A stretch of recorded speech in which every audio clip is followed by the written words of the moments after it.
Les incompetents.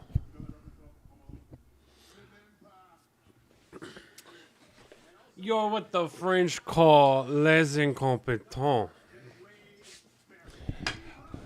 How is it, everybody? How's it going? Good morning, good morning, good morning. It's bright and early 9 a.m. here on Sunday morning in beautiful Phoenix, Arizona. Streaming live for reaction stream for Clash in Paris. So today we've got main event. Logan Paul is going to be main eventing Clash in Paris, unfortunately. Sorry, not sorry. Still don't like him. Never will. I think in order for me to actually become a Logan Paul fan, I think there'd have to be no other wrestlers, period. I think that's the only way I'd do it. Nonetheless, we got John Cena versus Logan Paul. That's our main event for tonight, from my understanding. I don't know the actual announcement. I think the only thing I do know is that Roman Reigns and Bronson Reed are going to be the first match, and John Cena and Logan Paul are going to be the last match. I'm guessing that the Fatal 4-Way is going to be right before John Cena and Logan Paul. My prediction would probably be it's going to be Roman Reigns and Bronson Reed first. Probably then either the Tag Team Championship or Shemus versus Rusev. Maybe Nikki Bella versus Becky Lynch. But it's going to be those three somehow tied into the middle. But we know Roman Reigns starting off. We're pretty sure that Fatal 4-Way is going to be the last to final match, and then the final match is going to be John Cena and Logan Paul. Yeah, information update. Brock Lesnar has been spotted in Paris. So, with that said, I think if Logan Paul is going to win tonight, it's going to be because Brock's going to come out and interfere. But if that's the case, really, John Cena will win because it'll be interference against John Cena more than likely, unless Brock hits Logan Paul first and then goes after Cena. Other than that, if Logan Paul wins clean over Cena, that's going to ruin Clash in Paris for me. I just, plain and simple, that's going to ruin it. Cena cannot put over Logan Paul. Like, they just can't. I think that would... You talk about the GOAT, then what? We'll hear Logan Paul boasting about, oh, I beat the GOAT, I beat the GOAT, I beat the GOAT, I beat the GOAT. No, we can't deal with that. We can't hear that shit. No. With that said, I know I made my predictions. I'm sticking by those predictions, but I'm going to go ahead and put them all out on the line again while we're doing the pre-show. So, I'm just going to kind of go through as they're listed on Wikipedia, because that has all the matches listed. But I'm going to start from the bottom and go up. So, Wyatt 6 Championship versus Street Profits. I really want Street Profits to lose. I want the Wyatt 6 to keep the belts. I don't know how that's... I really don't know. I honestly thought Miz and Mello would have won that number one contendership match on SmackDown. And if you didn't see my reaction video, go back. It's there. And, you know, if you're new to the channel, like, subscribe, comment. That's the way that my channel can grow. So I definitely appreciate the follows. And, you know, this is what I do. I do wrestling content. There's some concerns about whether or not we're going to be able to do this type thing. Between myself, there's tons of us that do this, but you know, there's concern about whether or not we're actually going to be able to do it once the House of Mouse takes over productions. Now, my belief on it is Netflix still has the rights for streaming for Raw. Also for SmackDown and PLEs outside of the U.S. We all know that Stephanie McMahon got in a little bit of trouble for what she promoted on her, her podcast the other day. I don't know what's going to happen with that, but take that information, do with it what you will. But Netflix is going to be the primary promoters for basically anything that's not in the U.S. Netflix is going to handle all that. But other than that, in the U.S., it's going to be ESPN. There's going to be doing all the PLEs. USA is still going to be doing SmackDown. And Netflix is still going to be doing Monday Night Raw. So I don't know how realistically, I mean, again, that's where my biggest kind of question about the whole situation is House of Mouse is only going to be really the PLEs. With that said, WWE has usually not had a problem with people using fair use of things as long as we're providing some sort of commentary or reaction kind of over it. And also, as you see, I don't stream the actual video. I don't know how, and I don't want to know how because I don't want to get banned for that sort of thing. So, however, with that said, I do believe that I think it's going to be fine. I do. I think maybe PLEs might be a slight issue. But again, it just all depends. I mean, either way, WWE is the one that controls their stuff. So it's if House of Mouse tries to fight it, I think WWE might be able to push back on it a little bit. All right, so back to what I was saying. I really hope Wyatt 6 wins. I was a huge Bray Wyatt fan. I'd love to be able to get my hands on a Fiend title. I'm sure it's damn near impossible now, but always been Bray Wyatt fan. Always. Whether he was a heel or a face, I always. I mean, I think he was always a heel. I don't think he was really ever technically a face. But I've always been. I was always a Bray Wyatt fan.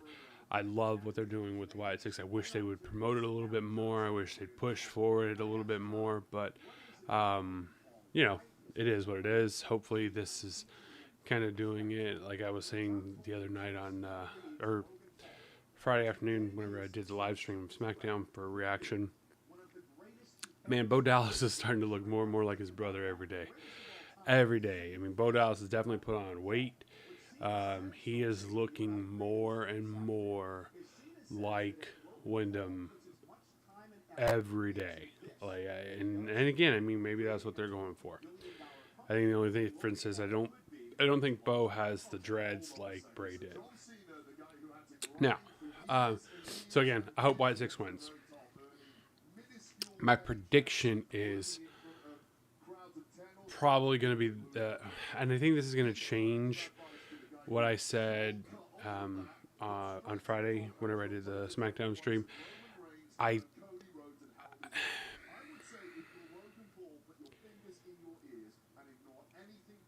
No, I'm going to stay. The Wyatt 6 is going to win. I think there's going to be another championship change tonight, so I don't think I think they'll keep the championships on the Wyatt 6 at least for now. And I mean that's just because the SmackDown Tag Team Championship division is actually on fire. It's much better than the Raw version or the Raw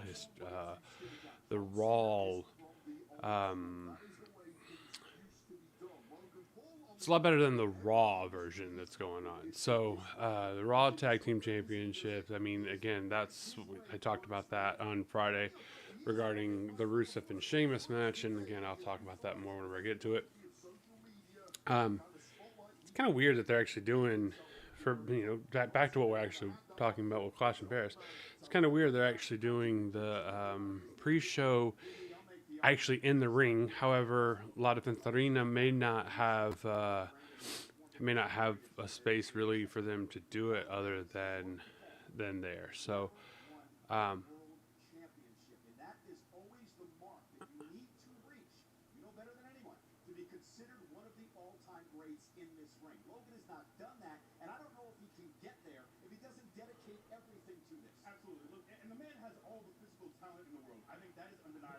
They're talking about my least favorite wrestler of all time, Logan Paul. All right. Anyways, so let's see. All right. Yeah. So I think Wyatt 6 wins. I will be upset if Street Profits win. However, I mean, again, I think if they're really pushing the Wyatt 6, it would be dumb to take the championships off of Casey and Loomis. All right, so then that is Becky Lynch versus Nikki Bella. My prediction is, and what I want to happen, a line. I mean, I can see why, and again, this is a match that I'm torn because I like Becky and I like Nikki. I think I like Nikki just a little bit better than I like Becky, but I mean, and that's probably because, you know, Nikki and Bree are from Scottsdale, Arizona, and I live in Arizona. I've lived in Arizona more of my life than I lived anywhere else. So, I've been in Arizona for a long time, more than half my life, that's for sure. So, but again, I mean, I think that's, you know, that might be part of the reason why. You know, because they are Scottsdale natives. But with that said, I want Nikki Bella to win. However, I know that Becky has only, you know, had the belt since what, like June? You know, so it may not, Becky may not lose. I want her to because I want Nikki to win. Like I said before, I don't know if that means that Nikki would be a Grand Slam champion. I don't think so, but it gets her one step closer.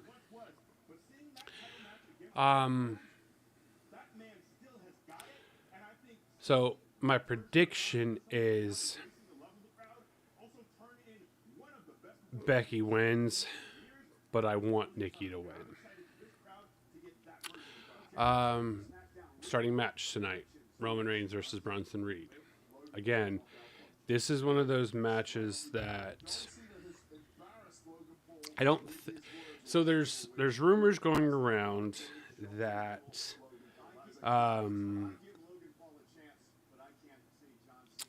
that Roman's going to be taking a long break from after this match.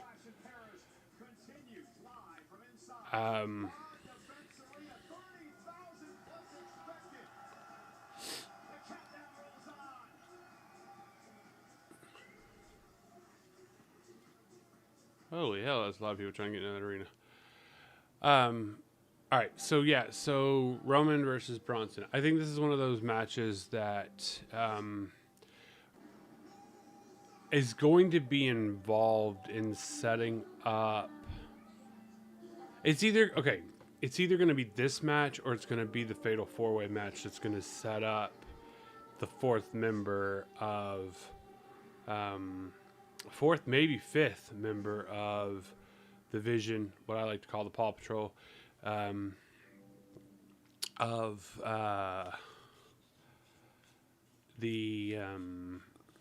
for setting up for War Games.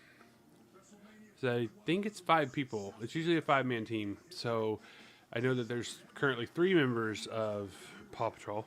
So I think we need 2 more members. So maybe there's going to be one involved in the Roman versus Bronson match, and then there's going to be another one involved in the Fatal 4-Way.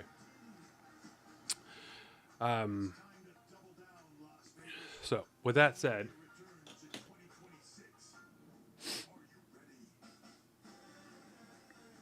I really want to get tickets to that. God, I really want to get tickets to WrestleMania.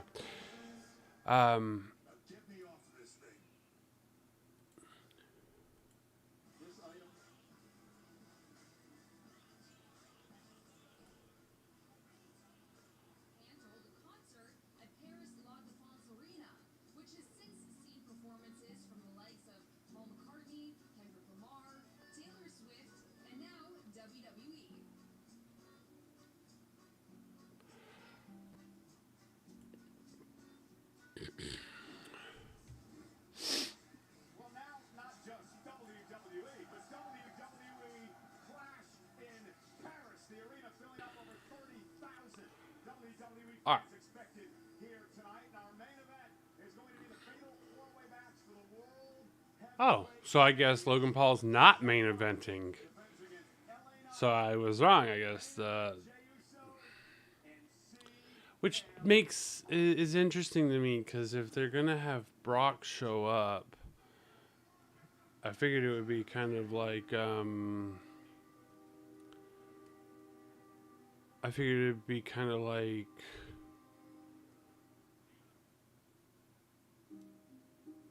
the SummerSlam, but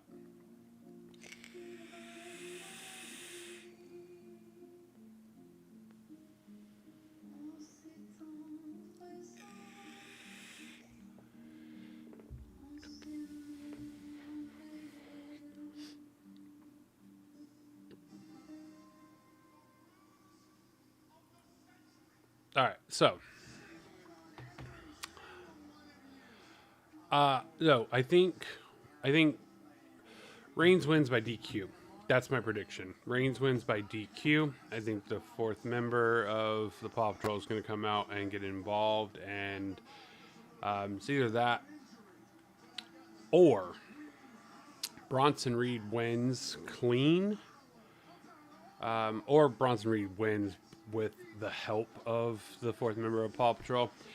And I think that's obviously, again, no matter what, I feel like it's going to be set up with either it's going to be this match or it's going to be the Fatal 4-Way that's going to set up involvement with at least the fourth member, if not the fourth and fifth member. I think if they're really going to... I listened to Sansa yesterday on his predictions, and he was doing a thing that was, what's the thing that would really ruin Clash in Paris for you? And, but listening to his predictions and everything, I kind of agree with what he was saying, and I didn't think about it before whenever I gave my predictions, because, again, my predictions were I think Roman's going to win and get his shoes back. But I think that creates a weakness for Bronson Reed. I think if they really want to build up Bronson Reed being a powerhouse, and they really want to make it where it's going to lead into the Survivor Series match that we all anticipate is coming, right? And that's going to be Bronson needs to win. Bronson needs to win. He needs to have a third pair of shoes. I want Roman to win because I don't like the Paw Patrol. Oh man, did they screw up my hair? I want Bronson to win. I mean, I want Roman to win. I want Roman to win clean, but I think Bronson Reed may actually end up taking this one.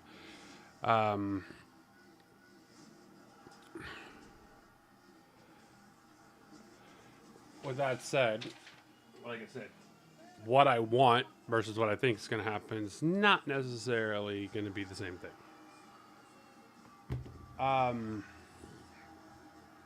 Rusev versus Shemus. I think Shemus is going to win this one. This will put especially because it's a Donnybrook match. I mean, that's obviously an Irish thing.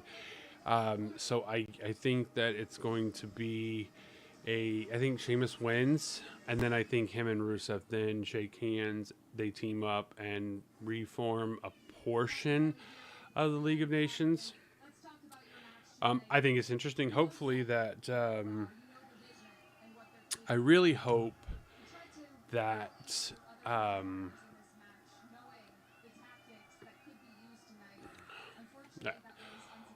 hold on, guys. I will be right back. I gotta go see what's going on with my children. Hold on.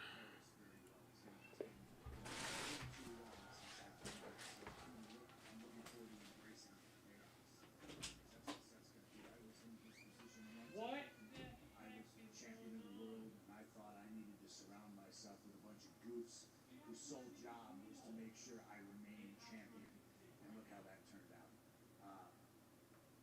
LA Knight's been belly aching about who's friends and who's not, and what's an accident, what's on purpose, and then Jey Uso of all people super kicks me on a Monday night. and I got a little receipt for him coming tonight. The odds are not in Seth's favor. I don't care who's in his corner. LeBron's, he can, Paul Heyman can come off the top rope. It doesn't matter. You like to see that, wouldn't you? Yeah, I'm moving on that one. At the end of the night, hand raised in victory in Paris, CM Punk, because everybody else is going to sleep. Well, I know you've got a lot on your mind ahead of that World Heavyweight Championship match, so thank you so much. I'm going to send it to Peter, who I think is with one of your competitors, Jey Uso.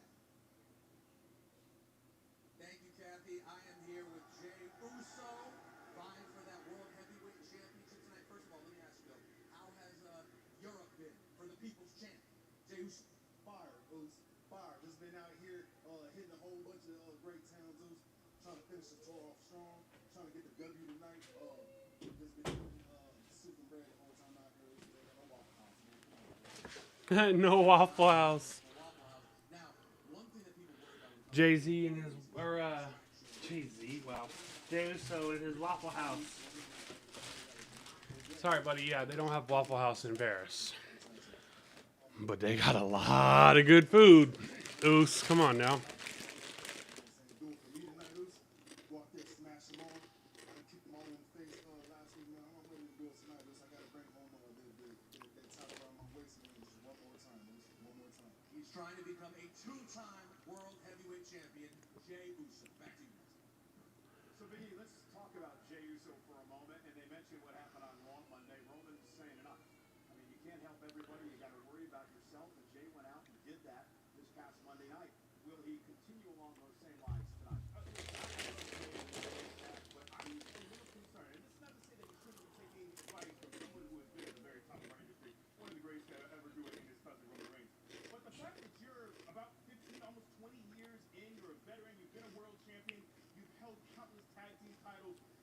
To me, All right, I'm a so. little concerned that he needs a pep talk, that he needs direction. But, yeah, I think Bronson wins. Or either Reigns wins by DQ or Bronson wins and probably continues that because, again, they want a powerhouse. I think if he takes a loss here, then, you know, it makes the Paw Patrol look weak.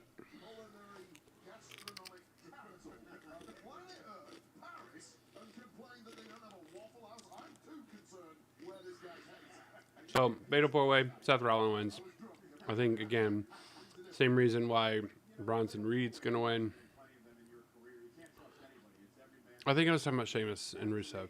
Yeah, so I'm going to go back to that. Sheamus and Rusev. I think Sheamus wins, ends the feud, and then I think they're going to rejoin. I think it's cool that hopefully Wade's going to be on commentary for that match. I don't know. Somebody said that he's not going to be on commentary. I don't know who's going to be on commentary with Michael Cole then. We all know it's not going to be Pat McAfee.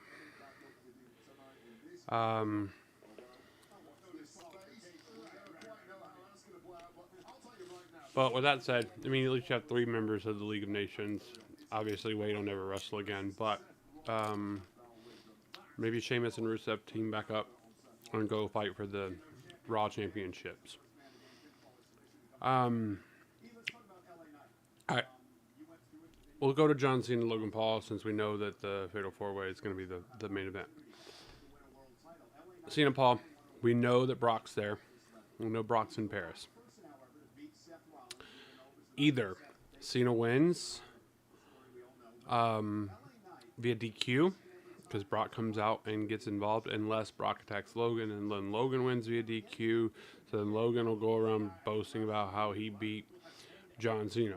Now, again, DQ is a lot different than, you know, kind of normal than winning clean. If Logan Paul wins clean, I'm going to be pissed.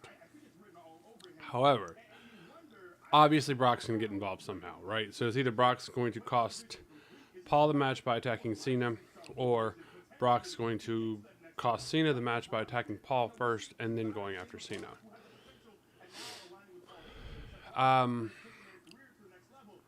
Again, I think that Logan Paul's career will be fine if he takes the L from Cena.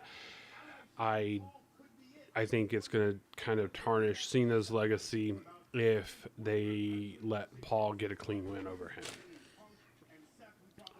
I mean, I don't think the guy, he is a GOAT. He is not the GOAT of wrestling. I mean, I would even put, and people may not agree with this, people may hate me on this and may not agree with my position on this. Obviously, I think, Flair's GOAT. Ric Flair is the GOAT. I don't care that Cena has quote-unquote 17 championships. Technically, Ric Flair has more than that. I think Ric Flair has upwards of 20-some. But WWE doesn't recognize that. So, that's fine. However,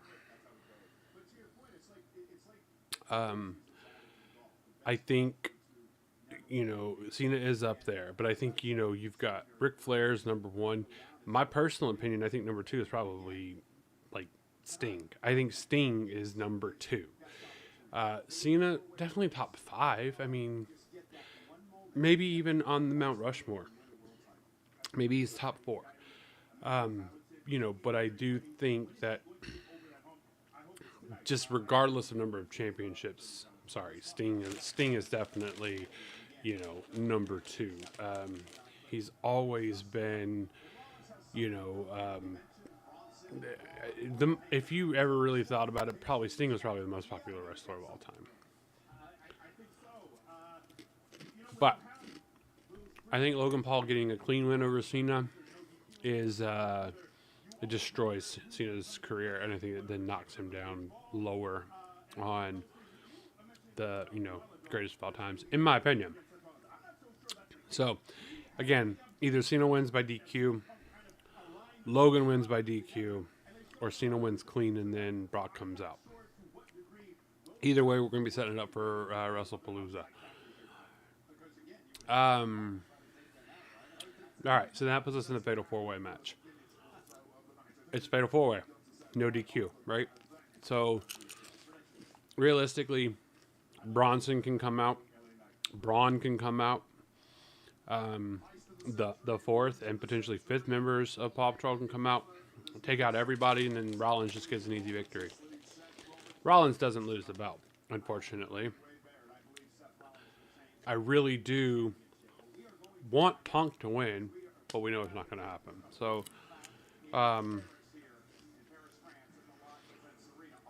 don't know. I'd be surprised if anything else happens, if any of those results happen. So, but, let me know what you guys think in comments.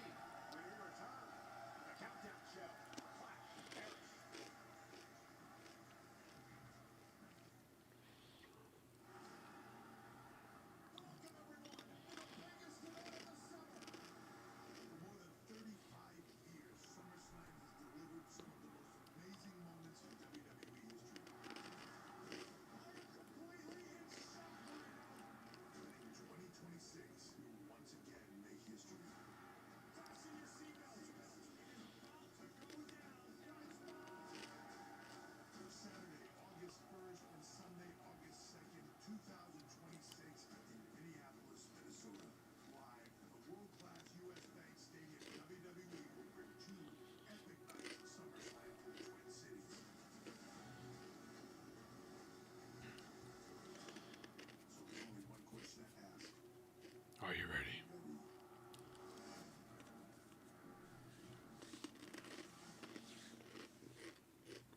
Too bad it's in Minneapolis, Minnesota. Stay away from that state.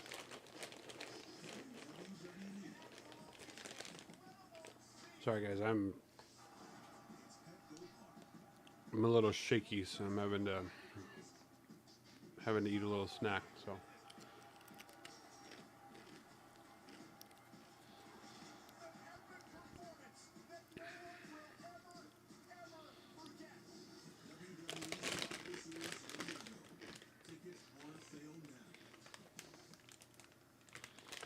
Okay, I'm not sponsored by them, but the best snack, Funyuns, Frito-Lay. If you want to sponsor me, I'm all for it.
I wonder why they're showing reviews from Backlash.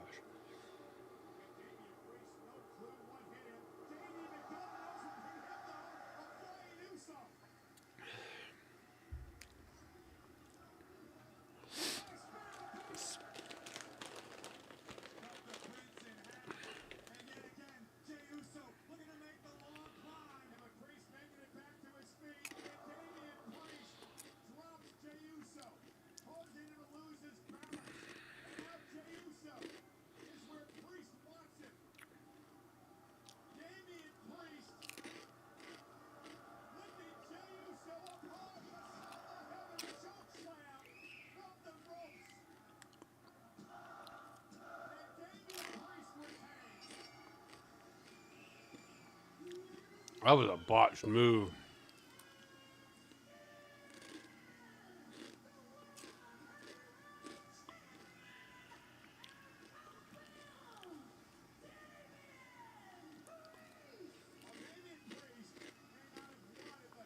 I miss Samantha as a commentator, or as the ring announcer.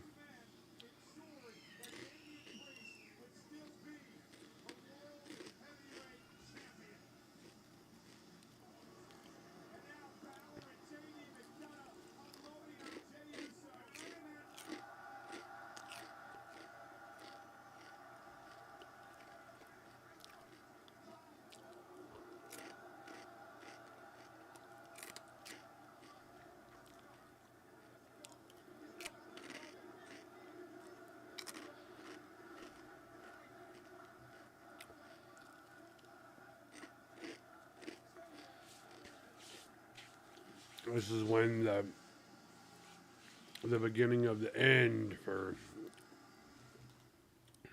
that version of the Judgment Day. I've been there, the Louvre. I love how the fact that it makes it look like it's not super frickin' busy, because it is super frickin' busy.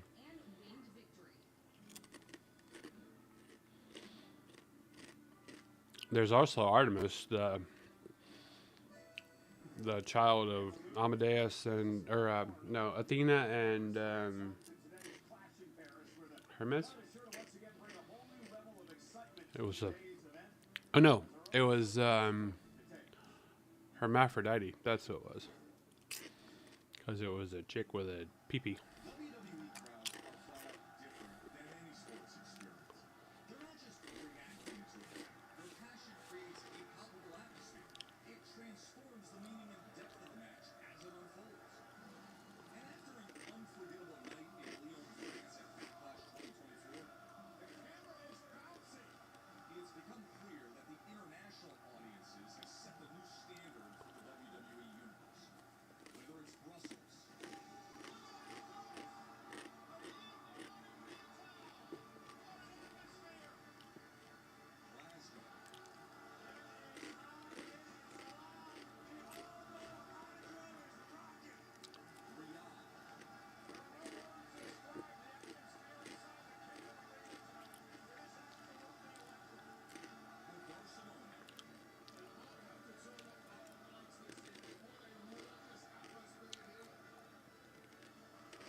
WWE really is worldwide.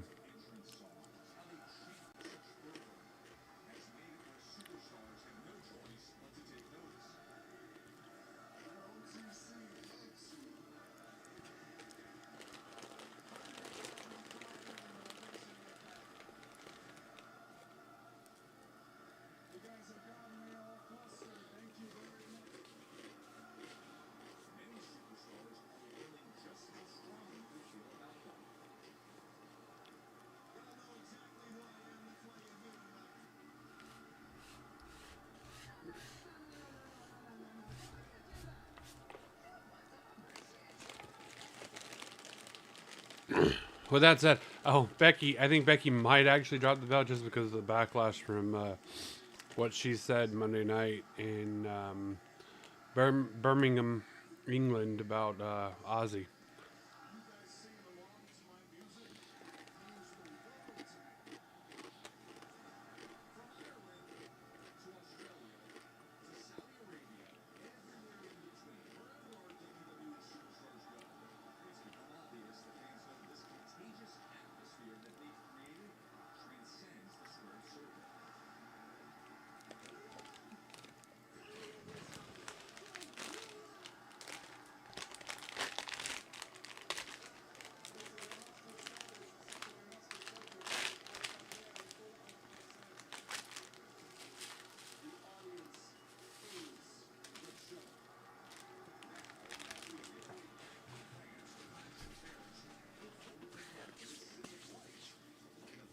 Been there too, all the way at the top. Eiffel Tower.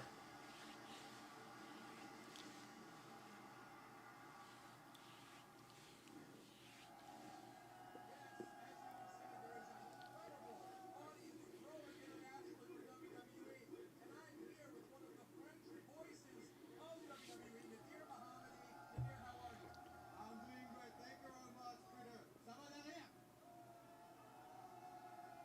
Now, Nadir, I gotta ask, incredible wrestling history in the city of Paris. Take us a little bit through the history, specifically here in Paris. Of course, in the 60s, 70s, it was the golden era of pro wrestling. And it's a moment with such big legendary names. Cher et Bibi, René Benchemoul, Laurence Blanc, et j'en passe. A lot of big names. And then after moving forward, WWE came for the first PLE last year. In 2024, it was epic. Man, these freaking this crowd's like not letting the announcers talk. People are going to be rooting for the most, knowing the Paris audience the way you do. Good question. Do you think we're going to be excited for Logan Paul Oh, good. They don't like Logan. or Jey Uso?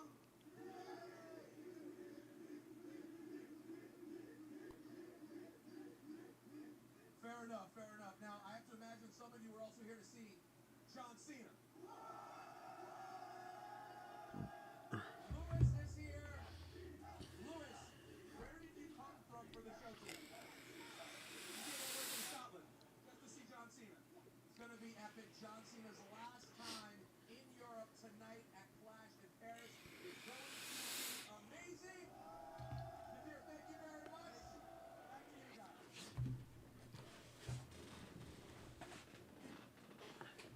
Casual way to talk to our boss, Peter. But before we get back to the panel, have to introduce Chief Content Officer Paul Triple H Levesque.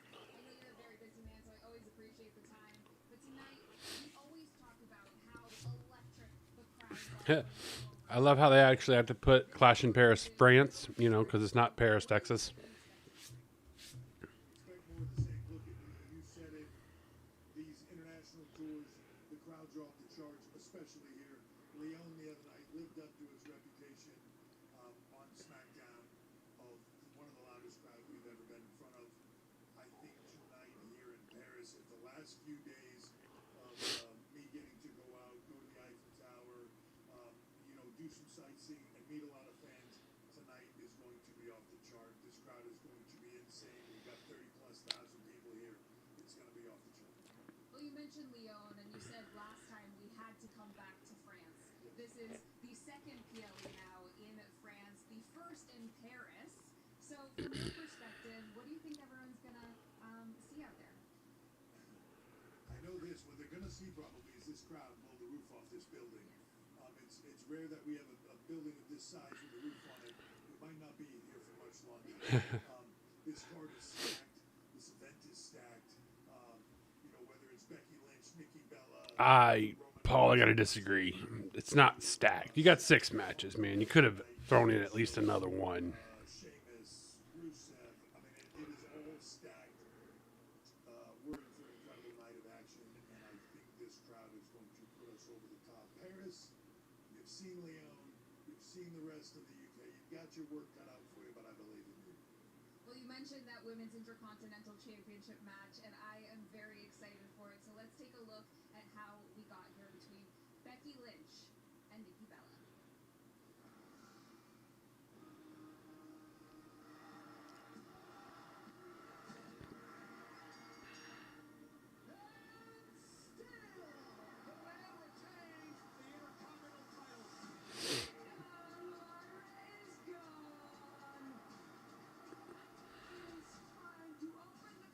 I think Nikki Bella should win just so then Lyra can go and beat Nikki Bella and take the belt back.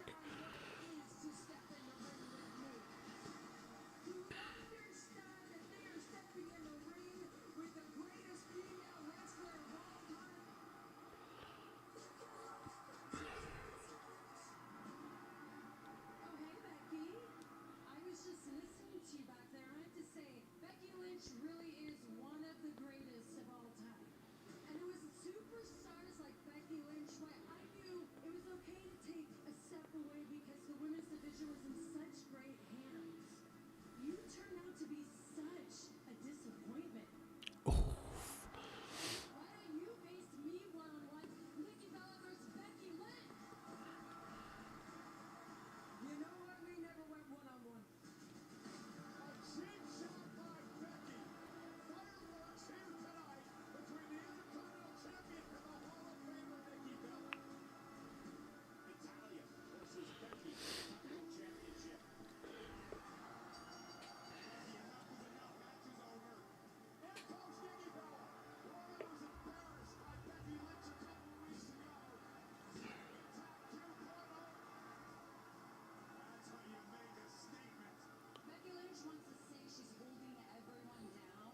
Pretty soon, Becky will be holding nothing, especially that Intercontinental Championship. Until then, I'll be holding you down. So, Becky, I hope to see you in Birmingham next week. Thank you. Nikki Bella thinks she can call me into my ring. Hey, Becky, why are you acting like a little bitch? If you're not one, Becky, then there should be no problem facing me for that title. You don't call the shots. And I'm not going to just give away title opportunities, especially not to broke neck Barbie over here.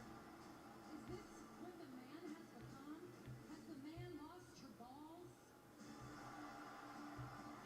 That was great. That was one of the greatest lines. Well, you can have your match in Paris at Clash. I never wanted to respect you. I wanted to replace you. And I've done a pretty good job. Nah. You know, Becky, I know why you're so mad. No matter how hard you try, your name will never be as big as Bella. At Clash in Paris, you will hear Bella, the new Intercontinental Champion. Becky went for a cheap shot. Nikki Bella was ready. Nikki Bella hopes to add the Intercontinental Championship to her Hall of Fame resume. I want Nikki to win. I really want Nikki to win. That's one of the featured matches tonight at Clash in Paris. I really want Nikki Bella to win. It is filling up now. We're expecting over 30,000 WWE fans to be here in just about an hour and 11 minutes when we start Clash in Paris. We're going to talk all about Becky and Nikki in just 1 second, but I think I misspoke earlier. John Cena's final match will actually be in December of this year. I believe I might have said January, but Cena wraps up his retirement tour in December of this year. Nonetheless, let's switch gears now and talk Oh, Michael Cole, you just let it slip up. about the word respect. Because Nikki Bella believes that, well, Becky Lynch doesn't respect her. Nikki Bella uses another word, and that is, well, concern, perhaps, that Becky Lynch needs to be respected, that Becky Lynch is desperate. Desperate for all the accolades from not only WWE fans, but from the media, the people that tell her she's so great. Desperate that she may lose her championship. Desperate that she may lose the spotlight. Desperate that she will be forgotten when she leaves the WWE ring. That is how Nikki is trying to play the mind games tonight. Since when was being desperate for success an insult? Becky Lynch is somebody who has completely changed the game since the era of Nikki Bella, the Divas era. And Nikki Bella was fantastic. She was the top performer within the confines that she had to work in that era. The game has changed. It's not even close these days. Now, Becky Lynch is somebody who has dragged women's wrestling into the 21st century and beyond. She is the standard bearer of how great women's wrestling is today. Becky Lynch was a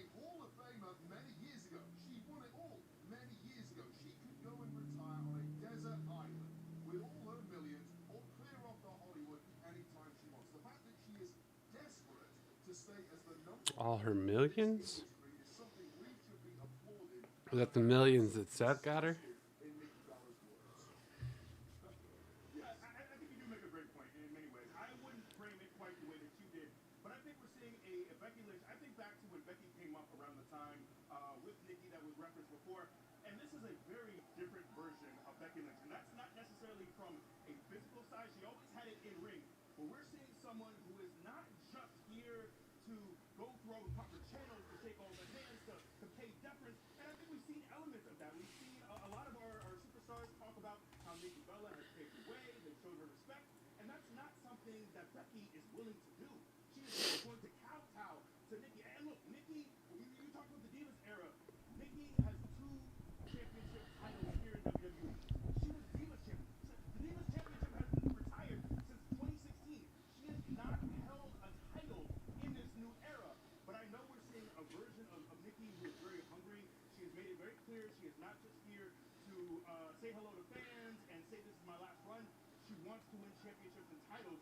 She just hasn't done it in a very long time. And the version of Becky Lynch we're seeing is one who is very sharp. She's at the top of her game. She has had to compete against the best contenders week in and week out with no real breaks the last several years. Yeah, and I will say that I will turn a mirror to Nikki Bella. When you use the word desperate, for me, Nikki Bella is someone I went through the developmental system with. I think she's fantastic. She was absolutely, for my money, the best of her era and did everything she could have possibly done. However, she is now trying to recapture former glories. When you talk about desperate, to me, the desperate one is Nikki Bella in this situation. No, I don't agree, Wade. Still has it against this new generation that have changed. Well, Wade Barrett, you look your age. Nikki Bella doesn't look anything like her age. In fact, Nikki Bella is completely different now than she was before. She is a changed person. She's gone through so much in her personal life to get here today. And she did a great interview with the Today Show a number of months ago. And they asked her about coming back to WWE. And she said, this time around, I'm finally going to do it for me. I don't want to please anyone else. I'm not worried about my sister. I'm not worried about the locker room. I worry about the WWE fans, and I worry about myself. This is a very focused, this is a very different Nikki Bella. She's matured. She realizes what her priorities are now, and I think she's extremely dangerous heading into this match tonight. Yeah, she's clearly not the same Nikki she was even just a few years ago. And I think as you get older, having your motivations change. Now, she talks about her son. Every time I see her, she's talking about how much that means. And I think having that motivator is a big reason she's going to have one of her best matches and best performances we've seen in a long time. And this crowd is just heating up. Real quick, who wins? I got Becky retaining. I gotta go with Becky Lynch. Too much experience, too much ring rust on Nikki Bella. Prove me wrong, Nikki. Well, they're into it already, and I'm going to pick, however, Nikki Bella. Massive upset here tonight in Clash in Paris. Well, you hear the fans, they're filing in. We're going to have over 30,000 here tonight. They're starting to get into it here. We're left just a little over an hour away from our premium live event. Speaking of premium live events, how about this one? 2 champions, one night. Boxing's biggest names collide on Saturday, September 13th, a week from this coming Saturday, when Canelo Alvarez faces Terrence Bud Crawford in an epic showdown at Allegiant Stadium in Las Vegas. Get your tickets now at Ticketmaster.com or elevate your fight night with VIP ticket packages and on location EXP.com/Canelo Crawford. Welcome to the official Rio season opening ceremony 2024.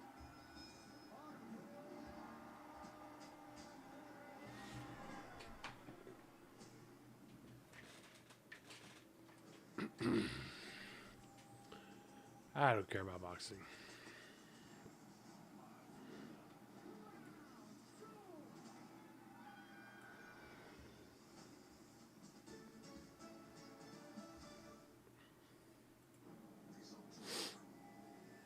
John Cena lands in Perth for a full-scale WWE takeover. It all starts with SmackDown, ends with Raw, and the center of it all,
Why do they keep showing all these like matches from Backlash?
It's such a beautiful city. I really, really liked Paris.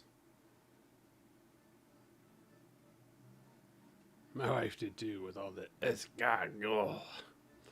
She ate escargot almost every meal she could. Flash in Paris, France. We are live from inside of La Defense Arena. It is the largest venue in Europe, and oh my goodness, it looks absolutely spectacular. Flash in Paris is brought to you in part by Papa John's, better ingredients, better pizza. Papa John's. All right, we are now officially 1 hour away from kicking this thing off here in Paris, France. Jackie Redmond tagging in for Michael Cole alongside Peter Rosenberg and my guy, Big E. What's going on, guys? Well, it's good to see you. Good to be here in Paris. How's your French? Abysmal. Okay. Yeah, it's bad. Really, mine's really bad. Really? Now yours should be good though. You did. This woman did. I don't even follow Jackie Redmond on Instagram.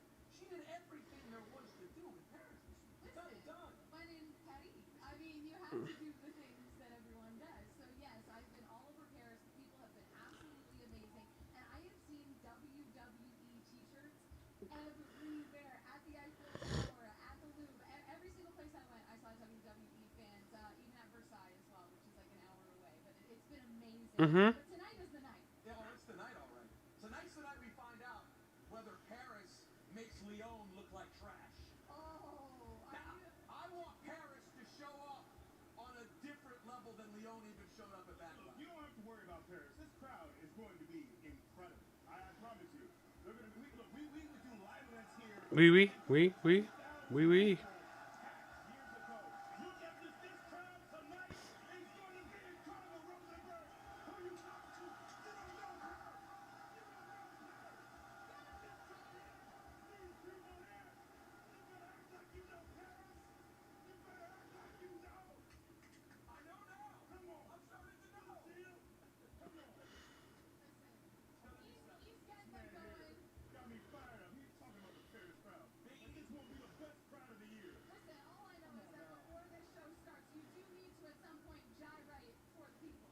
Those days are over. I'm done. I'm too old for that. By the way, if he starts gyrating now, you know the sweat situation is going to be by It's already bad. No, it's bad. already rough. Can we get a big man towel for Big E, please? We got a sweat going. Look, my fiance got the fan under here. Look, between breaks, I'm fanning off. I'm good. Yeah, I got the fan. Listen, you are always dressed to the nines. I appreciate you getting the people going as fans continue to file into La Defense Arena here in Paris. We are less than an hour away from Flash in Paris, and we've got a heck of a card, which includes, by the way, the Tribal Chief versus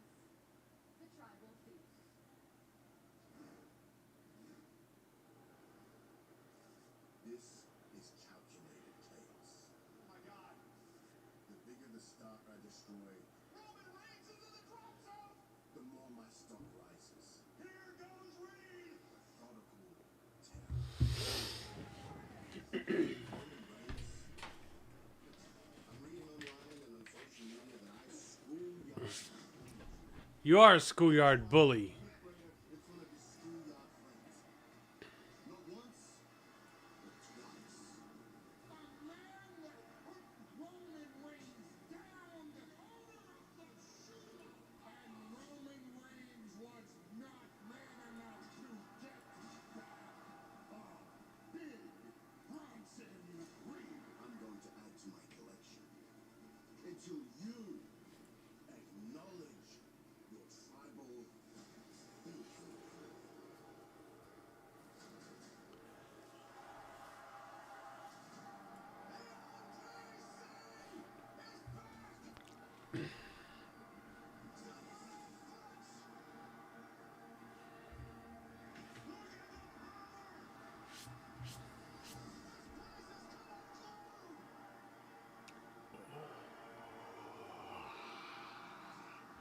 Hoo!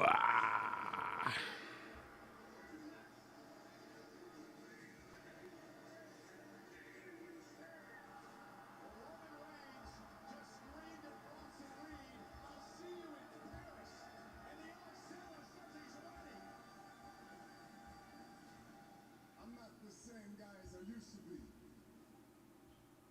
The vision, they took everything from me. So they had to find something to take from me. I miss you, my tribal chief, which is why I came out here to disrespect you. What you need is the tough love that a wise man, an oracle, can give. I'm not man enough to beat that tough love into you, Roman Reigns, but he is. Roman Reigns. It is about disrespect. Your tribe from Samoa is civilized. My tribe isn't. Your tattoos, all paid for. Mine, earned. I'm the Samoan that your dad and uncle warned you about. You're gonna find out why. I am going to force you to acknowledge your tribal thief.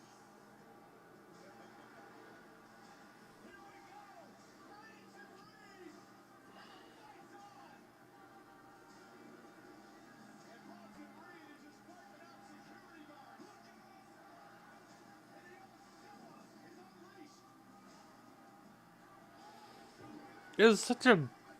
I don't get it.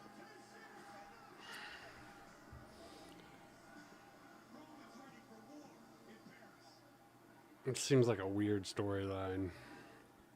Oh, it is on between the original tribal chief and the tribal thief, as he likes to call himself. Listen, Bronson Reed has said some interesting things in the last few weeks, right? He's called this calculated chaos. He has said, you know, I'm the Samoan your dad and uncle warned you about. I didn't know that. Roman I didn't know that he was Samoan. This is still Roman Reigns. He's from. I thought he was from Ran this place for New Zealand or something. Do they have Samoans in New Zealand? I guess so. more than he can chew, despite the fact that he has so much support around him. I like this version of Bronson in that if you want to be the guy, if you're trying to be elevated to that point, you need to go against the biggest names in this industry. He went right to the very top in Roman Reigns. And I think Bronson Reed is someone who probably is asking for a little too much at this stage. But I want that out of these young guys. I want them to have that hunger and that fire to think, yeah, I'm coming right for the big dog. I'm coming right to be at that very top spot. So I think this is a massive challenge for him. I don't know if he gets it done, but I love the mentality. I love that this man doesn't have any fear. He's not worried about who he's standing across the ring from. I like that we're getting this version of Bronson Reed. Bronson Reed borrowing from old school John Cena. Maybe a tad of thugonomics in this version of Bronson Reed that we're seeing with the Shula Fala. This is a fascinating matchup because I think it's so big for both of them. Like Bronson Reed, this is Martin Steele, right? We've seen him can sort of start and then stop before, right? He's had setbacks with the injuries and things of that nature. Now he has an opportunity to take out the most important player in all of WWE. But on the other side of that, you have Roman Reigns, who brought it up just a couple of weeks ago on SmackDown when he said, I don't have my wise man. I don't have my title. They've taken everything from me. So Roman Reigns is in a much different place than he was in a few years ago. Yeah, no, I agree with that. You'd say Roman Reigns is desperate for a singles win. He's kind of desperate for a singles win. You know what? You say desperate, I say hungry. And a hungry Roman Reigns to me is terrifying. Like, I'm like, I don't need I agree with Jackie. to be motivated and feeling like Bronson Reed maybe with the whole Shula Fala thing, right? Like, we laugh about it, but like, he's trying to embarrass this man by taking his shoes and walking around with them. I would not want smoke from Roman Reigns because he doesn't have all of those things. But to me, it's like having all of those things slowly sort of ripped away from Roman Reigns is the very reason why Roman Reigns is waking up. And I think in having new motivation and having a new drive to kind of accomplish something and establish himself as still, one of the big dogs on campus. But what I think is really encouraging about Roman Reigns is we often the last several years is when does Roman make the jump to Hollywood? When does he say goodbye? But he's made it very clear. I have big plans this year. I have big plans for next year as well. And I think he also sat down with Stephanie and talked about the fact that he wants to do both. I love to do the movies. I want to go to Hollywood. But this is still my bread and butter. This is still what I do. So I think Bronson Reed would benefit from being across the ring from a Roman Reigns who is not focused, who is worried about his other endeavors. But that's not a Roman Reigns that we're getting here tonight. And the craziest side note to the story is I introduced Bronson Reed to Reggie Saunders at Jordan. This is the guy at Jordan. The same day, the man starts stealing Jordans. I tried to make it No, I tried to get him a hookup, and this man now wants to rob Roman Reigns for sneakers week after week. Either way, in all seriousness, it's made an impression, and I think it's made all of us in the WWE universe talk about Bronson Reed in a different way. 100%. I think that is spot on. No matter what happens tonight here in Clash of Paris, and I believe that match is kicking off the evening tonight in Paris. So what a start it's going to be, by the way, in less than 60 minutes. But I think you're right. We're talking about Bronson Reed way more than we were even just 7 months ago. So that's a win on anyone's minds, I would think. Yeah, I agree. I mean, Bronson Reed's definitely I mean, huge guests each. more on the. Stephanie had a wonderful conversation. The pregnancy announcement happened on Stephanie McMahon's podcast. I mean, this is where you got to go for all of the breaking news, I think, in WWE these days. But Roman Reigns did sit down with Stephanie McMahon recently, and we talked a lot about the relationship. That's the controversial that I was talking about earlier. Whenever she was talking about Surfshark. What would you say is your fondest memory? Love Surfshark. Actually, I have Surfshark. In the ring, Maybe for the exact like reasons. someone asked me, like, what's my greatest moment, and I can only just say the title reign, because the whole thing was magical. It really was.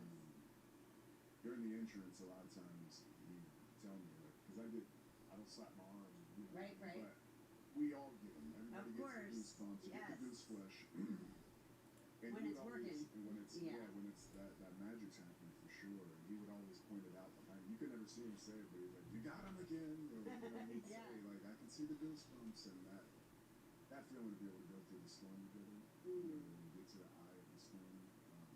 I always cherish that. The long flights, going to Saudi, breaking bread. Scouse Train Guide. The hairline ain't reviving. Man, I just got my hair cut yesterday. Just talking about it's not reviving. Get out of here. Hearing him talk to his children, how they talk with him, how their dialogue sounds and goes. Yeah, look, we name him the wise man for a reason. And if you're around him long enough, it's hard not to pick up a lot of just diamonds and gems, although he drops them left and He right. does, he does. And a lot of times there's intention behind it, but I think, too, it's just who he is and doesn't even realize his name. So. I agree with that. But I hate his guts, I know. Right now, Roman hates the guts of one Paul Heyman. So let's talk about Hates the guts of the one Paul Heyman, huh? here on Raw Defense But Roman, Paul loves you. Paul Heyman misses his tribal chief. And there's no way in hell that Reigns is going to team up with Rollins. These two hate each other. That'll never happen.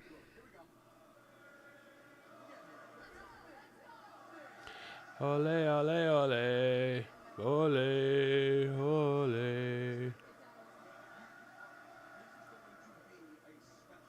I didn't even know how special it was going to be until I walked in the building tonight and took a look around. It's going to be incredible. It is, and we are getting closer and closer to Clash in Paris here at La Defense Arena in Paris. We talked about Roman Reigns and Braun Strowman, that match kicking off the night here, but elsewhere on the card, the tag team championships are on the line. The Street Profits want their tag titles back. They have the opportunity tonight against the Wyatt Six.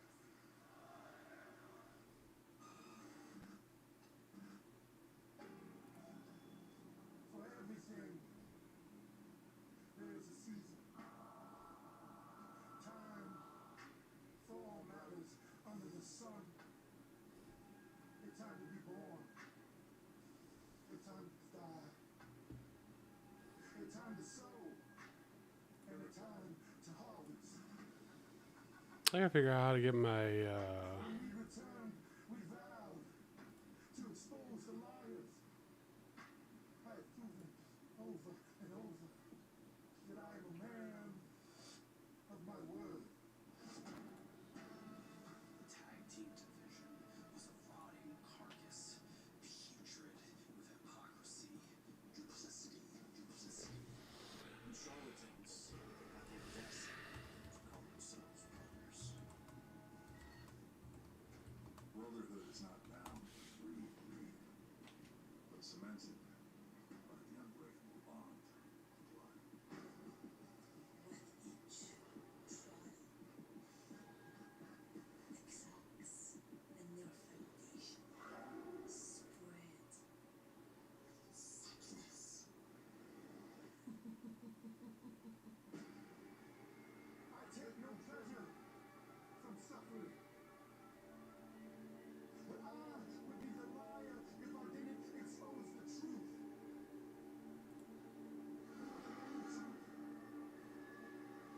That the threads holding you together is withering away like a flower. My family has proven their bond through sacrifice and selflessness, dying to the flesh. And they've been showered with gold as a reward.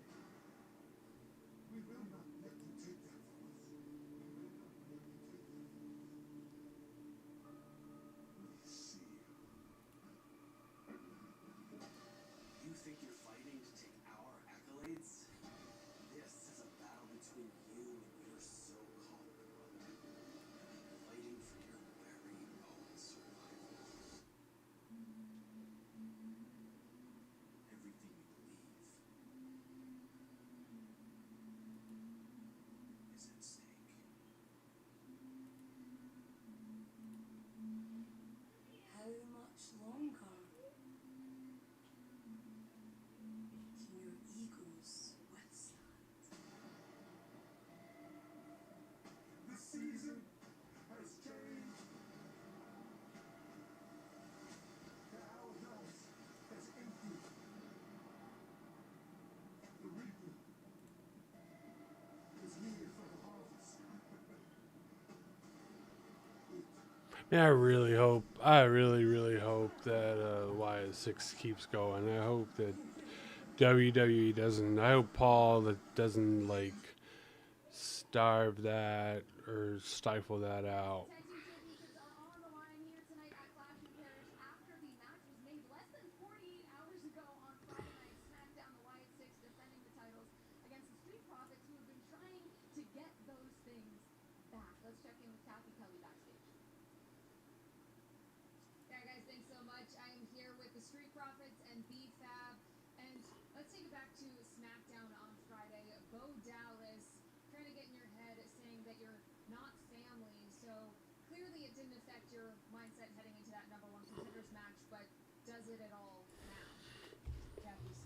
Bo's problem. He thinks that he knows. But what he's about to find out is that the only real family here is the Street Profits. Side by side, back to back for 8 years and counting. Sometimes the thickest bonds aren't found through blood. They're found through God. Sounds about right. And I do have to bring up, he's only had about 48 hours to prepare, so do you feel ready? You've been doing this for 8 years. Of course we're ready. 48 hours ain't nothing. I mean, if it was 4 or 8 hours, the boys are always ready. The Wyatts took the titles from our boys, and tonight they're going to do the same. That gold is coming home.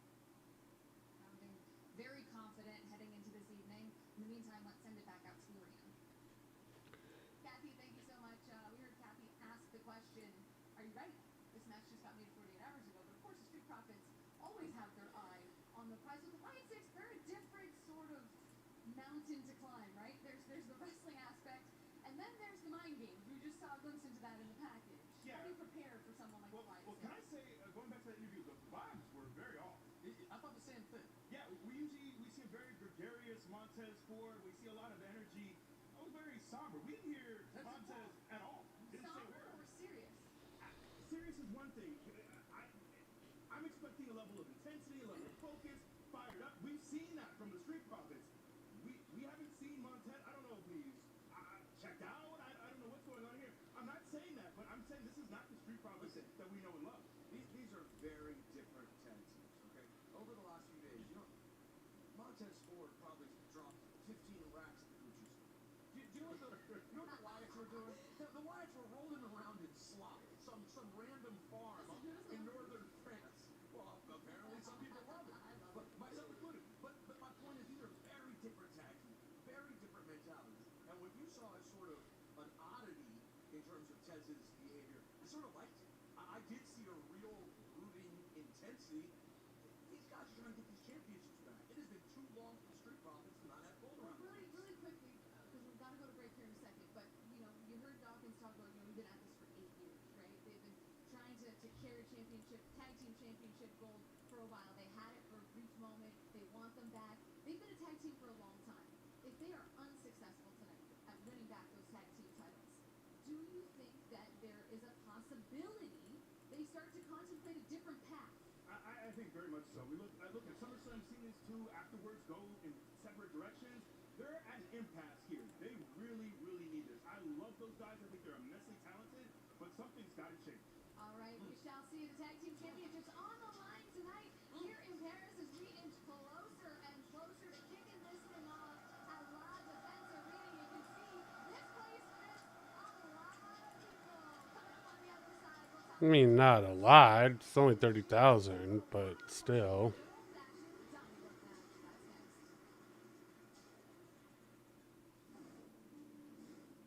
Standing at 330 meters or 1,083 feet, the Eiffel Tower is the same height as an 81-story building and welcomes nearly 7 million visitors every year.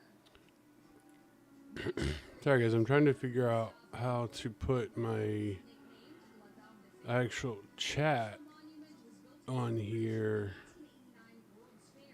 I'm not sure if it's actually showing or not. Let me look.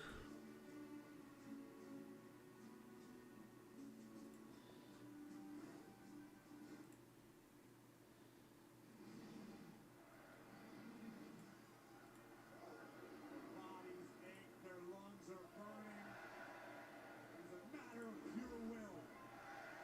It's about being undisputed, the best in the world.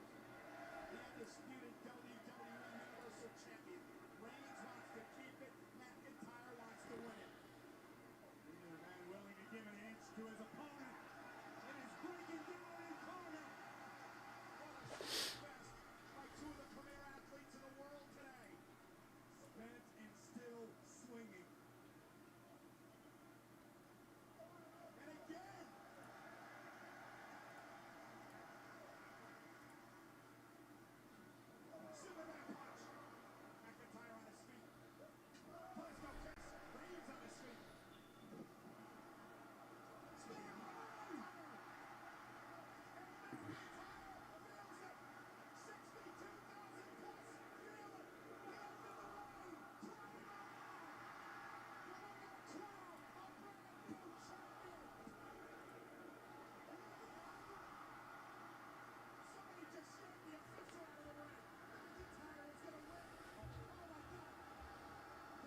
Solo Sikoa. The street champion, the meanest of the bunch.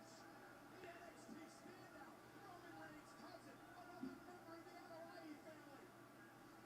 McIntyre's had enough, but Solo has to come to top. The cover by Roman. Reigns to the bloodline. Roman Reigns retains the title.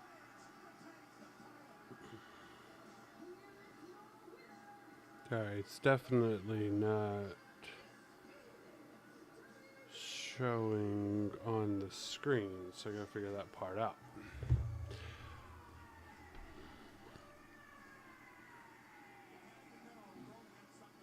When it comes to the bloodline, they are as deep as they are dangerous. And tonight, Roman Reigns retains.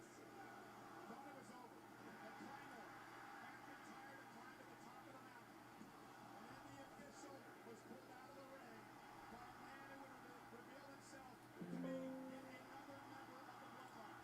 The youngest brother of the tag team champions, the Usos. Roman Reigns' cousin, Solo Sikoa. And off got the spear by Roman Reigns to retain his title. 734 days and counting for the undisputed WWE Universal Champion. Tonight, Roman Reigns defiantly crossed enemy lines and won the war for the undisputed WWE Universal Championship. United Kingdom, acknowledge him.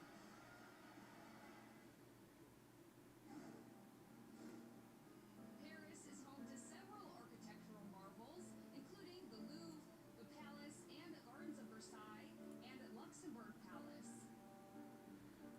The Louvre, originally a royal residence, is now the world's largest art museum.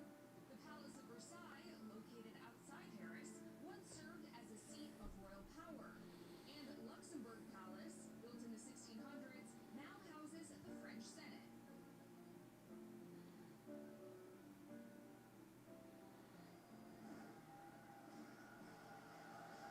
Welcome back to Countdown to Watch in Paris, presented by Cricket. With fast and powerful nationwide 5G coverage, you can stress less and smile more. And oh my, it is getting louder by the second here inside La Defense Arena in Paris, France. And why wouldn't they be? We are just over 30 minutes away, and one match on tonight's card features Sheamus versus Rusev. Listen, I woke up Monday Night Raw. These two have fought everywhere except for Paris. They have fought backstage. They have fought in the loading dock. They have fought in the parking lot.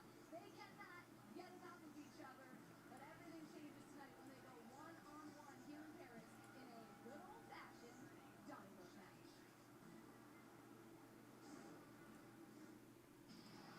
WrestleMania Brawl, Rusev and Sheamus. The brawl began when Sheamus believed that Rusev would be an opponent with the Outlaw Academy and stood up for Cesaro and company.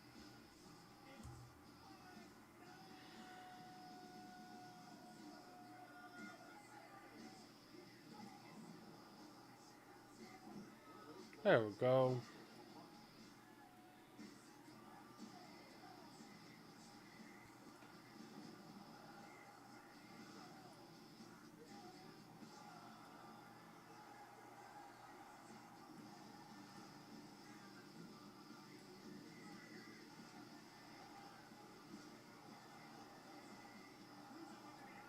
Now exposing the turnbuckle.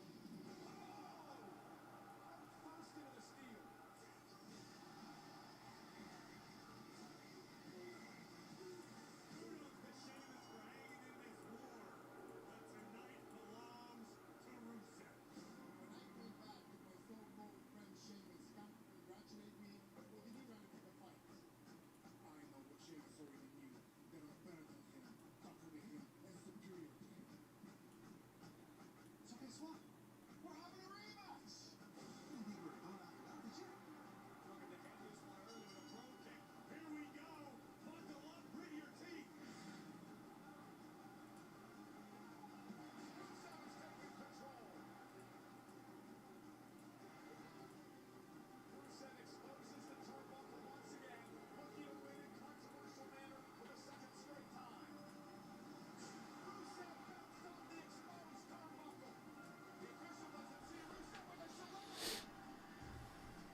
now.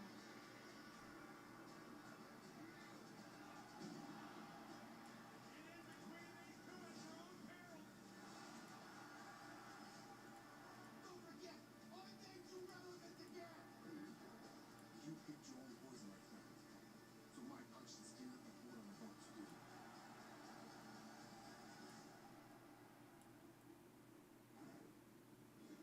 Ladies and gentlemen, please welcome le guerrier sel, Shemus. Bonjour, fella. Comment tu t'appelles? Nadia. Je m'appelle Shemus. How you doing, fella? You excited? I'm super excited. Well, I see thousands and thousands of French fans who cannot wait for this PLE to happen, mate. It's the Clash in Paris, one of the greatest cities in the world, and we are literally just hours away from some of the greatest matches, including my own, may I say, me and Rusev in a good old-fashioned Donnybrook match. Super ready. What would you call a match like this, Banger? A banger. After banger. After banger. After banger. Banger after banger after banger. The banger after banger. Well, you know what? We are in Paris, gay Paris, as they say, so we should throw a little bit of French flair in it, should we not? So how about this? A little chance, see if it gets off the ground or not. I don't know, but just for an honor of the French, we go ooh, ah, fella. I said ooh, ah, fella. Ooh, ah, fella. I said ooh, ah, fella. Ooh, ah, fella. I said ooh, ah, fella. Allez, les bleus, let's go,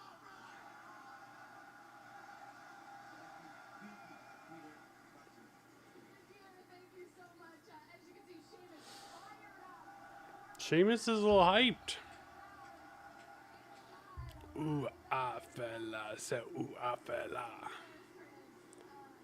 It's incredible. You hear Sheamus call this Donnybrook match a banger. We've heard that from Sheamus before. Biggie, what's something you used to say about big dudes? Big mean man slapping me. We're gonna get that tonight. Look, Jackie, I've been waiting to talk about this match. I am so excited. In fact, I think I'm gonna wear a bib in the back because of all the drool. When I watch this match, I'm gonna be slathering. I'm gonna be slathering. All the at the delicious mouth. big meat. That's right. Look, this match is going to be incredible. These Rosenberg, don't ever say that again. Don't ever say that again in your life. elevating each other. All the big meat, really? Is going to get a classic. Really? It's my match of the night. I think this match is going to steal the show. These two are going to bring it. These guys together, they make magic together, man. I don't know who wins that. I'm not here for analysis for X's and O's. I'm just telling you it's going to be a barn burner because those two men are going to hit each other time and time again as hard as they can. So from the second they had their first match, there was that Monday Night Raw, and at the time it sort of felt random. Like, oh, okay, we'll see Sheamus and Rusev have a match. Oh, I'm never mad to see Sheamus and Rusev have a match. A lot of history there. And then halfway through that match, I saw Big E jump out on Twitter and say, oh, I need to see a series of these. I need a set. We need classics, and everyone has been incredible. But I got to ask you, E, when you're in a match that's this hard-nosed, this hard-fought, that many chops, what do you feel like at the end of a night like that? Look, I had a Falls Count Anywhere match with Sheamus, and the next day I had a hurry at this. I felt like I needed 2 weeks of rest and ice. These two men are going to take a piece of each other, but this crowd is going to be the winner. That's who's going to win because this match is going to be incredible. I promise you, they're going to be an ice bath, going to be stretching for a long time. Oh yeah, there will be pain Absolutely. here in this Donnybrook match Absolutely. between these two, and I thought it was interesting as well. Rusev in an interview said this is the biggest wrestling match he has had in a pretty long time. I think this means a lot to him. I think he's here to show out to the people in Paris and for the people watching at home. And I love that you've already called that. Like, this is the match of the night. That is your prediction, unprompted. You just threw it out there. So I'm excited to see what happens in this good old-fashioned Donnybrook match. But we also have to talk about tonight's main event.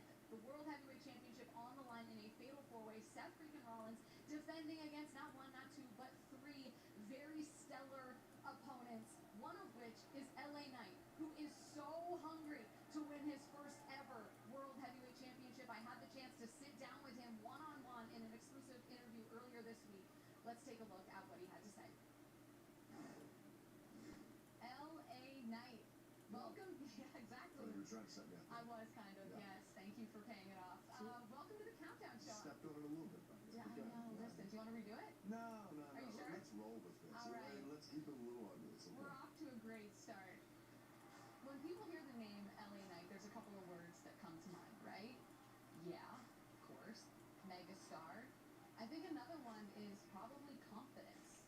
So I wanted to ask you, when you look at the WWE roster as it is right now, it is absolutely stacked. How do you maintain your confidence when you're surrounded by so much talent? I don't think that you can do what we do and not have a certain level of confidence that is above and beyond. At the same time, you got to check that from time to time. You got to consider your surroundings. You got to consider the things that are going on. You think about Sunday's match. You think about 4 men that are in that match. The other 3 guys, they've all been to the top of that mountain. This guy hasn't. So in that regard, I got to figure my own space. Actually be a little bit self-aware of that, but still have the confidence to say, I can be where they've been. I think it's a safe assumption to say winning a World Heavyweight Championship in WWE is on the bucket list. What bigger moment could you have? You've got not 1, not 2, but 3 opponents. Sure. Do you think you're the hungriest person in this match I don't for see this how title? it couldn't be. Again, considering, let's look at the surroundings. Jey Uso's made a hell of a name for himself. He's broken off from the bloodline, done all that. Gone on to be the World Heavyweight Champion. And with that being the case, my hat's off to him. Seth freaking Rollins, who I'll say is probably the most desperate. I don't think desperate makes it the hungriest, though. But here's a guy who joined up with Paul Heyman. Why? Because he had to. Joined up with Braun Breaker. Why? Because he had to. Joined up with Bronson Reed. Why? Because he had to. Because the man wanted, needed to be World Heavyweight Champion. He got that, and now he's desperate to hold on to that, and that's why he's got these guys around him. Now, with that in mind, you've got CM Punk, another guy who got to hold that title for 5 minutes or something like that at SummerSlam before the match carries on. Another man who's got to be damn hungry, and I gotta say, he deserves his shot. Right now, it's my time. Why is it LA Knight's Why time? is it my Yeah, time? why is now your time? Yeah, it should have been my time a long time ago. At this point, we are overdue. You're going to consider the fact that what have I had since I've been here? Maybe 2, 3 world title shots. And well, it's small, ain't it? And you think about a guy who's made such an impact in this business, in this company, talk of the industry at certain times, and I've had that many world title shots. You don't think that I should be walking in this thing thinking that not only do I deserve more shots, but I damn sure do deserve to be holding that thing, walking around with it, defending it week in and week out, and that's exactly what my plan is. So whether it's my time or anybody else thinks it's my time, I'd say it's overdue to be my time. A lot of times in life, people think that they have a goal, right? A big goal, and they spend their life working towards that goal. A lot of people don't think about what happens after they achieve it. Yeah. Have you thought about that moment? And if so, how do you think you will feel in it? Fleeting moments, I've thought about it. It's tough to allow myself to do that too much, because then it's almost like it's happened, and I feel like you can kind of lose the drive a little bit if you get that feeling, and I don't want that.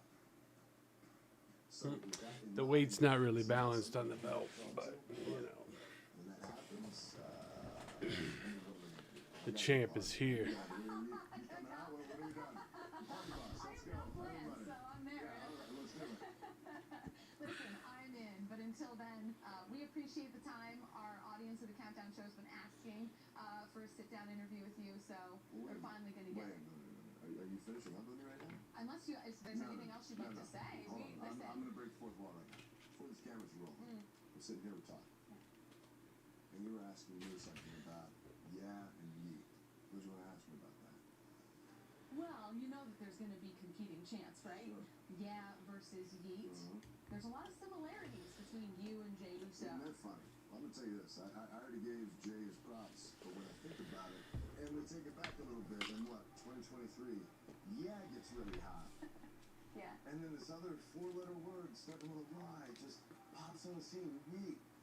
Are you trying to say maybe he I took don't some know. inspiration? I don't know. But then, call me crazy. I look at the glasses, okay? Oh my goodness, you're actually making a sound argument I right look now. at the glasses. A sound argument, huh? All of a sudden, I see glasses with yeet on them, don't I? Isn't that interesting? Did somebody get some inspiration? I don't know.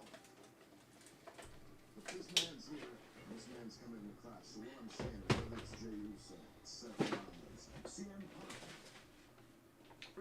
any single one of them that wants to see me like that World Heavyweight Championship, we can talk. Because my man, at some point or another, I will be heavyweight champion. It just might be their clash in Paris. Yeah, I don't think so. I like you, LA Knight, but I don't think it's gonna be a Clash, buddy. Tonight at Clash in Paris, you guys, it's hard to disagree with him when he says he is the hungriest superstar coming into this match. My question for you is, does it matter? Absolutely, it does matter in a match like this, especially because you're going to have to really dig deep against three of the best men we have on this roster. And LA Knight, who is someone who has not won a world championship. We have seen he's in the ring with Jey Uso, who's recently world champion, with CM Punk, who has one of the longest reigns in WWE history, with Seth Rollins, who has two of the greatest cash-ins, one of the greatest cash-ins, a great heist as well. I think LA Knight, in many ways, like he's on the clock. You see a guy who is 42 years old, still very sharp, but you have to think that there is more time behind him in his career than there is ahead. And you wonder, without that resume of multiple world championships on it, are you going to get more opportunities like this? So it feels very much like now or never for a guy like LA Knight. It's funny that you mentioned the age of LA Knight, because I was thinking about that for this match also. I mean, Jey Uso at 39 is the baby of the bunch. 40, recently turned Just turned 40, sorry. Baby of the bunch in this group. There are some veterans here. The average age 41.75 in this match. I'm doing the work. Wow. Man, shouts to ChatGPT. Oh, you didn't even use a calculator. No, ChatGPT does the calculating for you. But so these are like incredibly experienced superstars that we have in this match. So I don't worry about this going the way of some other Fatal 4-Ways where you see people get very distracted by alliances, personal beefs, because everyone here has a beef, right? I mean, maybe no one has a bigger beef than CM Punk, who should have the ultimate chip on his shoulder after Seth Rollins I agree. stripped him of his dreams. But all of these guys have some serious chip on their shoulder in this match. There are chips on shoulders. There are personal beefs between certain people. There's also friendships, though. There's also people in here that do get along. CM Punk, Jey Uso come to mind. But we saw Jey Uso. Yes, this is where I was going. Baby, come on. My bad. So my question is, you see someone like Jey Uso, who's, getting little whispers of advice from Roman Reigns about forget about working together, focus on yourself, focus on the task at hand, and winning the World Heavyweight Championship. You see Jey Uso do something like super kick CM Punk. What do you think? I think that's all out the window right now. We talked about this earlier in hour one. CM Punk was trying to rally the troops to say, what is the plan if the Vision gets involved? And Jey Uso said, I'm not worried about that. LA Knight said, we're not worried about that. I think as far as getting on the same page, that's out the window. It's every man for himself, and if the Vision does get involved, figure out a way to get it done. Because I don't see any alliances, I don't see any friendships.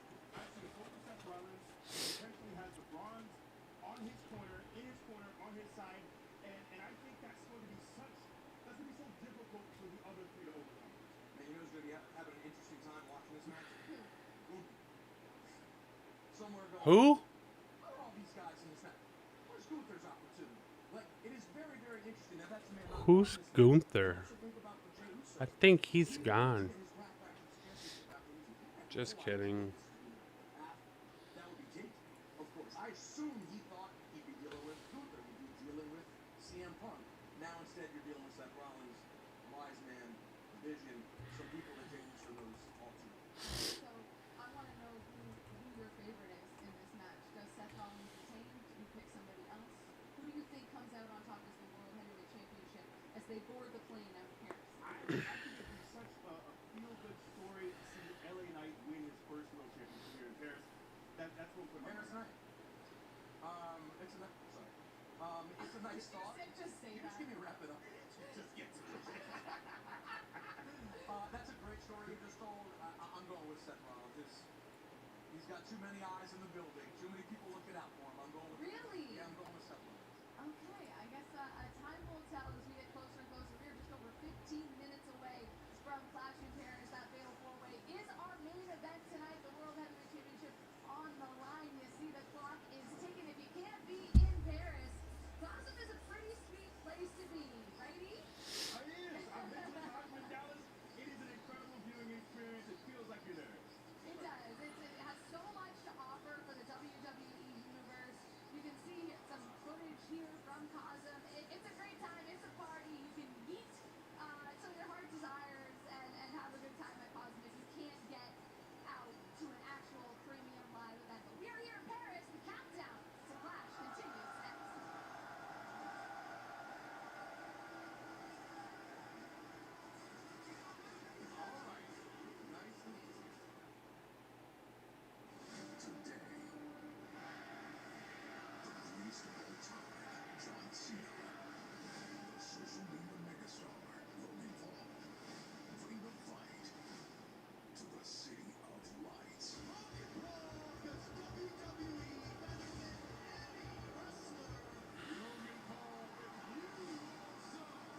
Come get some.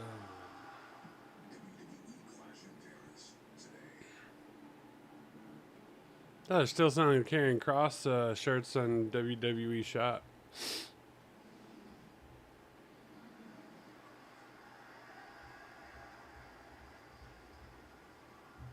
And Cody Rhodes, dance off these styles.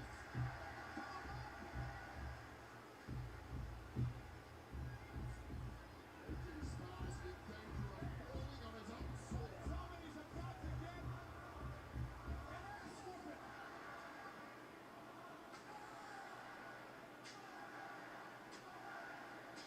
Well, that's interesting. We got some Jade side plates on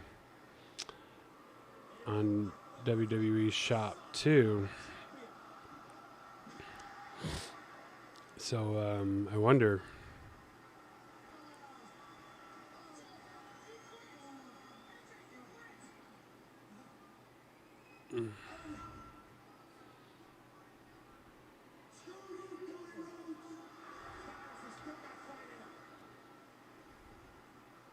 AJ may have no choice to retire after this beatdown.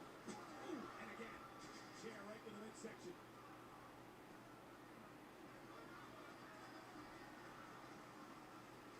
And now Rhodes, steel steps in hand. Remember, AJ Styles is pretty much helpless. Handcuffed to the second rope. That key is nowhere in sight. Think about this. If you're AJ Styles and you're I don't get why they keep showing. I mean, like if you really don't have content to do, you know, this whole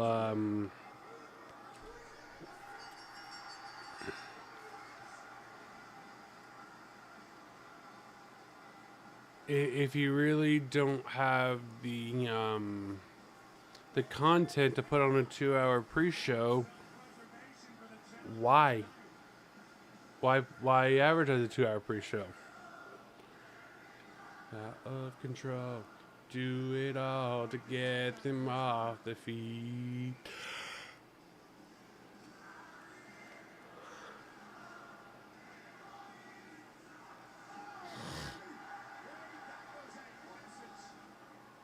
Final shot. Cody, that is a message to the entire locker room. High or low, I will match whatever level you want to take this to, and I will beat you. Cody Rhodes, guys, is just screaming down at me based on a question I asked him. Like a officer next to him. Can you get down and dirty when you need to? Cody Rhodes proved time that he could.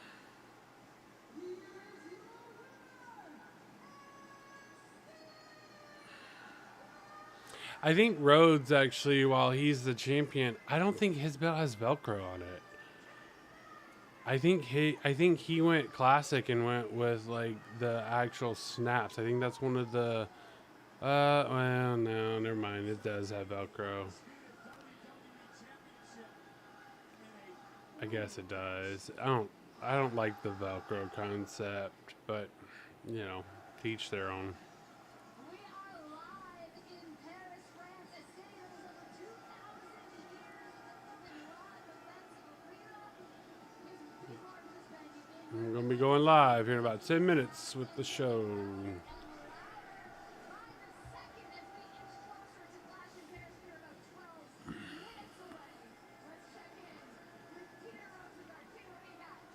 All right, I am in Gorilla right now here in La Defense Arena. As you just said, I see all of the important players. Oh, Alicia Taylor is here.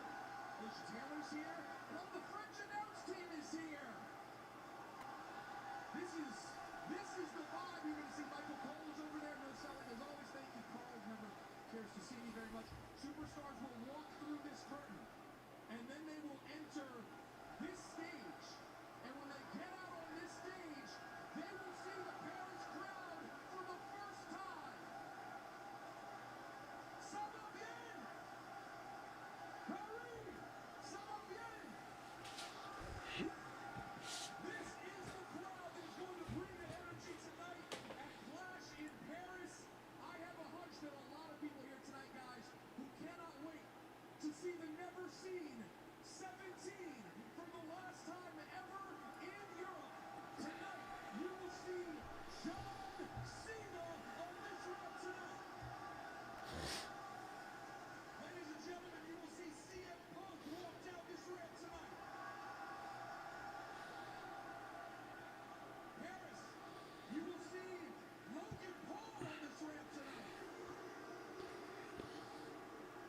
I'm with you, Paris. I'm with you. That guy right there needs to win tonight against Logan Paul. Never seen 17, one of the greatest of all times. Get over here, Roseman. I know it's fun to soak up all the attention over there, but stand alone. Enjoy your moment. Make some noise for Jackie Redmond and Big E. Biggie, give it up for Biggie. Listen, I want to know how loud this place is going to get when you see John Cena.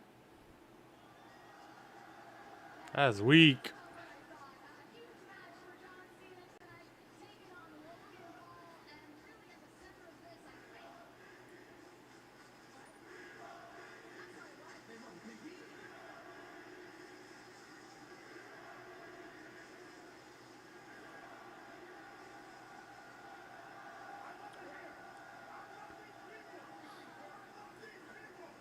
As you should, and we in the WWE universe love you, just like we love John Cena. Who is taking on Logan Paul tonight, and at the center and the heart of this match, really, it's all about respect.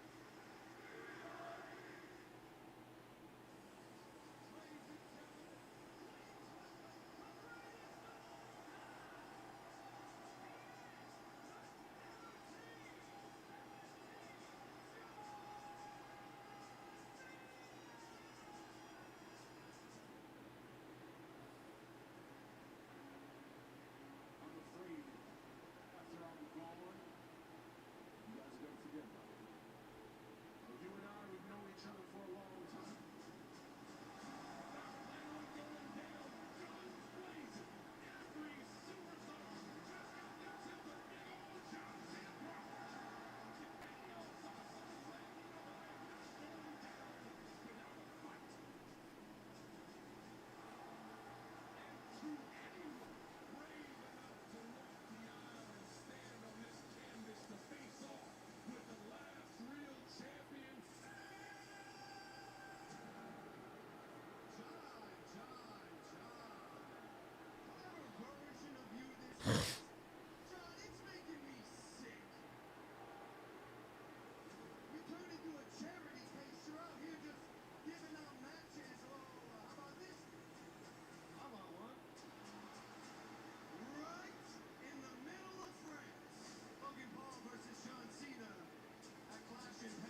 Stupid.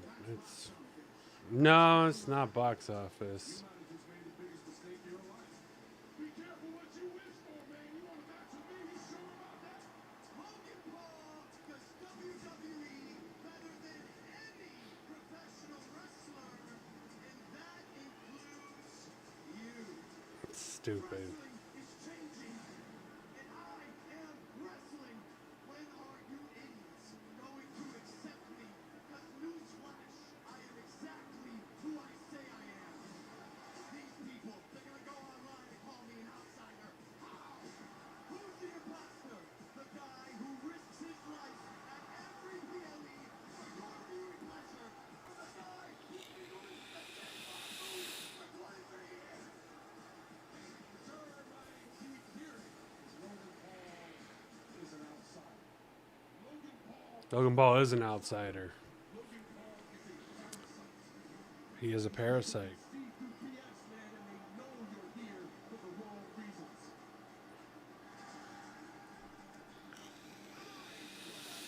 Netflix, $5 million. Boom. I promised ESPN $1.6 million. Boom. The value that I bring to this company is incalculable. Every single time I step in this ring, all I do is ask, what can I give to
There's Michael Cole. Oh, that's cool. They got like an Eiffel Tower. Hey guys, give me a second. I'll be right back.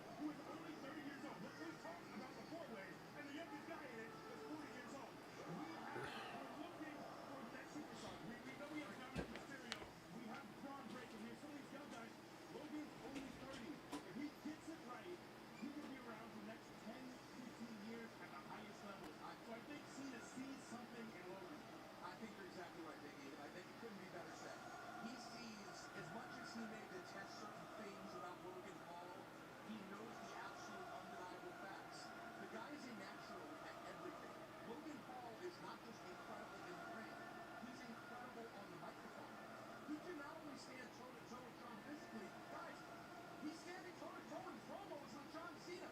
John recognizes that. I think you're right, E, and as much as he may record certain things about him, I think he knows what he could be in the future, and I think he also thinks maybe I can teach this kid a lesson and make him that much better for the business moving forward. Right, I think a lot of people who are critical of Logan, they say it's not that he can't do the moves, it's where is the heart, where is the passion? Like, who are you besides a guy who is always looking for viral moments, who is always looking for clicks, for always looking for a way to rock people up? I guess Wade Barrett is going to be in commentary. Somebody was saying the other night he wasn't. With his happy, great moments, that's not what makes a great professional wrestler. It's right, it's tying it all together, and I think that's what John Cena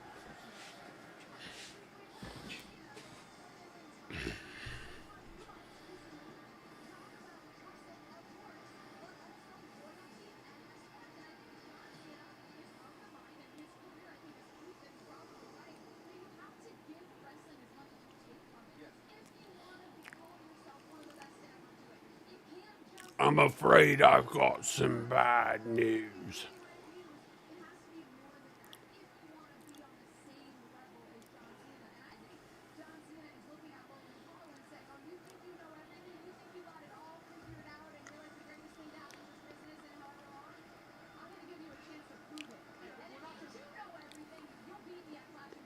We're not just a vehicle for your crime and all your different things. Trust me, I know it's like I've worked at some places before that are iconic brands that are like the Giving Tree, and people take, you know, the Giving Tree story, take and take and take, but if you don't water that tree, all of a sudden it ends up barren. I think John does want to emphasize that, but let's remember for John, this is an important match as well. John Cena is coming off of what many people think is one of the best matches he's ever had. He's also coming off a period where he went on TV and kind of said, I've had a change of heart. And a lot of wrestling fans are like, what the hell just happened? How? Yeah, he's on the line. Some people aren't buying it, and they want to see John Cena put in work and take it out on Logan Paul here tonight. Listen, I'd be remiss though if I didn't ask a very important question. Because Logan Paul has got himself a match with John Cena. Now there's no title on the line. Because Cena doesn't hold the title.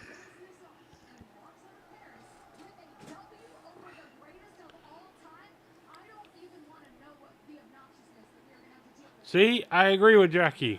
I agree with Jackie on that. I don't think we're going to see that. I think we're going to see the best version of John Cena. Wasn't it Jake Paul that taught us it only takes one punch? That is true. That is very true. But look, this is John's last match, not only in Paris, but in Europe. This crowd is going to lose their minds for this man. I think, you know, we were up and asked before if John Cena, the same Cena that we saw 5 years ago, and we thought, okay, All right, boys, it's 11 o'clock. Wrap it up. Let's go. we saw a version of Cable. Yes, and I think we're going to get that version here tonight. Oh my gosh, I cannot believe it. This card is so freaking good tonight. But kicking things off here at Clash in less than 10 seconds is Roman Reigns versus Brian Reed. The Tribal Chief versus the Tribal Chief. Enjoy the show, everybody, and thanks for watching.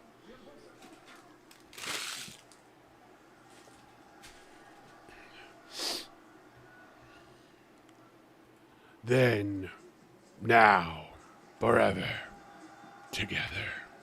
Hey, for the first time ever, a WWE premium live event has come to this European jewel, Paris, France. The Arc de Triomphe. I've been there too. Including last year. And tonight we'll host WWE Clash in Paris. Over 30,000 WWE Wow, they're still trying to get in?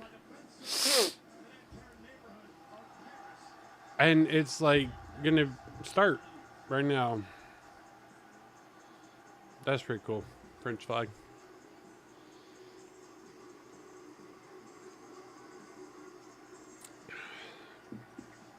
Je m'appelle Paris.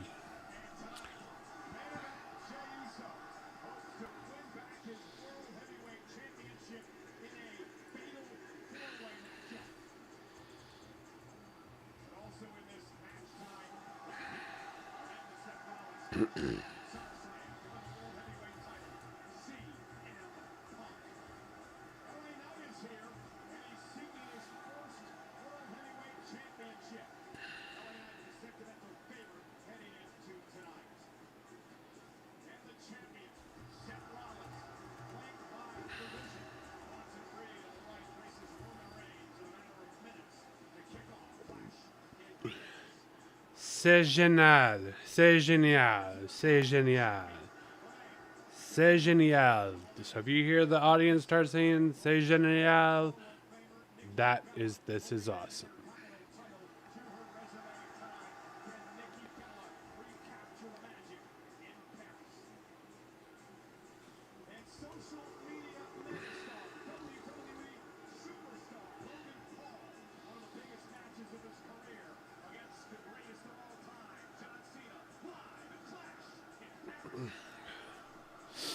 Let's get started. Come on, guys. Under the lights. On the biggest stages. Around the world. Every city has a story. Every war leaves a mark.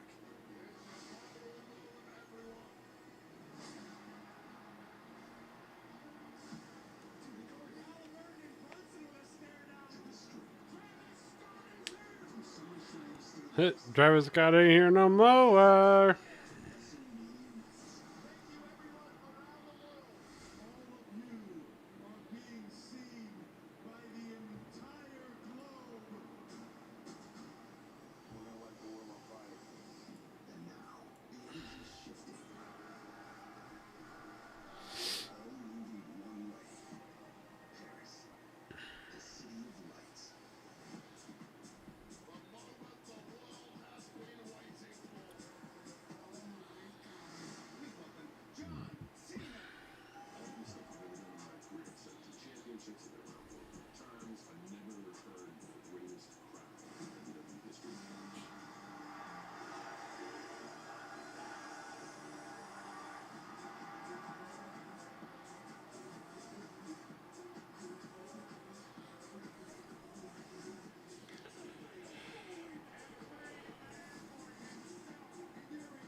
All right, we are live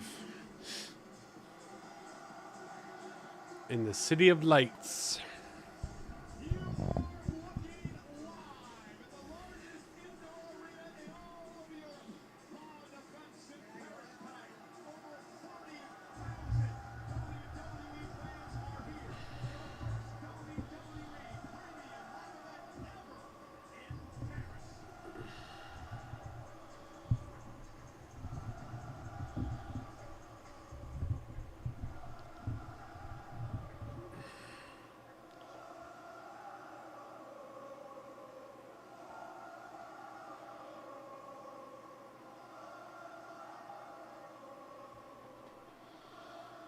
Uh-oh.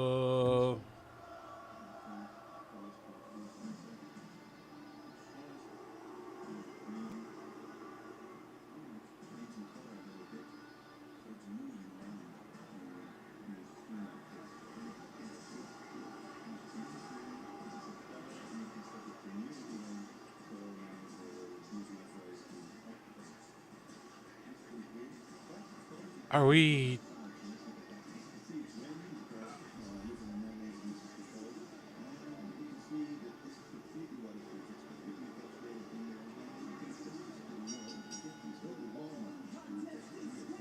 I don't think we're supposed to be hearing the talking that we're hearing.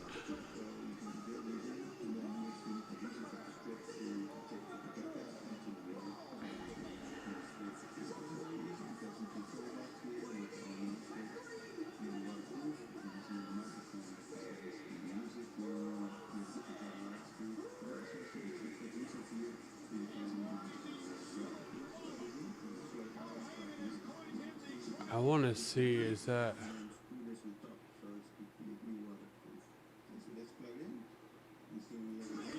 Okay, so apparently I've got something playing in the background, but I don't know what.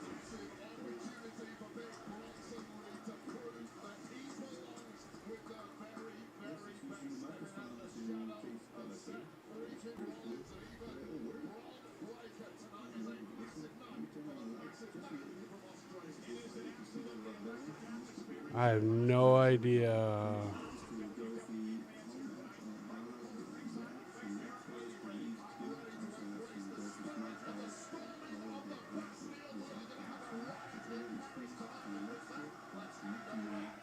I have no idea what that noise is in the background.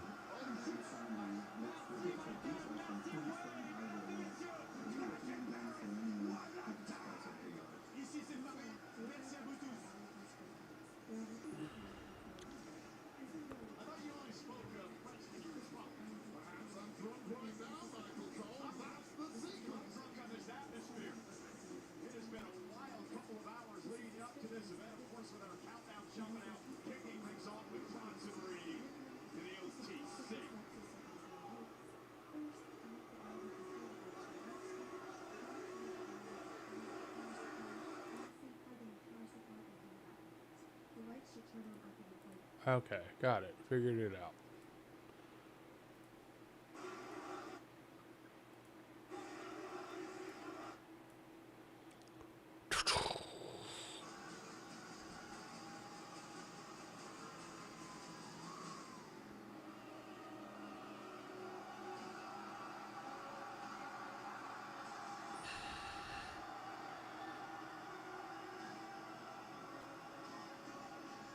Acknowledge me.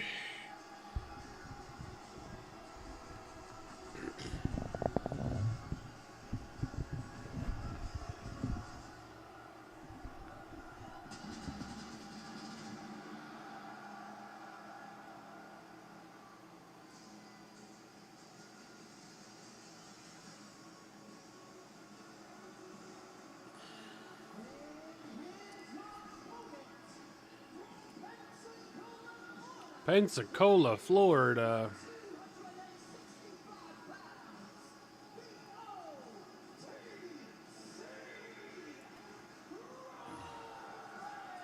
Oh, he's got a different Ulafala too. He's got the black one. Oh, Michael Colson talked about it.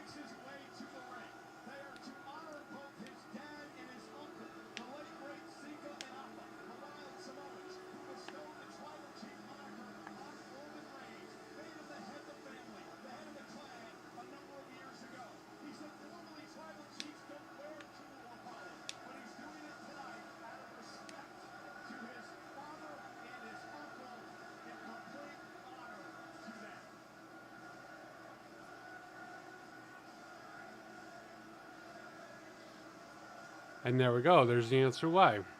He's wearing one that's in honor of his uncle and father, and then he's wearing the other one, meaning he is the tribal chief.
So Bronson Reed is he is Samoan. However, he is not part of the NOI family, so he's not part of the bloodline. Maybe that's why they didn't keep him in Solo's version of the bloodline for a while.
Fans are going to hijack the show today.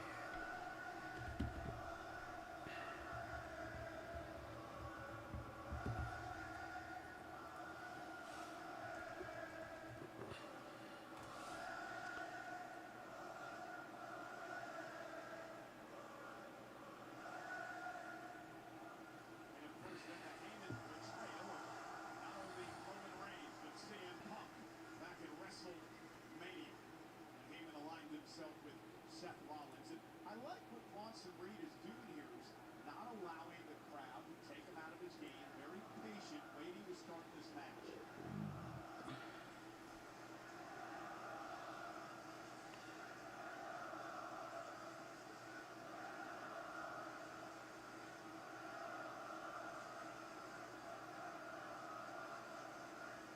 Great point you just brought up, Cole, but the truth is this link-up with Seth Rollins and Paul Heyman has given Reed the mental expertise that will match his brand of physical destruction and take him to the top of this industry. That is a game changer for the career of Bronson Reed. And also the way that Reed has almost bullied Roman Reigns over the past couple of months. No, not almost has. Definitely has. He took the shoes. Tonight he takes the prize and potentially the career of Roman Reigns.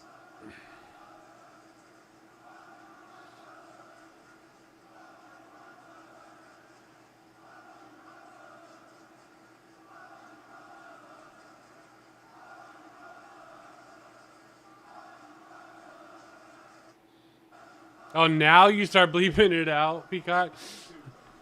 They've been saying F you Bronson for a while, and then, oh wait, maybe they couldn't figure out what they were saying. Bronson went 4.5 years without being pinned in a one-on-one match. Oh, he's got a handful of hair. Ref doesn't see it. Longest in truth, this was way more than that. It simply doesn't happen in this day and age. And Roman Reigns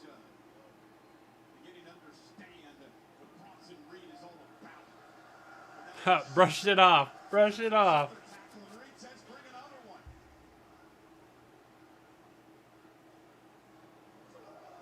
And again, a stalemate. This one driving Reigns. This is what happens when an immovable object meets an unstoppable force.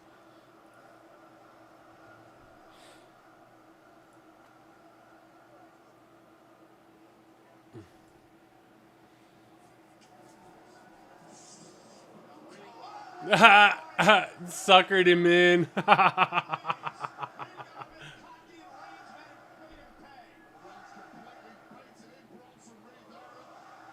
Wind it up.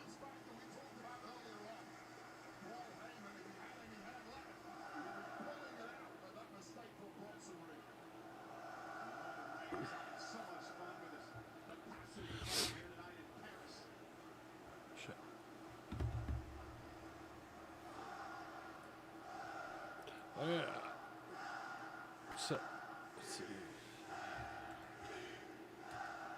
Yeah.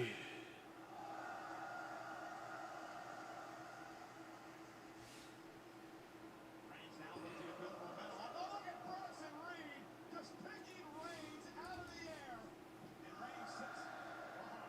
And I'm gonna try. No, he ain't gonna pick him up. Oh, wait, yeah.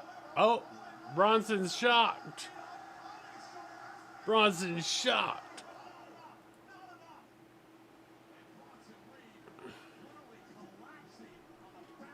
I mean, what? So he's boasting about being fat?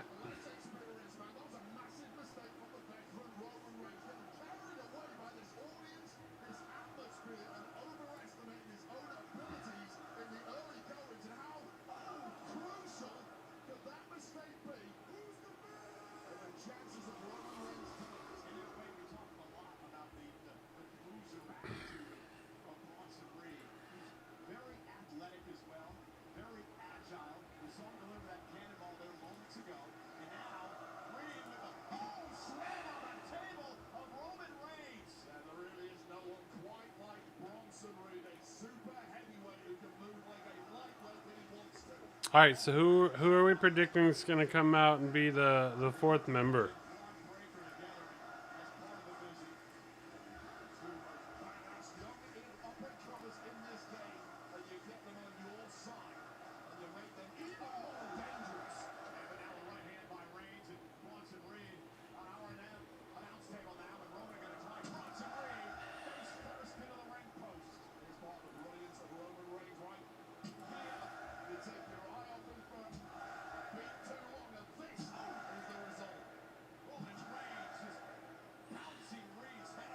Yeah, he is.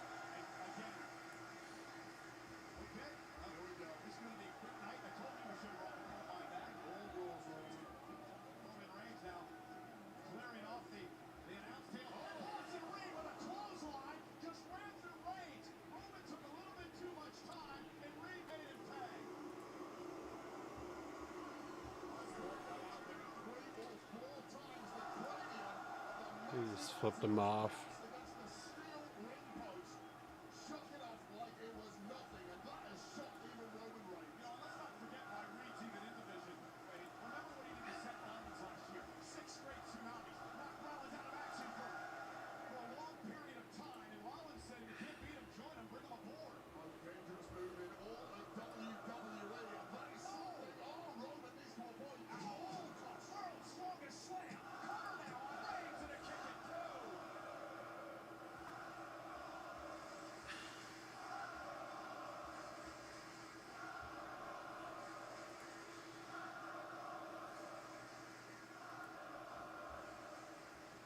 WWE fans trying desperately to reel Reigns back into this match, but Wade Bronson Reed made a statement with that world's strongest slam. There's ludicrous levels of power and now merciless abuse being thrown the way of Roman Reigns.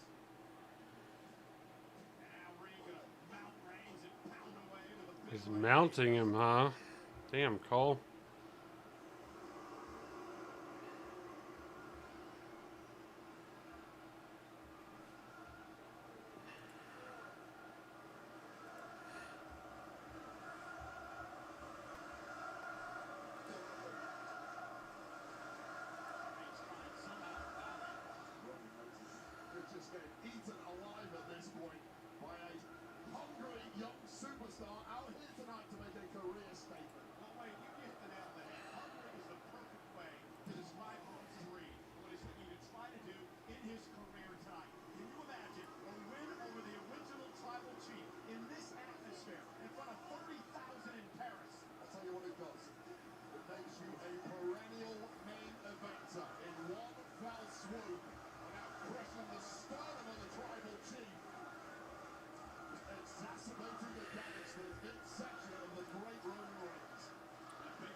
I mean, yeah, just about everyone.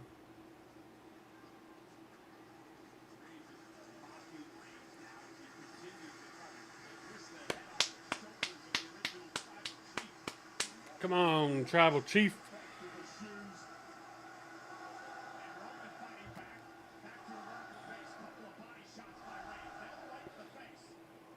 What? Oh! What a collision! And Reigns just take it out. Listen, you sat ringside for literally every single important match of the So this is what I was thinking is gonna happen. Is Bronson's gonna have like a dominant showing, real dominant showing. Who are those people walking up and disrupting? Is that gonna be? Is that one of the members? Is that one of the new members of the Paw Patrol? Huh? Did we just catch them on camera? Because they're wearing a hoodie and they're distracting.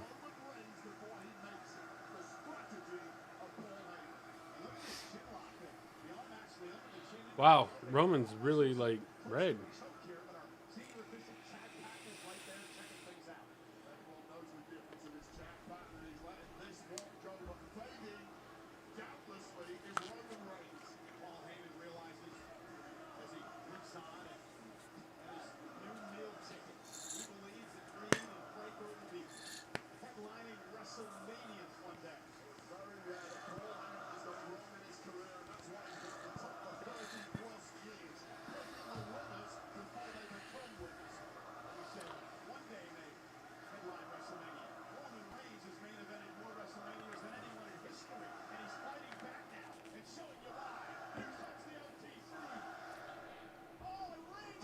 Oof, that made it look like a freaking.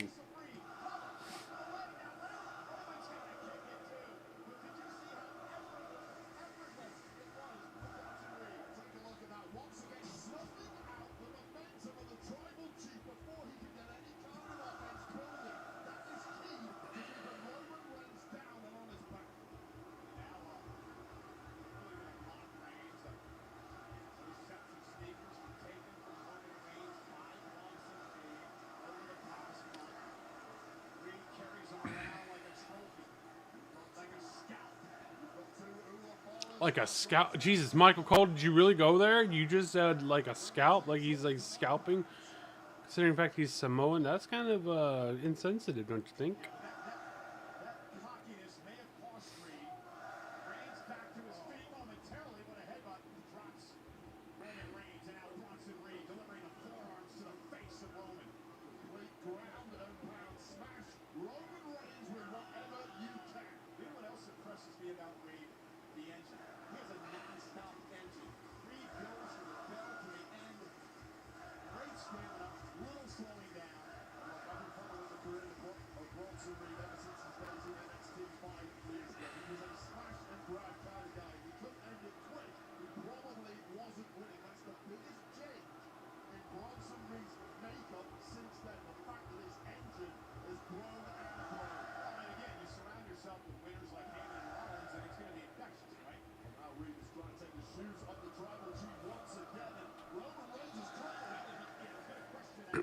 So Reigns has got more strength in his legs, able to shove Bronson off.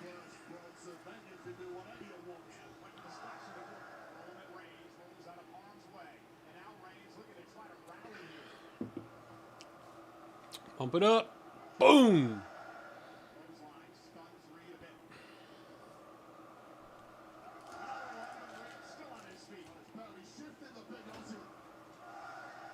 Aussie. So he's not New Zealand, he's Aussie. Nope.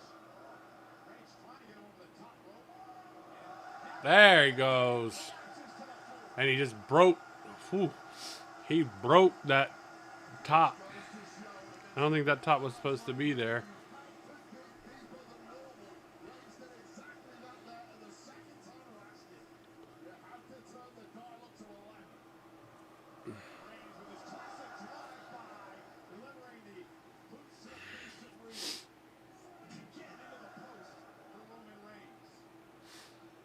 They didn't do the light board around the ring. I'm disappointed. But I guess it's probably a lot of money to ship those light boards across country. Although, don't you have them in Riyadh that you can just like, you know, it's less than just take them from Riyadh.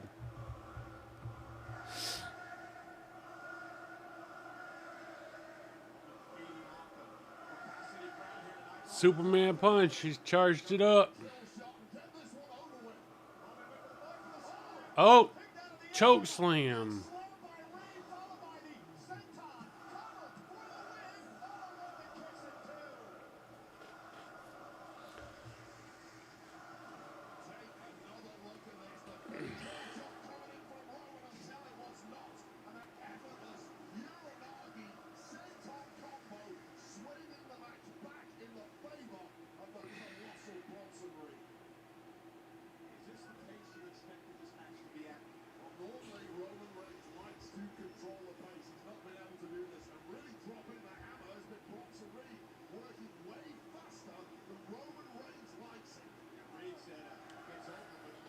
Sorry, my wife just sent me a text message that made me laugh.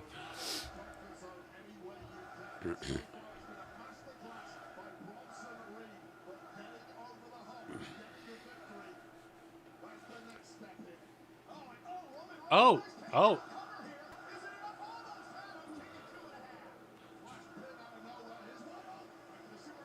Samoan drop. Oh.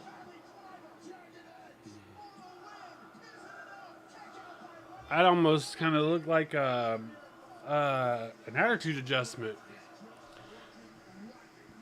Or as it used to be called, which I wish we could bring back the term, the FU. Come on, call it the FU again, since this is Cena's last time around. Call it the FU. Not the attitude adjustment.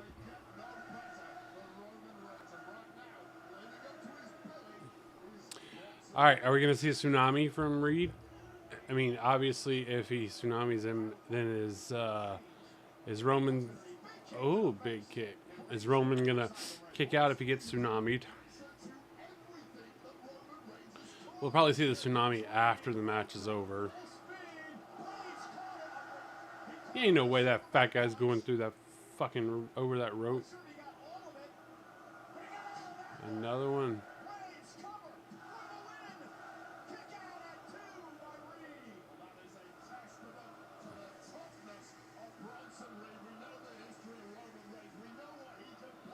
Paul, you're really good. I mean, I gotta give the man credit. Paul's really good at selling. Really good at selling.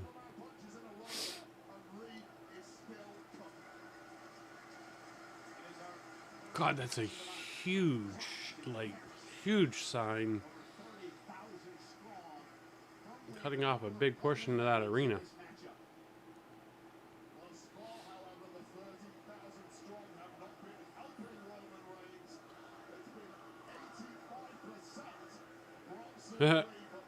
Roman was just doing chick push-ups. Nice.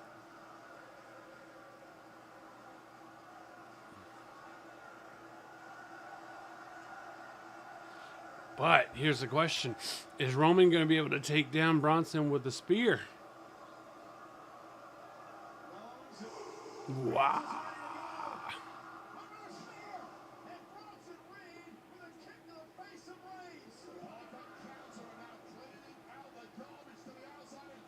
Oh, he's going to try it again?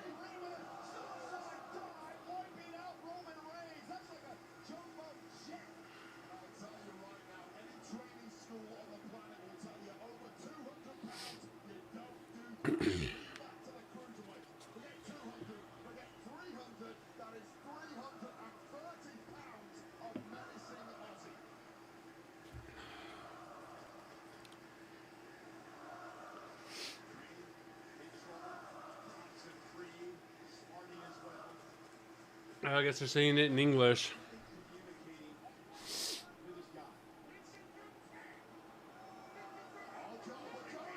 No, he's going for the tsunami.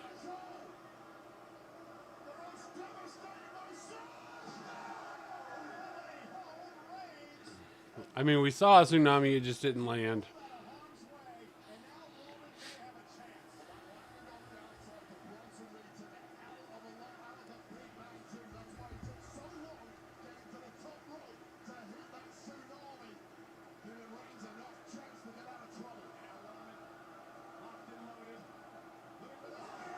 Oh, he blocked him.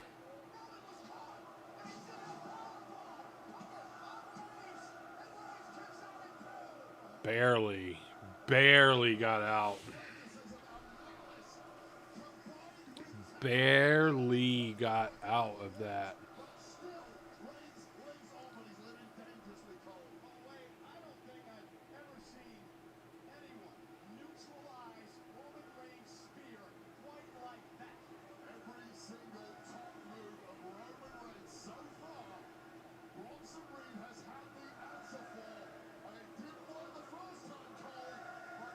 Oh, Paul's over there doing the blessing. Paul, are you Catholic? Oh, uppercut. Uppercut. Damn, I will say this though. I thought I had big calves, like muscular calves. Bronson Reed's calves are the size of frickin' people's heads.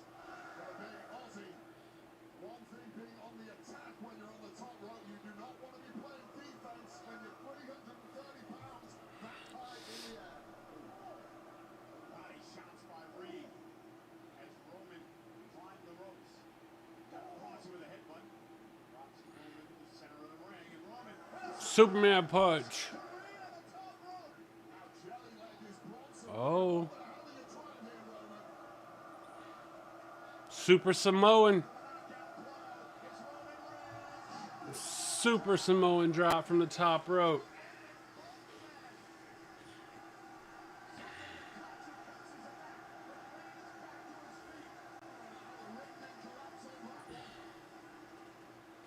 Ooh, spear. Nice clean win for Roman. Wasn't what I anticipated, but like I said, I mean, Roman was featured heavily in the artwork for promotions. But now go over to Paul and take your shoes back.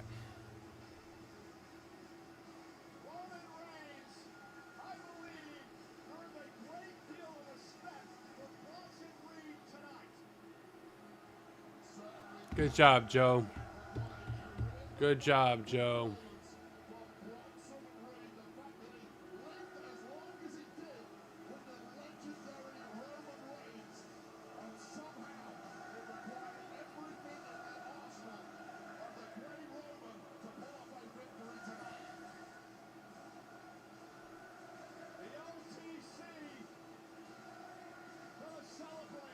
Is that Jelly Roll? Jelly Roll's there, it looks like. Looked like that was Jelly. It is. Look, there's Jelly. Jelly Roll hanging out right behind Michael Cole.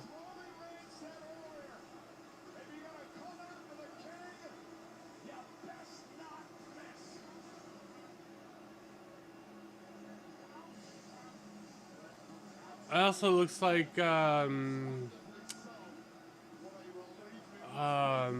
is that what's his name? Benny Blanco? No.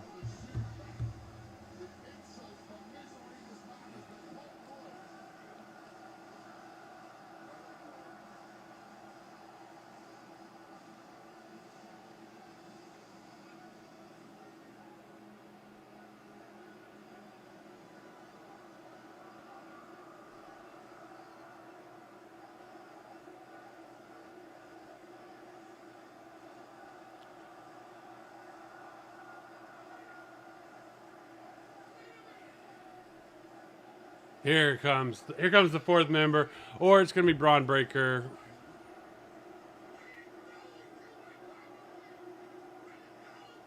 Fuck out of here, Paul.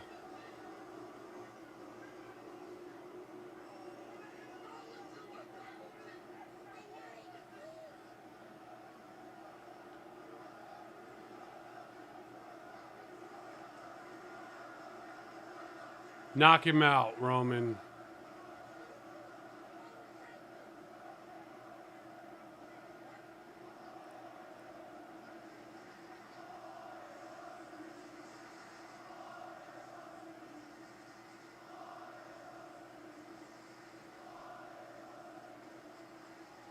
Why is Paul smiling?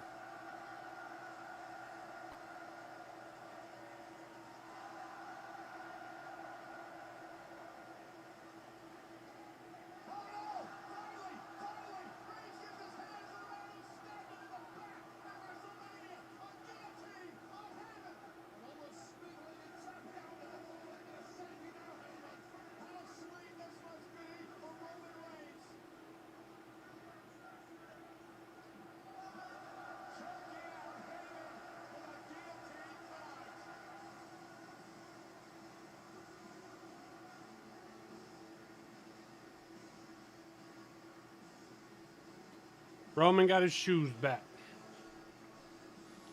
No more shula fala.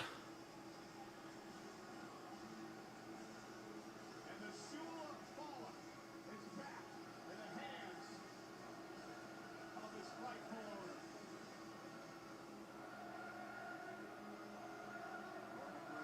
Celebrating in style tonight in Paris. Still the glasses of Baton Rouge, no doubt. And well earned.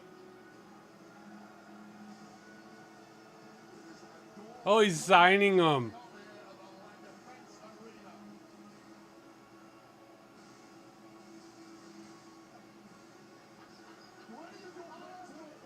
He's gonna sign the shoes. Here's one. There. For Germany, you're supposed to have packed it well. They're gonna give one to Jelly. They want stuff. And he's signing the shoes and tossing them into the crowd here in Paris. Wow, how much are those shoes going to be worth? Can you imagine that on eBay? Well, I imagine somebody's going to get them.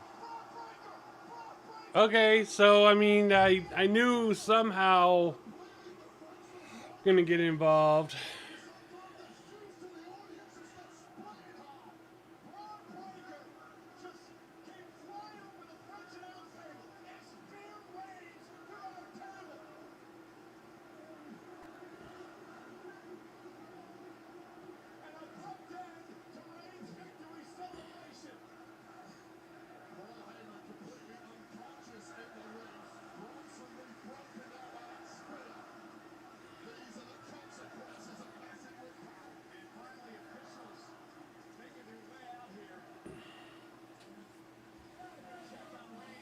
So we knew Bronson was, I mean, or we knew Braun Breaker was going to be there.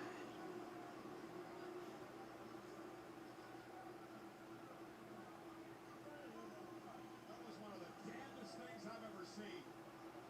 So much velocity centered on the midsection of Roman Reigns, and then crashing through that steel announce table. Come on, Jason, get him out of here.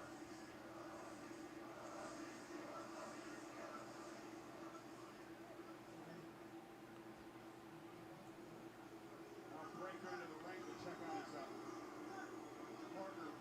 Bronson reinforced the oracle of the division. Paul Heyman, who was choked out by Reigns moments ago, but Roman's trying to make it back to his feet. Roman, a very proud Roman's going to get up. Bronson's going to get out, going to run around the ring and spear him at 23 miles per hour. Struggling to get vertical despite all the help surrounding him now. Is tonight. And there's Hurricane. At this point, he looks anything but.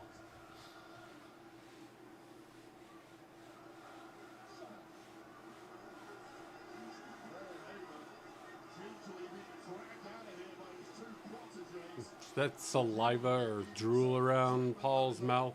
Roman's going to need some help as well. He's struggling just to make it to his feet. That's speed. Oh, and this is why Roman's now going to be taking a long vacation. So here's the thing, when you don't see it coming, you cannot ride the impact. It hurts all the same. But when you're blindsided like that and you go through a table, you can times the impact by at least 5. I guess we shouldn't be surprised if Breaker finally made his way out here. I'm surprised he didn't come out earlier, actually.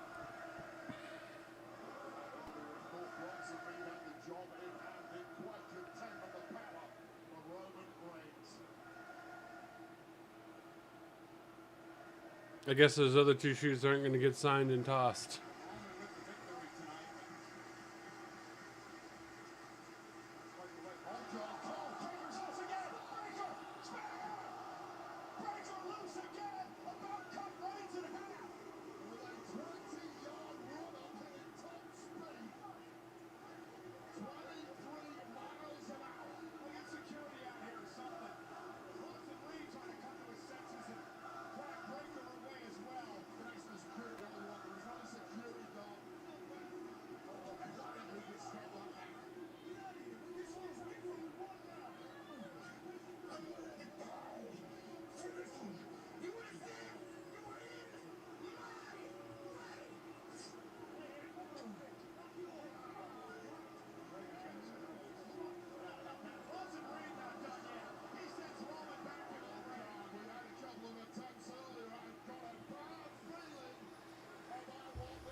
I mean, you knew because again, this goes along with the rumors saying that Roman was going to be taking a long vacation.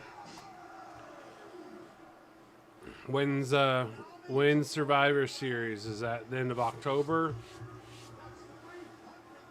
November?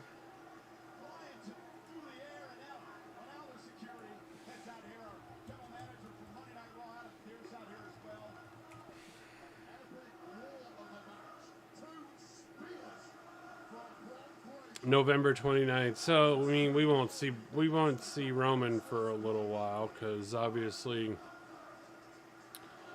November 29th. So Survivor Series, obviously that'll be because let's see who's on the cover. Cover art's got Ray, which makes sense because it's from San Diego. I mean, you've got Trinity on there, but obviously she's not going to be participating.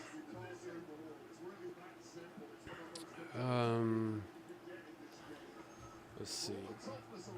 You've got Jacob, you got Jay, you got Seth, you got Penta, you've got Cena, you've got Becky Lynch, CM Punk, you got Belair, Damian Priest, Rhea, Roman, and Cody. So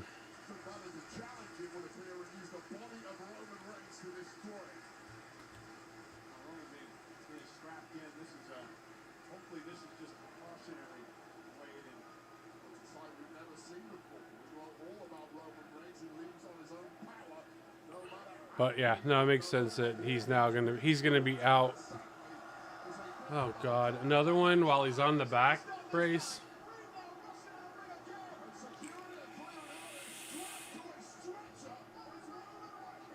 He can't brace.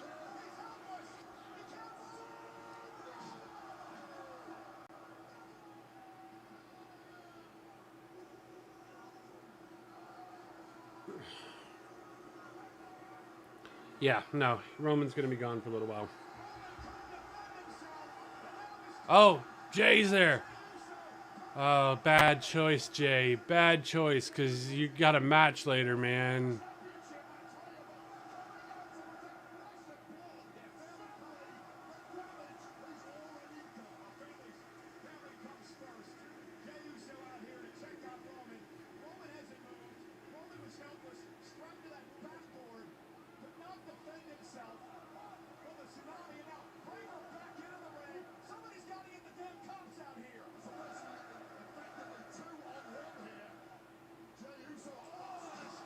Well, and any chance of Jay winning later tonight just got ruined, and that's going to explain why Bronson and Braun Breaker will probably come out in that that championship match. So.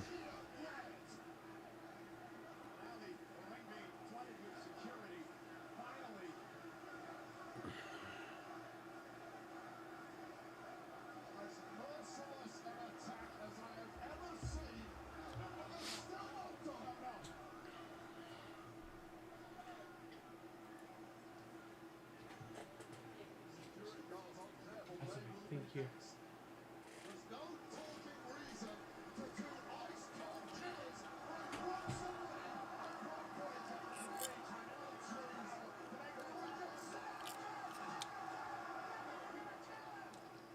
Watch, Jay's not even going to be cleared to wrestle like tonight. It's going to be a triple threat. Or maybe LA Knight gets taken out and then it's just one-on-one CM Punk versus Seth Rollins.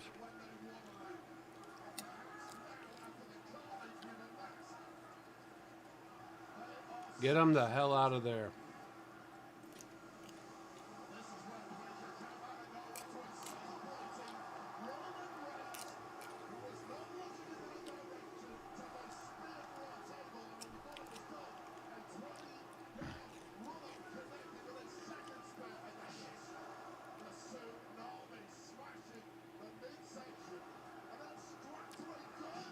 I had my wife bring me in some fresh popcorn from our popcorn machine.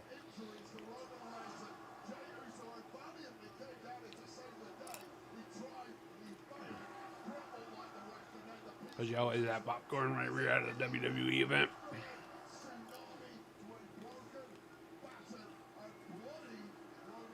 No, don't even. Really?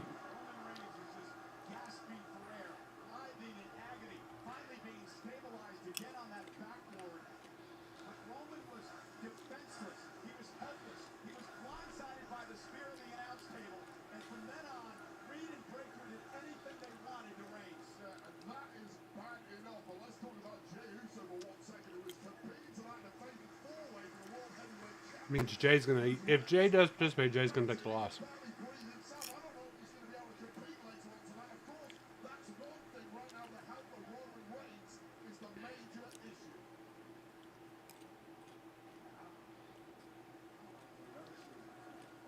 Medicine. Medicine. It almost feels like the show cannot go on something like this, but of course.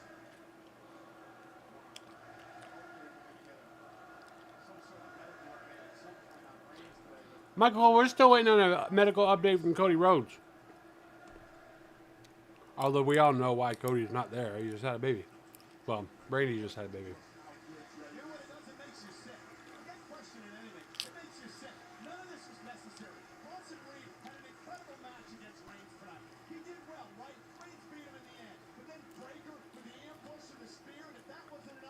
Is Bronson going to take those shoes off?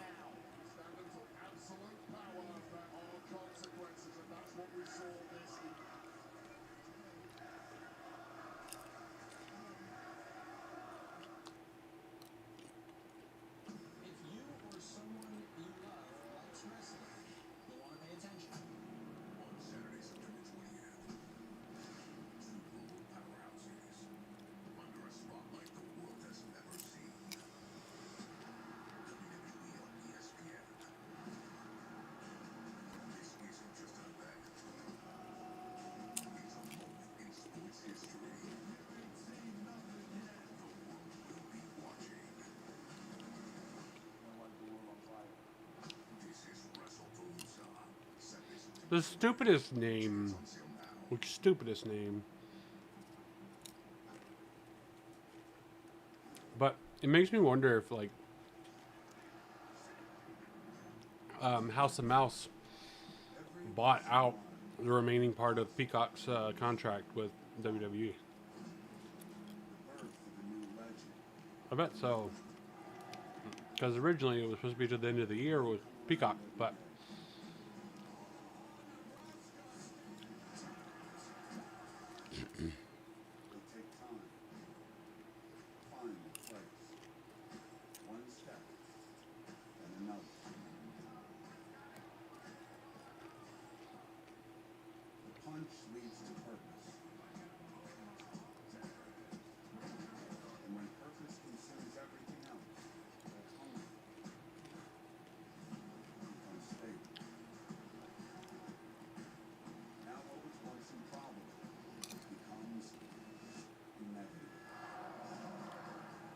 still on Netflix.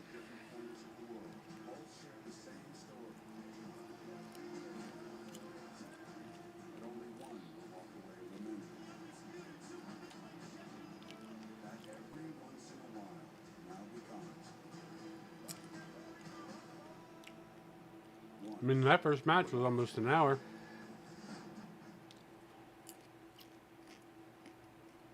Well, that whole first segment was almost an hour. And two champions one night, boxing's biggest names collide on Who Saturday, cares? September 13th, when Canelo Alvarez faces Terrence Bud Crawford in an epic showdown. And Why you put Canelo's first name, but you're putting Crawford's last name? your fight night, the VIP ticket packages at on location exp.com/Canelo Crawford. The stars are out tonight, including the hottest singer on the entire planet, none other than Jelly Roll, who made his WWE in-ring debut at SummerSlam. Joining him here tonight, one of the greatest performers on the face of the planet. Oh, it's Post. That's who that was.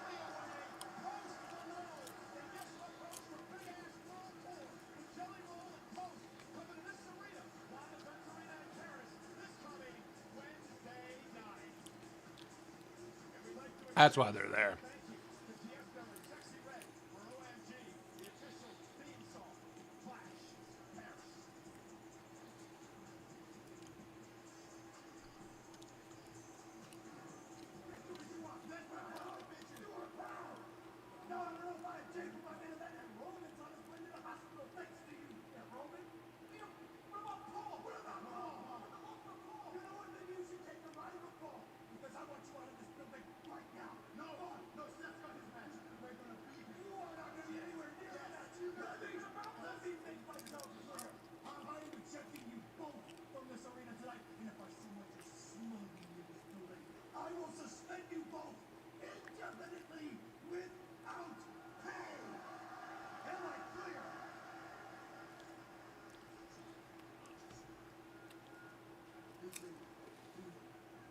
Not tonight. Get him out of here. Go.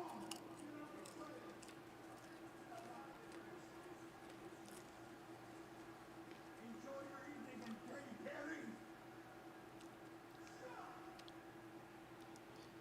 Threatened to strip Seth. That's what you should do. Upset. You heard the news, lady. Roman Reigns is being taken to the hospital. At least they got rid of those monsters, Breaker and Reed. That'll be that.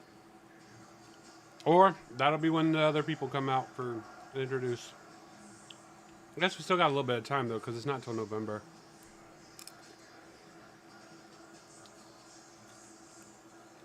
The hell are they wearing? Stupid.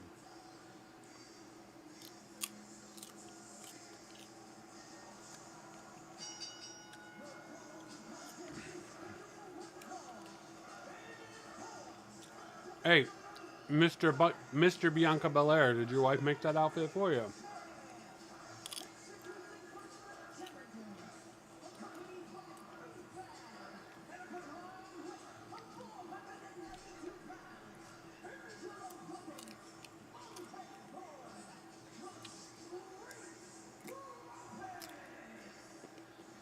A Street Profits with an opportunity to win back tag team gold.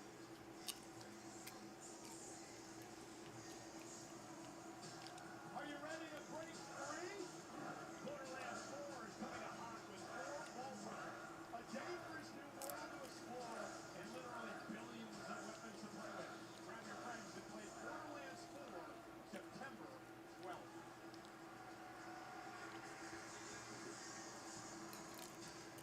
And of course, the mask is being worn by Montez Ford and Angelo Dawkins tonight. You can see the Borderlands video game. No, that's why. I like that from the Street Profits. Their opponents tonight, of course, known for wearing some intimidating masks and adopting intimidating personas. What Borderlands is an incredibly violent game, so maybe that is the side of the Street Profits. And again, remember, Buddy Dallas trying to get in their heads this past Friday night on SmackDown.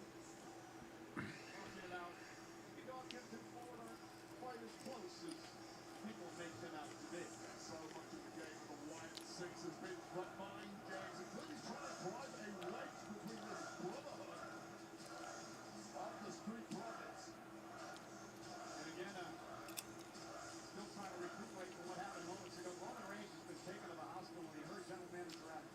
Hey, look, their desk is built back. Baker and Reed have been kicked out of the building. If they return, they'll be suspended without pay if they come back in this arena. That was massive consequences for Seth Rollins, who's defending tonight in a fatal four-way his World Heavyweight Championship. Apparently without backup. And I heard that Heyman may be going to the hospital too. Fireflies.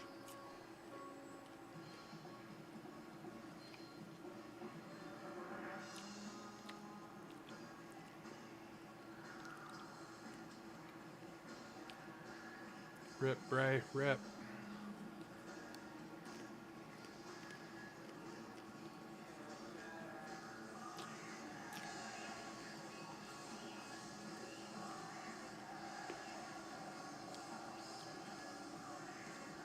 So I'm guessing the 6th member of the Wyatt 6 is Bray, who's not there.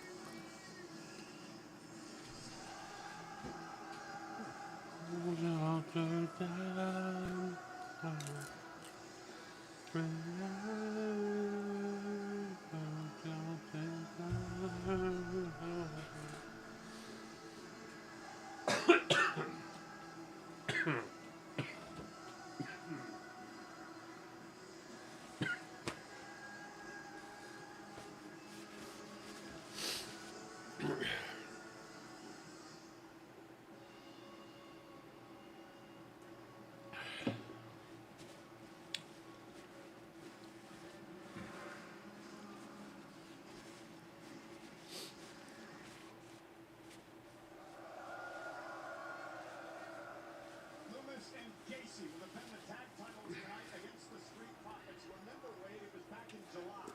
The Profits lost the tag team titles to the Wyatt 6. The Wyatts would retain them in that wild table, ladders, and chairs match back at SummerSlam.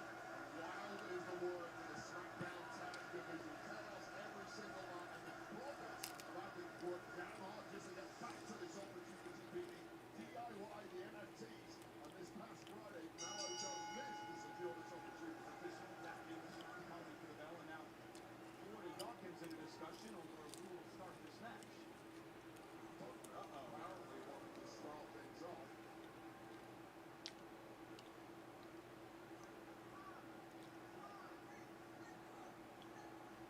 This is the kind of thing you should have sorted out in the locker room. It's rare you see that from the Street Profits, but it appears Dawkins is the one who's going to keep this up. Here we go. Tabloid Wade trying to magnify everything. And Tony Dallas, remember, trying to get the Profits head on Friday. I mean, how many times have you seen that before from the Street Profits? You've been watching for the last 7 or 8 years. They've been a tag brotherhood, a tag team. A lot of pressure on him, trying to win the tag titles back here tonight. The pressure's only magnified when you've had an arduous climb back to being #1 contender. You feel like you've really got something to lose tonight. Unlike the champs who, of course, have the championships to lose, you don't want to be back at the line on that SmackDown Tag Division. We didn't see it, folks, but Montez Ford delivered a pretty stiff tag to Angelo Dawkins. And that didn't sit too well with Dawkins. So maybe you are onto something, Wade. So from tabloid journalism from Wade Barrett to Pulitzer Prize-winning journalism from Wade Barrett. Thank you very much, Michael Cole. The Street Profits better get their act together pretty damn soon. I can hear Big Fab on the outside trying to yell instructions to get them on the same page. And Dexter Loomis, who fancies himself a torture artist. Oh, and a drop kick by Montez Ford showing off here tonight. Talked to the Profits earlier today, Wade. They talked a lot about Ford's definitely the better athlete of the Street Profits. In Europe this year alone, winning several matches back on the tour in March, including winning gold in Barcelona. Loomis will freeze Ford with that stare. Again, the mind games of the Wyatt 6 creepy and unnerving, and clearly Montez Ford did not want one piece of it. Oh, wow! I mean, when you're the Wyatts, I guess it's easy to play mind games and they have split personalities. What demented double team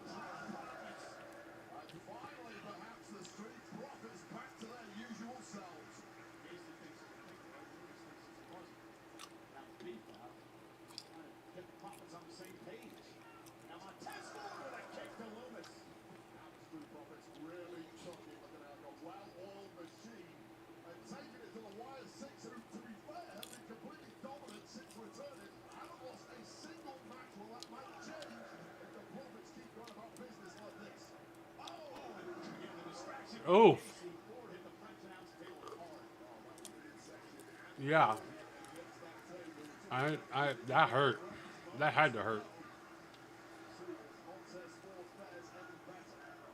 See Uncle Tody / Dallas looking on, surrounded of course by Nikki Cross and fancy himself having Lynch and Big Red Eric Rowan. Always around. And now Gacy really punishing Montez Ford here. Wyatt 6 Hey, Nikki, why don't you go knock out Beef Out?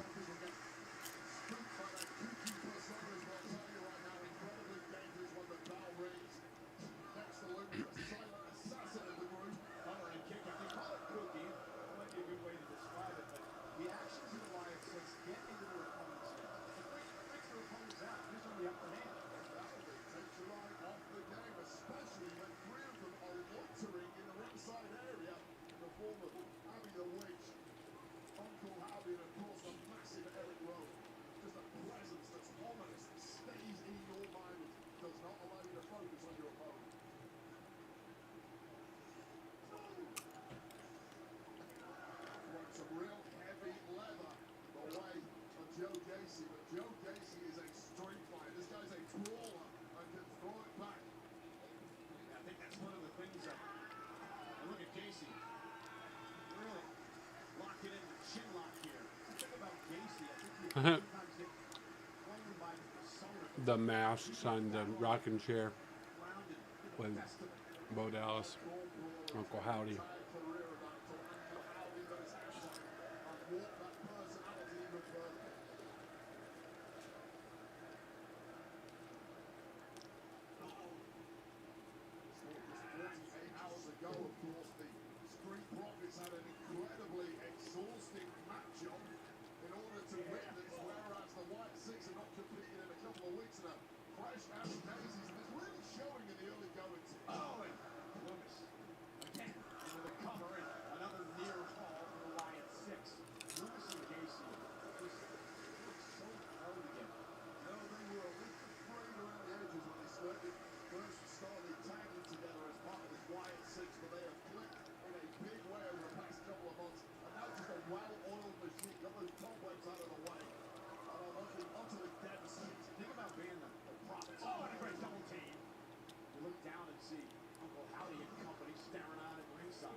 Who the? It seems like the Raw fans might be pulling for, or the Paris fans might be pulling for the Profits.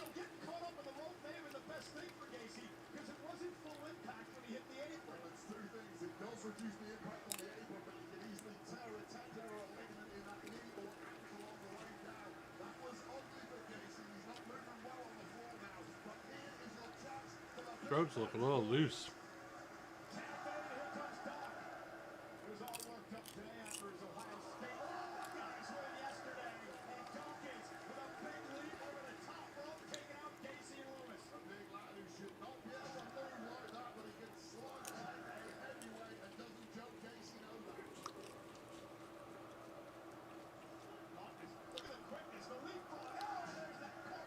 Anybody else feel like Street Profits are just a rebrand of the Crime Time? Rest in peace, Shab.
Montez Ford totally missed that spot. He was supposed to get hit by Loomis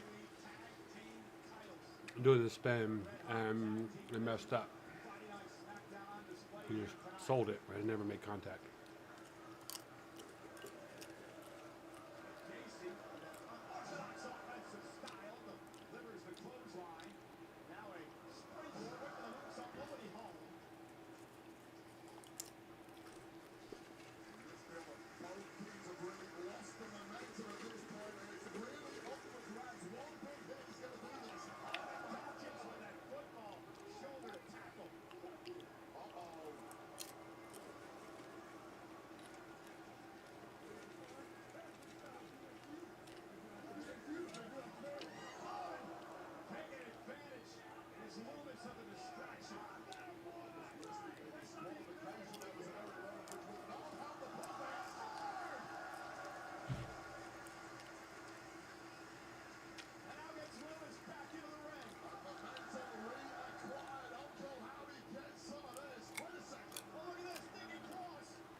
The plague has run rampant in in Paris before.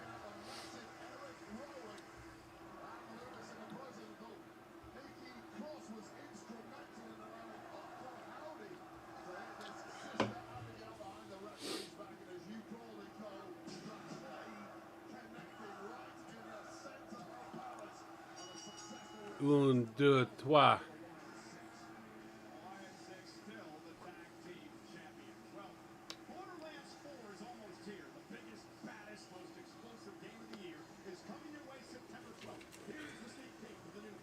All right, so 2 for 2 of what I wanted to happen happened.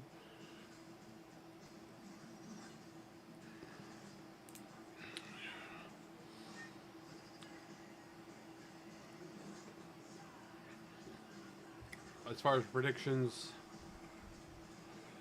I know I went back and forth on the Roman Reigns one and Bronson Reed after watching Sanzi's video, but I think my pick was still Roman. I mean, that's what I wanted to happen anyway. So, but now he's going on a long vacation until probably November.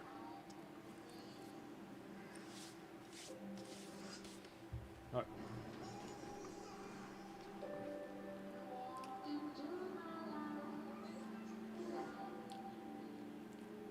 I'll be right back.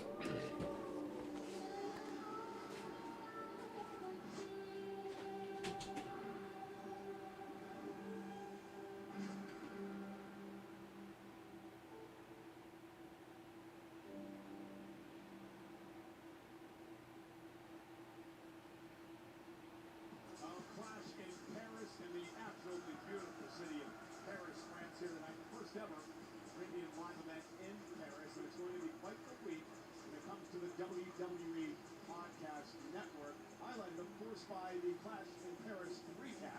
Sam Roberts, Megan Moran. That will be available later on tonight.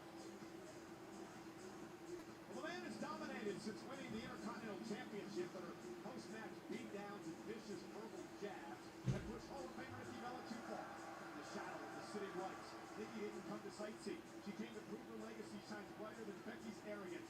Paris becomes the proving ground for the Women's Intercontinental Championship.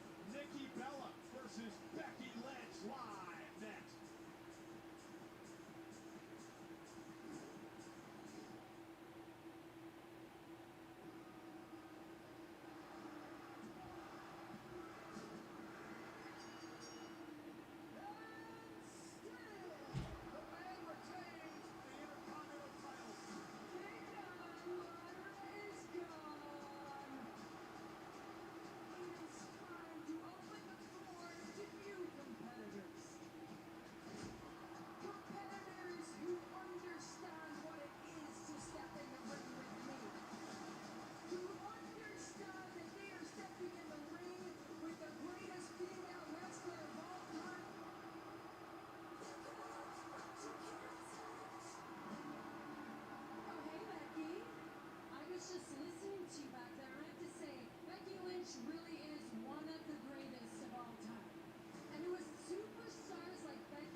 Rockstar, dude. Thank you, man. She's holding everyone down. Pretty soon, Becky will be holding nothing, especially that Well, if you go there, Intercontinental give me a piece of Championship. cake. Until then, I'll be holding you down.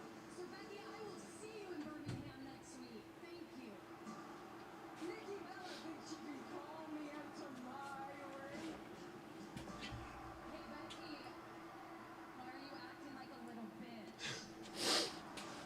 If you're not one, Becky, then there should be no problem facing me for that title. You don't call the shots. And I'm not gonna just give away title opportunities this Makes sense that the Becky and Brie, or sorry, Becky and Nikki match is going to be kind of in the middle because I know that Trips is going to cut it short.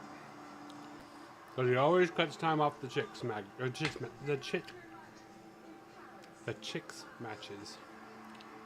I never wanted to respect you. I wanted to replace you. And I've done a pretty good job. You know, Becky, I know why you're so mad. No matter how hard you try, your name will never be as big as Bella. Ash, in Paris, you will hear Bella, the new Intercontinental Champion. Becky went for a cheap shot, thinking Bella was ready. Nikki Bella hopes to add the Intercontinental Championship to her Hall of Fame resume.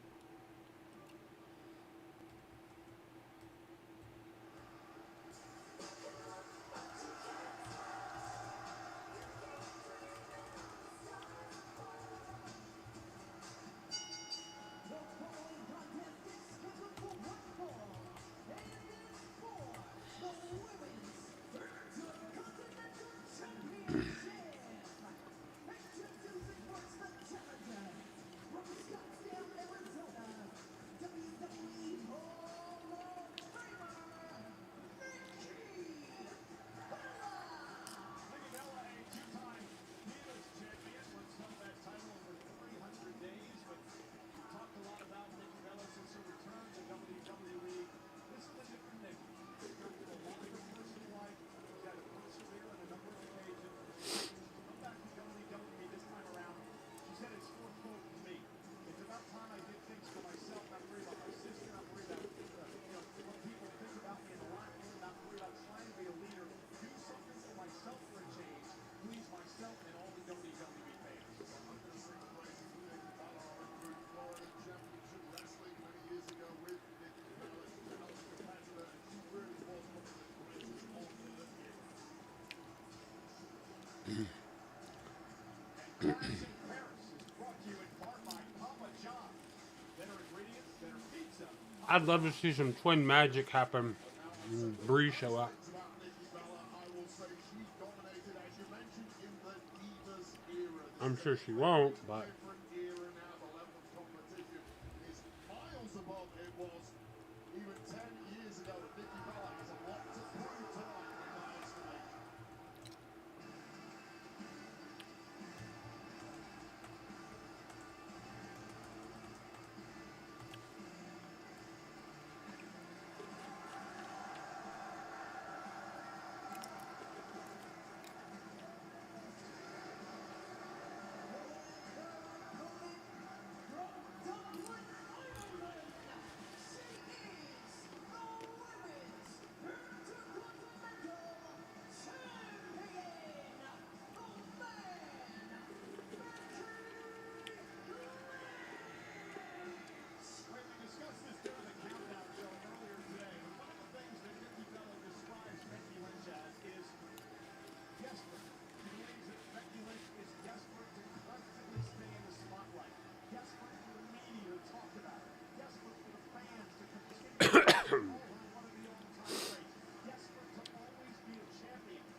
think Becky gonna make her pay, driving Nikki Bella into the steel steps. I hate to use the word inexperienced, but that was a moment of inexperience for Nikki Bella, who's not used to in-ring competition.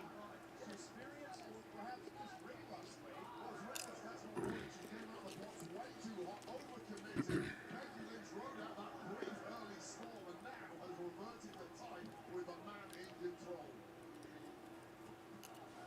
Becky bouncing Nikki's face off the apron. Becky Lynch had a very interesting conversation with her earlier today as Becky now heads up to the top rope. Nikki Bella in trouble. And Becky on the second rope with a leg drop. Is it enough to retain the championship and a kick out at 2? Becky told us flat out, Wade, we were talking to her, that it's fans. The fact that they did not accept her when she returned from injury, the fact that they did not like the way she was carrying herself, she brings the fans everything, at least to see the way she is today.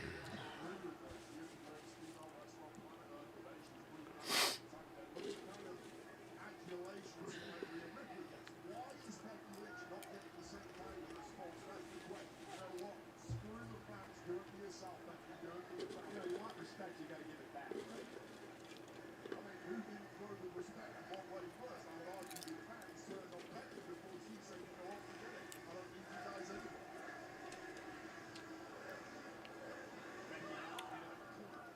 Just a vicious attack by Lynch. Very aggressive Becky. This is exactly what we have to do. Becky used Bella as yesterday's news. She's making a statement tonight in the ring to prove that Bella cannot hang at a level that Becky Lynch has dragged women's wrestling to over the past few years.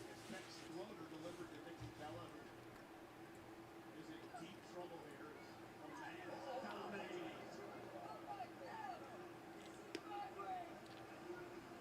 That slap alone is just so disrespectful to Nikki Bella, and they have awakened something inside Bella. And they fire Nikki up because Nikki fighting back.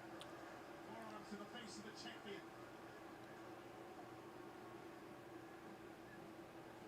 And a big clothesline by Becky. Quickly into the cover. But for the leg and a kick out. Talked about the ring rust a little earlier, and I think it's showing you the early goings here to Nikki Bella. Came out of the blocks red hot, 30 to 40 seconds in though, and it has been one-way traffic ever since.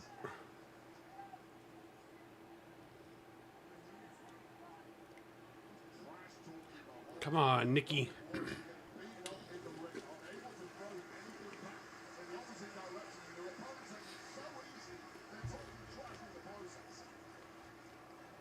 Now backing Becky into the corner.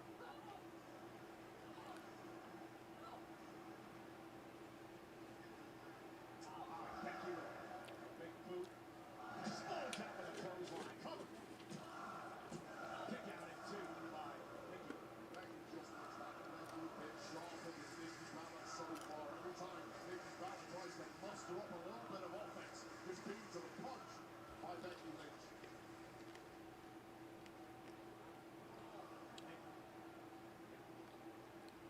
Step out of harm's way. Becky this time. Becky caught by Nikki. Great counter. And Nikki now with a forearm corner on the nose. Right to the draw on the second time, and now Becky back to the rock, and look at the slugfest.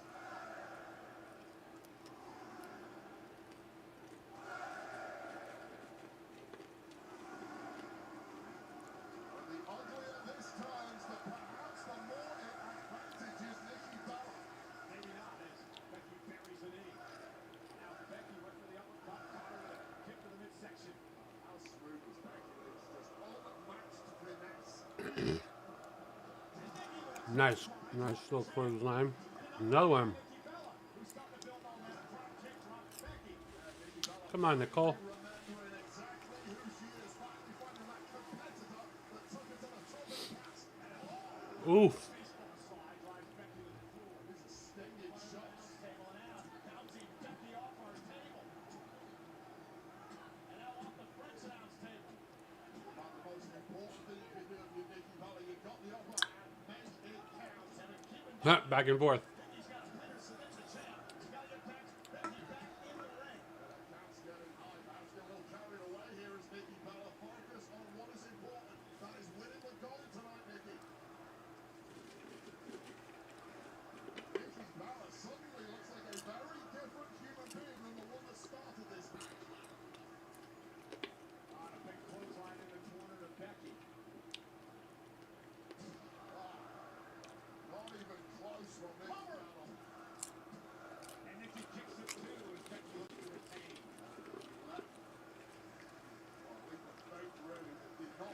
Becky wasn't in the right spot for that one. She was nimble enough to avoid that massive strike that was coming her way. And wait up, Cole, look what we're going for here.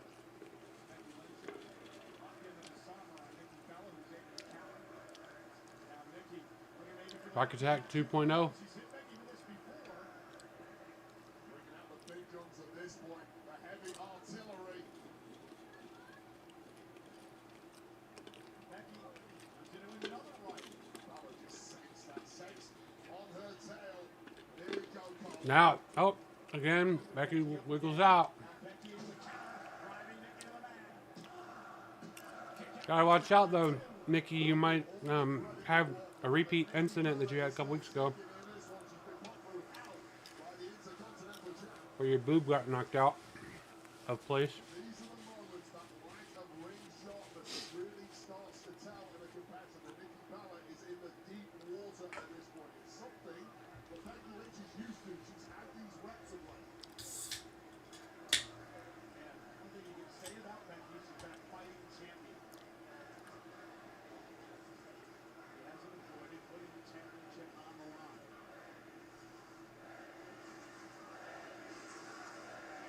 Becky beat Lyra, second Money in the Bank in June, and then knocked off Byron Bailey at Evolution. That was nice little. SummerSlam. Now went for the rack attack again. Becky Lynch took underneath. Now with Nikki on her shoulder. Just has that rack attack so Oh,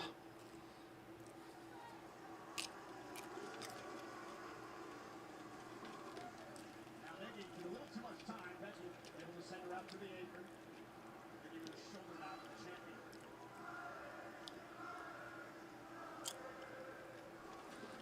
Nikki took a little too much time going at the ropes and Becky made her pay. both women have absorbed a ton of punishment at this point in the matchup. You feel like one big shot at any point could end this one.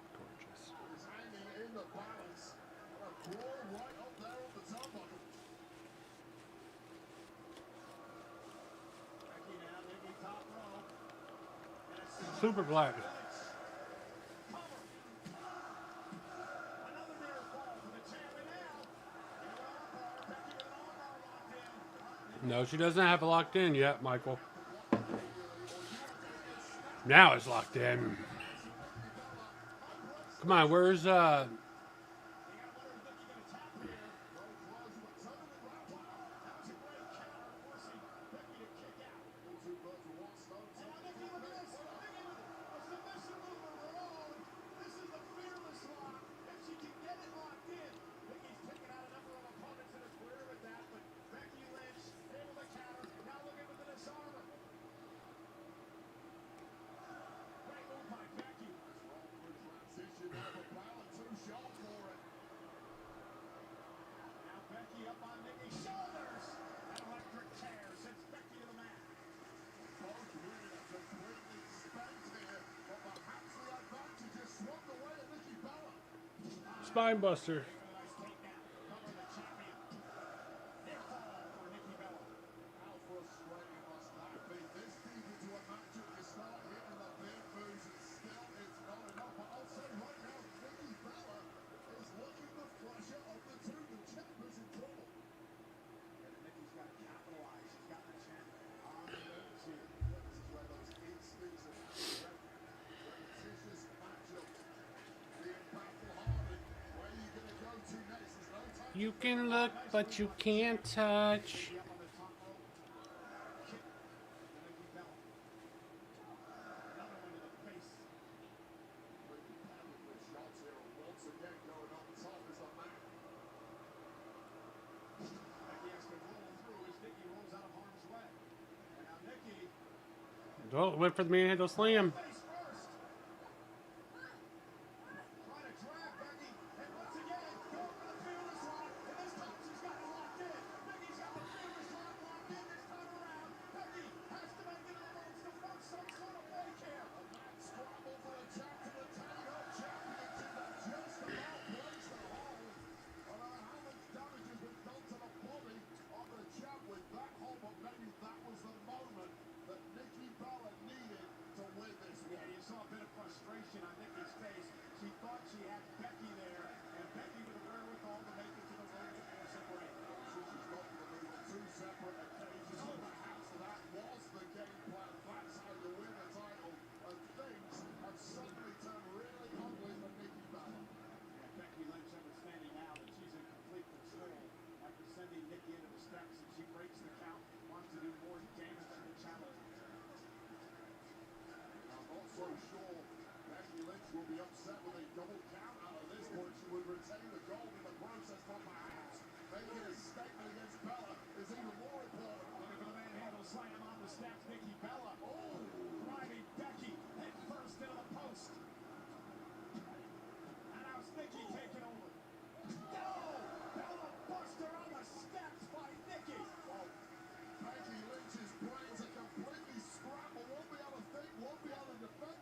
I mean, like I said, I like Becky. I wanted Nikki to win it, but I mean, I don't know what Nikki's contract is with WWE, how many appearances, that sort of thing. I think it's kind of interesting that John Cena came back and then so did Nikki Bella, but you know, that's a conspiracy we won't get into.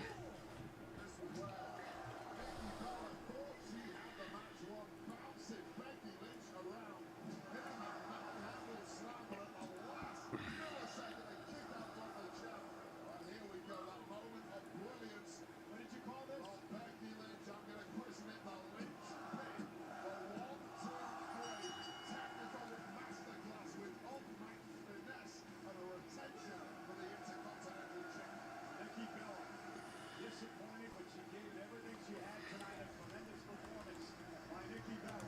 But Becky Lynch still Intercontinental champion.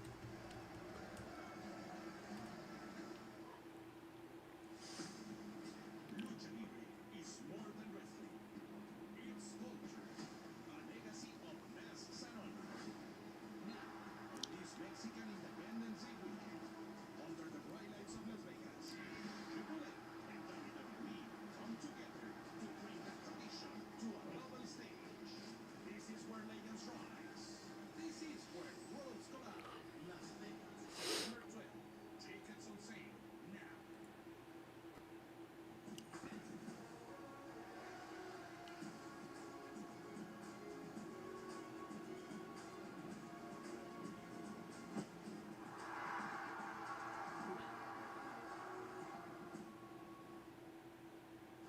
You know, the FIFA World Cup 26 is coming to North America next summer. It'll be the ultimate celebration of sports and culture.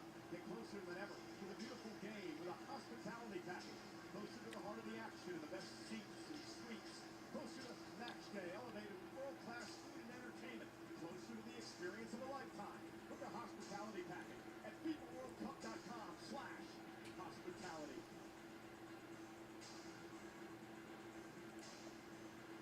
We, of course, are in Paris, the city of lights. Later on, our main event, the fatal four-way for the World Championship.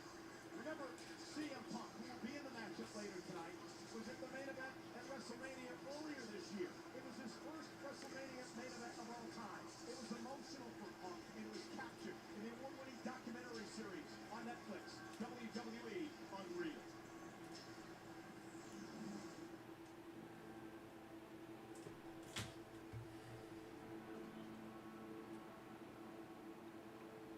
I'm pretty mellow right now. I'm gonna try to slow down and enjoy it. Like people walking up to me or just shouting from across the airport, "Yo, congratulations, man, back!" You know, like that's cool. Come back here, everybody's saying congratulations. It just puts in perspective everything that I've ever sacrificed. I really want Punk to win, but I don't think it's going to happen. And the question was everything worth it? But, alright, so let's see. We've got, 100%. what, we're 3 matches in now? A little over halfway. And then we have it for me. I'll be more happy. I mean, there's a comfort that comes with, okay, it's here, you know? Did I do enough? Am I prepared? Well, it's too late now. We'll see CM Punk in the main event tonight. A clash in Paris. The fatal four-way match for the World Heavyweight Championship. Remember, no champion's advantage. First man to get a pinfall or submission becomes the world champion. That's our main event tonight. You know, celebrate WWE's clash in Paris with WWE Slam, the top digital trading card app. WWE Slam is the ultimate destination for fans to get in on the action. Click your favorite WWE superstars, flip packs, and digitally exclusive cards and interact with WWE fans from around the world. Download WWE Slam by Topps free now in the App Store and Google Play. Well, we saw what happened to Roman Reigns and Mark Reigns. I don't know. Let's hear what the international announce team had to say.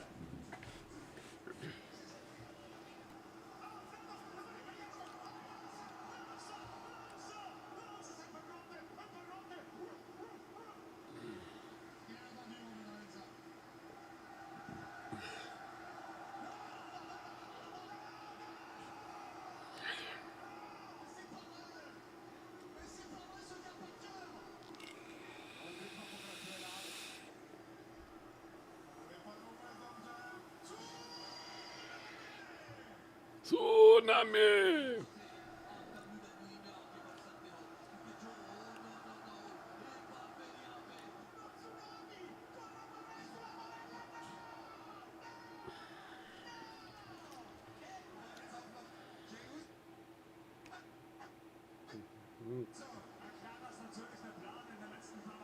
Having some signal issues.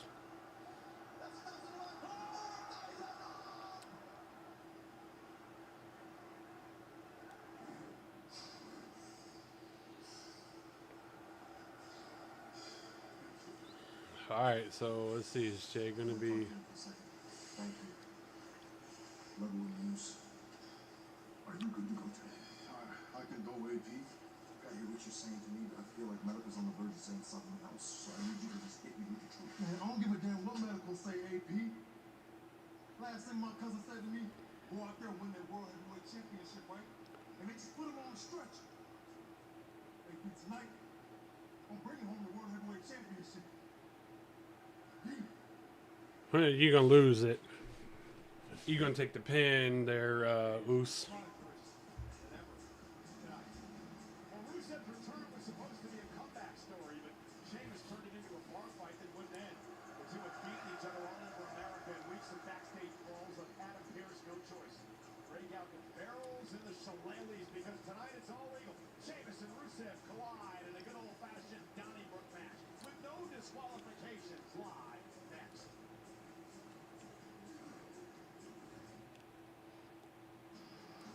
This will be a brawl.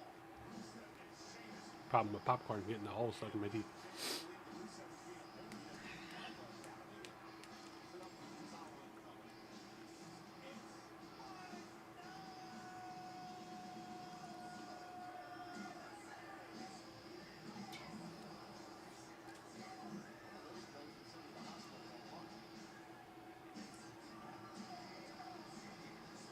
It's gonna be a blood fest.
Alright, so this is the rubber match.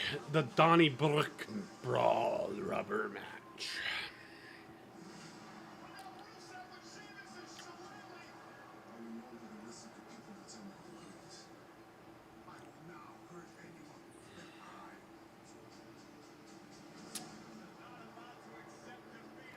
So, I know that Rusev and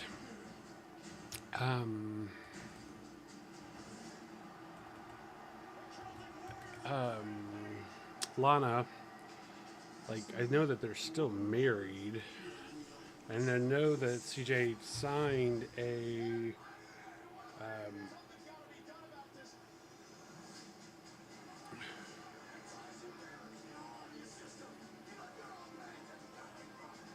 she's under a Legends contract, but I guess they're probably not going to bring her back.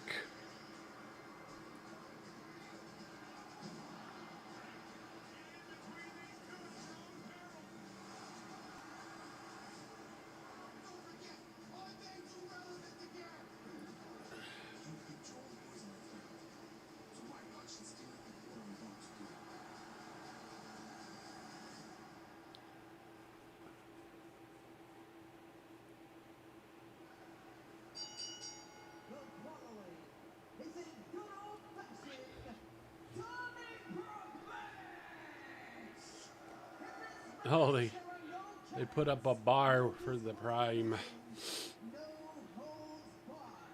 The only way to win is by pinfall or submission.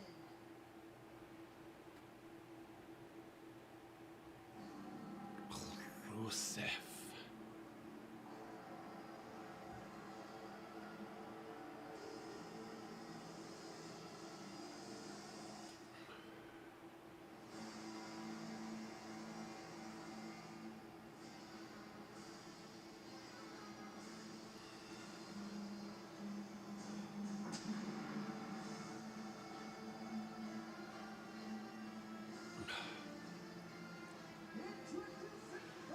I'm surprised they brought him back as Rusev. I mean, I guess that's the intellectual property WWE probably still had the rights to. That's why he didn't go by Rusev whenever he went to AEW.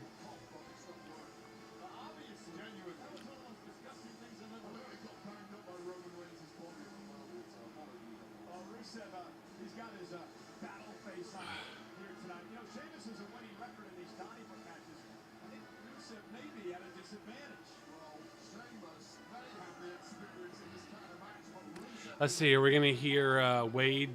Are we gonna hear Wade talk about the League of Nations? they spent many nights brawling around the country Europe against the best hooligans this continent can offer. We're getting a fight tonight. Talking of fights, however, look who's here. It is Morgan, the last pirate, Charriere. He's a featherweight UFC fighter out of West Front. Charriere coming off a technical KO victory over Nate Landwehr just weeks ago on UFC Fight Night. Great to have him here to watch this one. That is going to be a banger.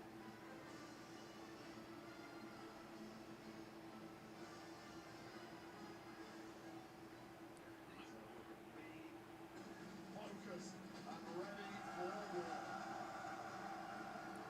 Fight night.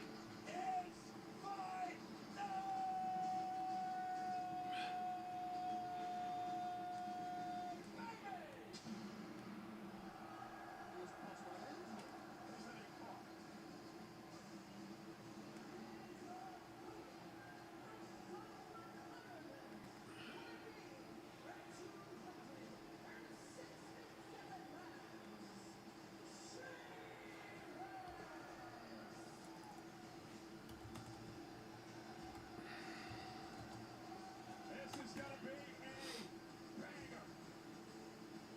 For the 5th time ever. A good old Oh, exciting news! Exciting news! Let's talk about it. So while we're waiting for this, it's been officially confirmed by WWE Chief Content Officer Paul Triple H Levesque. Pat McAfee will be returning at the inaugural WrestlePalooza event on Saturday, September 20th in Indianapolis. Makes sense, right? Because it's in Indy.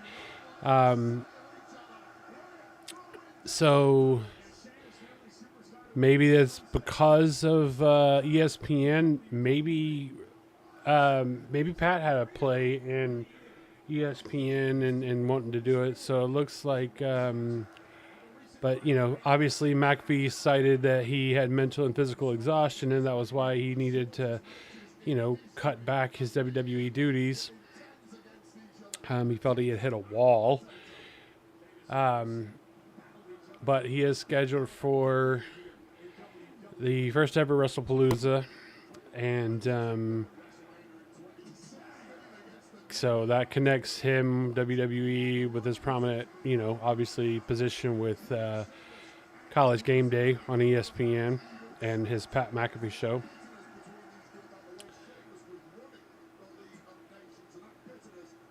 So now I don't know what championship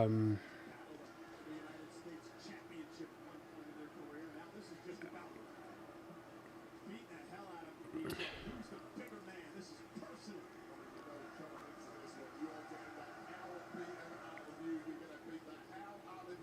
So it looks like it was just confirmed, though. Doesn't say that he's going to be involved after but he is going to be there for at least WrestlePalooza. Maybe he might come back and just be PLEs, since, especially since PLEs are going to be on ESPN now. Maybe not doing Monday Night Raw, but maybe just doing PLEs. So that'd be cool. I like Pat McAfee. I've gotten used to Wade Barrett being on commentary for PLEs, but I am looking forward to Pat McAfee returning. I miss Pat McAfee's kind of his kind of style of calling it. And definitely missed him with his yeets. But I don't know. We'll see. I know that that's obviously has nothing to do with what we're watching right now, but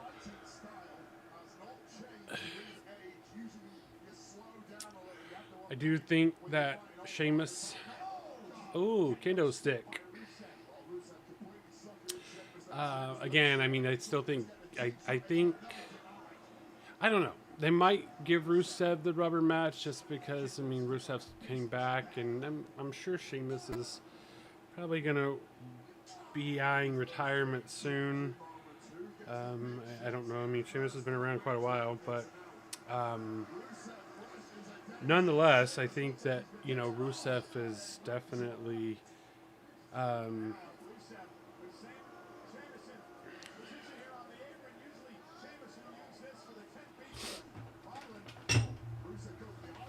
Rusev is, definitely going to be a situation that I'd love to see. I hope Sheamus wins. I like both of them, so I want Sheamus to win, so then they bring back the League of Nations. But, I don't know if that's something that's going to happen.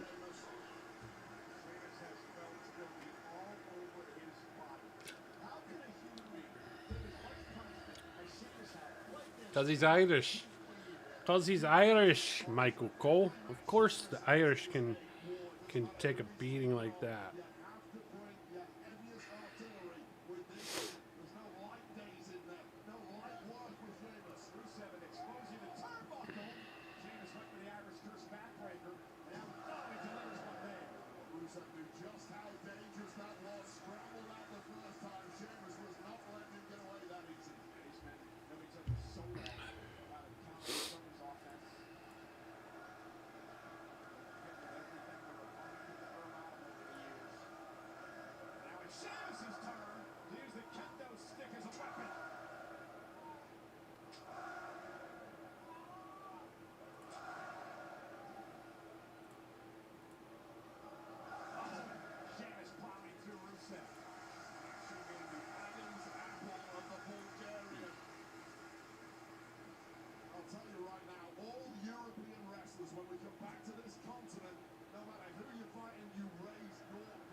Here we go.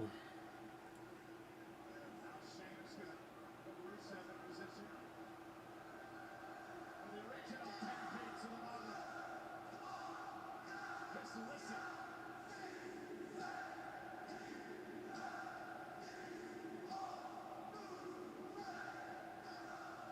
Rusev collapsing in the apron. Say, listen, I can feel the vibrations buzzing through the arena on that one. You felt that before, haven't you? I have indeed lost too many times, and I'm sat by you. Oh, Sheamus up over the bar. Crushed by the bar on the other side. Sheamus slumped over a few bars in my time. I'm sure that one was a bit more painful than normal. Rusev wanted to use the bar stool, and Sheamus able to thwart that.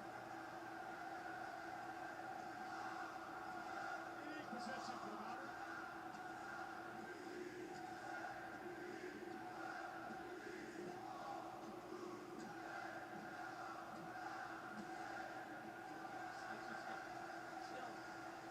I don't see any beers in this spot. That's my main issue. Sheamus looks like he's built up a bit of a thirst. Someone pour him a pint of the black stuff.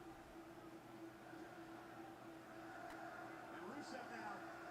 Rusev trying to... Rusev's gonna leave. No countouts in this match, and technically it can go wherever it wants. And Sheamus with a shillelagh. Oh, no!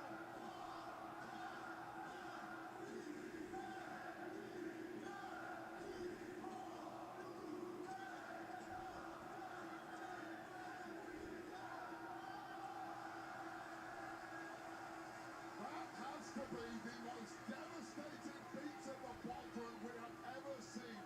Avec une shillelagh.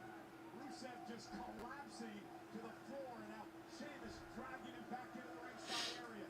Rusev is a beaten man at this point. Of course, pinfall submissions have to take place in the ring, which is why Sheamus didn't effectively win the match right there and then. But it looks like victory is imminent.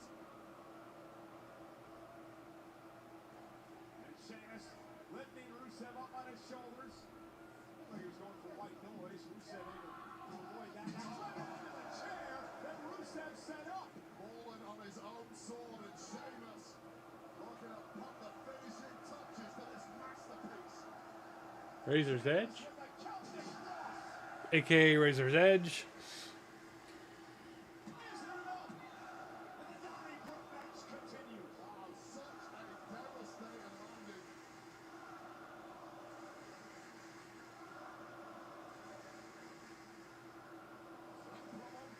Sheamus will not like the sound of that. After that high cross landing on the neck of Rusev, but we know what's coming next, Michael Cole. Gaining off the 30,000 press in Paris.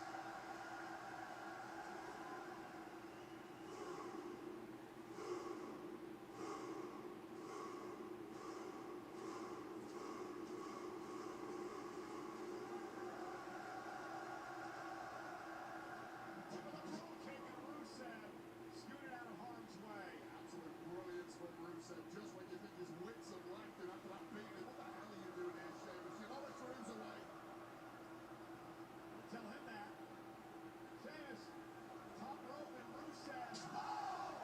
That was a critical mistake by Sheamus. Rusev had the wherewithal to move out of the way, grab the kendo, and Man, this match is pretty good. I'm getting entranced in it. Oof! Shoulder first to the steel steps. Warrior who had victory within his clutches.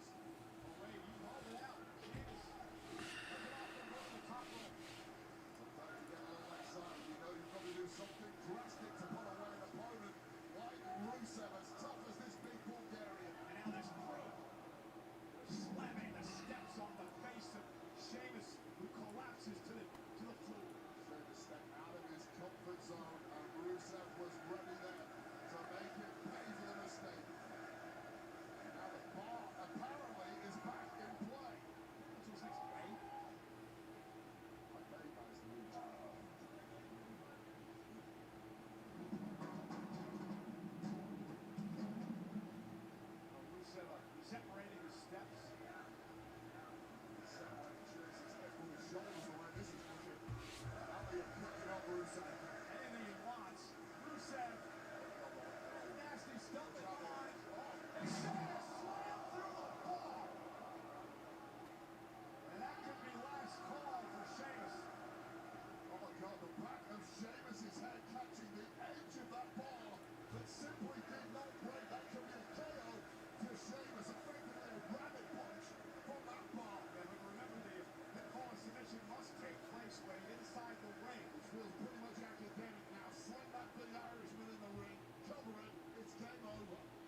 Here we go. What this means.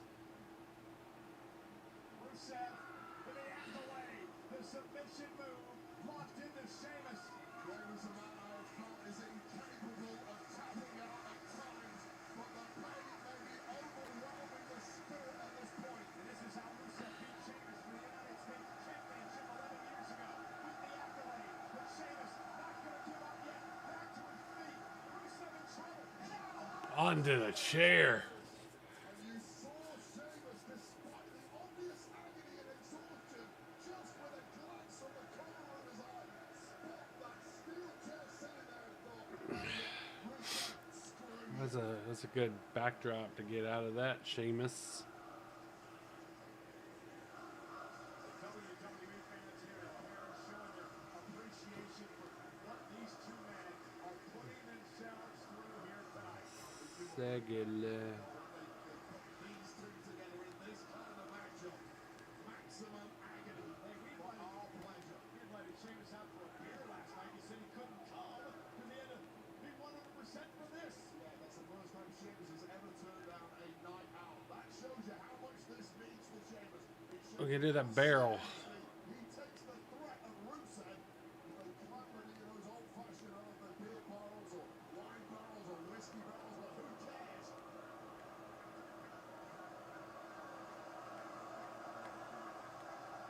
That one looks like it. That one looks damaged. Like it's gonna be easy for something to go through.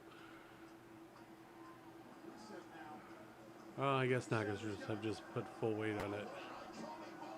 He's going to lock the accolade in on top of the whiskey barrels, but remember, even Sheamus tells Elder it doesn't matter because the submission has to take place inside the ring. Somebody's going through those tables in front of the whiskey barrels. And then it really is game over. Sheamus trying once again to find his way out of the accolade. Barrels wobbling all over the place. Combined amount of probably 550 plus pounds between those two. Probably some a good single moment there. There's nothing in there. Sheamus, The barrels are empty. Rusev looking to do damage. Sheamus fighting back here. Sheamus with the elbows. Oh my goodness. White noise. The whiskey barrels. Sheamus. What are you thinking about? White noise through the tables.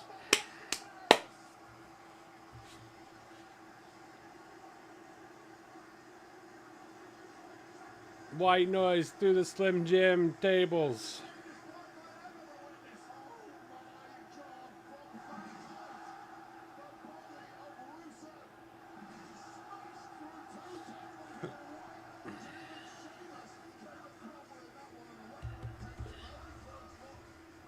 And Jessica Carr just trying to see if both of these men can continue.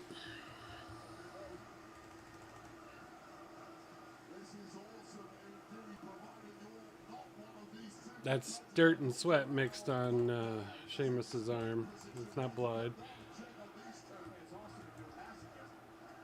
How is Rusev getting it all back to take it back? How's he at first? I have no idea. I mean, Rusev was driven through the tables on white noise from the top of those barrels, dragging himself back into the ring. An absolute brute of a man, and close behind him is Sheamus. I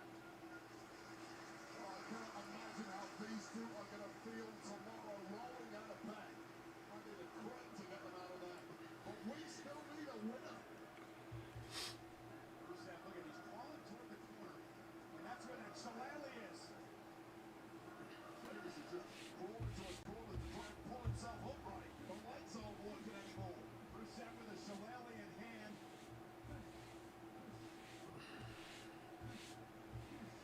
These two men have put themselves through. They can barely stand.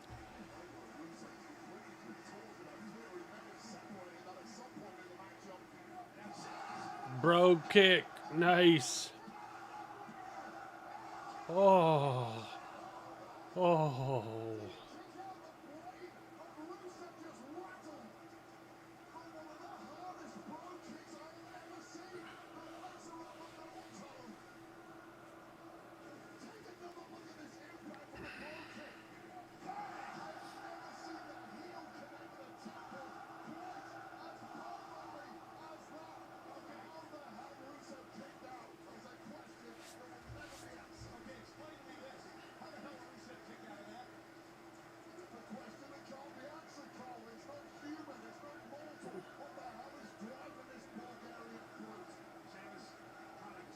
Get up, Sheamus. Perhaps to look for yet another brogue kick. Rusev. Rusev trying to pull himself off his rail. Rusev is completely defenseless. Here we go. And Rusev with an acknowledgement kick. And Sheamus with an knee. Just embers burning in both men at this point here. Out over the top. Rusev sends it flying with a half a back body drop. And a monster kick to the face. Sheamus in the corner. Look at the collapse. Center of the ring. Sheamus on complete jamming legs, kicked in the throat, can't breathe and laid out. Shillelagh in hand. And the Shillelagh broken across the back of Sheamus. And now the cover by Rusev. And Sheamus kicked out.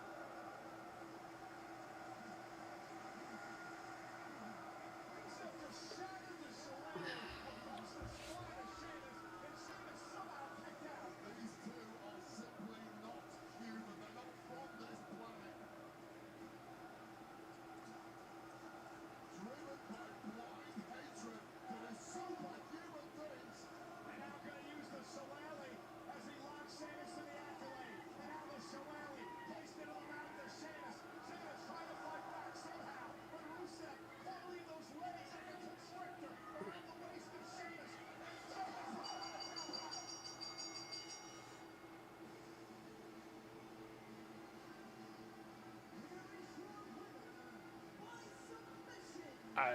I'm surprised, but I guess That was just, I think that's the second time in the career of Sheamus that he has tapped out, not passed out, tapped out in a match. And it took the accolade with a Shillelagh shoved in his mouth to do it. And about 50 other massive impacts to Sheamus's body in the process. What a war. I thought for sure it was over after that white noise through the tables.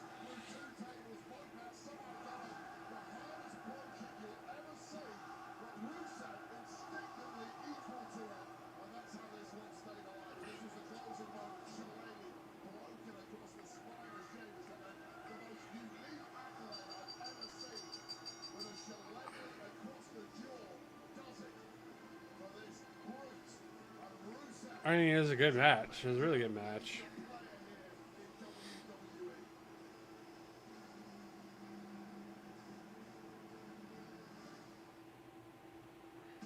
you or someone you love likes wrestling, you'll want to pay attention. On Saturday, September 20th, two global powerhouses under a spotlight the world has never seen. WWE on ESPN. This isn't just an event. It's a moment in sports history. You ain't seen nothing yet. The world will be watching. This is WrestlePalooza, Saturday, September 20th. Tickets on sale now. Welcome to the official Riyadh season opening ceremony 2024.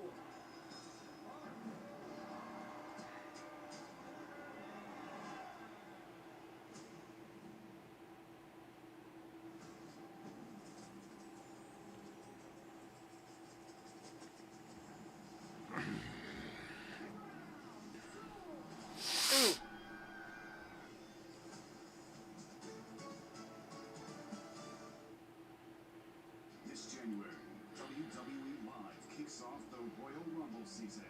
11 dates in 11 cities. Don't miss all your favorite WWE superstars, including the American Nightmare Cody Rhodes, main event Jake, and many more. So get ready to join the action.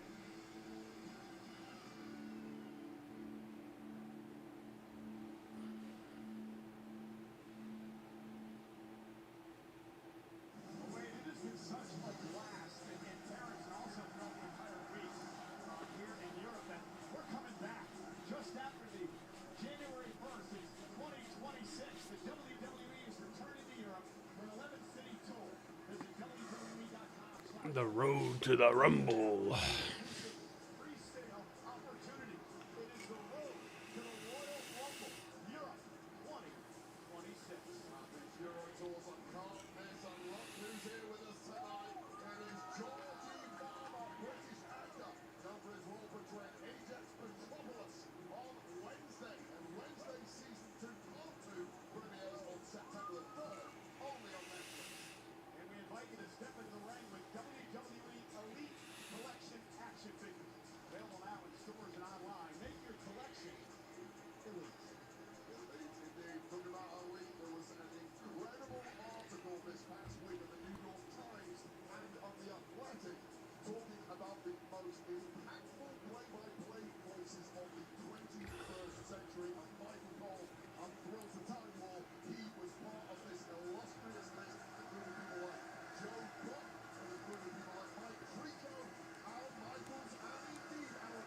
Wow.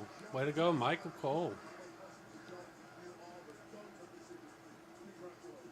you. I'm honored about this stage again. I couldn't do this without the likes of you, Corey Graves out here, and having the honor of my career to call most of the matches of the greatest of all time. It's John Cena and all the superstars that make our job easy out here at ringside and so enjoyable. Speaking of John Cena is closing in on 100 wins in premium live events here in the WWE.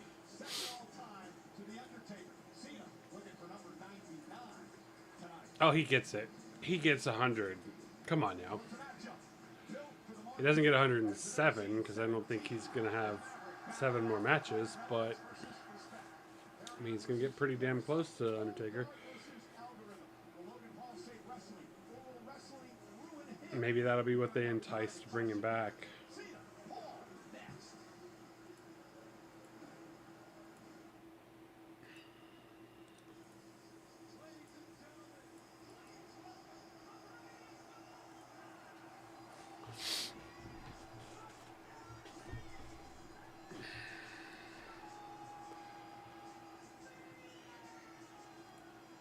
John Cena.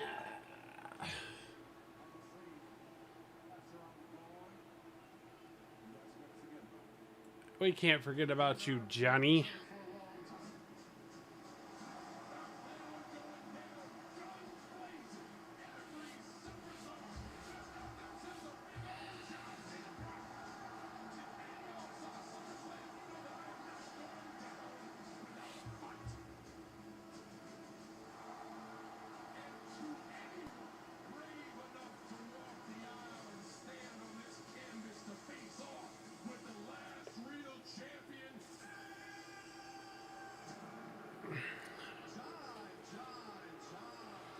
Hey, fucking Logan Paul. John, it's making me sick. You turn into a charity case. You're out here just giving out matches. Oh, how about this? I'm on one. Right in the middle of France. Logan Paul versus John Cena at Clash in Paris. I mean, that's box office. So this has been... You might have just made the biggest mistake of your life. I mean, do we really only have 40-ish minutes until this PLE is over? It's interesting. I'll be right back. I'm just stepping outside my front door. So. Wrestling, when are you idiots going to accept me? 'Cause newsflash, I am exactly who I say I am. These people, they're gonna go online and call me an outsider. How? Who's the imposter? The guy who risks his life at every PLE for your viewing pleasure, or the guy who's been doing the same 5 moves for 23 years? The term I keep hearing is Logan Paul is an outsider. Logan Paul is not an outsider. Logan Paul is a parasite. These people can see through BS, man, and they know you're here for the wrong reasons. I put us on Netflix. $5 million. Boom. I promised to ESPN $1.6 billion. Boom. The value that I bring to this company is incalculable. Every single time I step in this ring, all I do is ask, what can I give to this business? Every time you step in this ring, you got one question. What can you take from this business? Because if after Sunday, they still don't think you're worthy, you will not save wrestling. Hell, you won't even ruin wrestling. Wrestling will ruin you.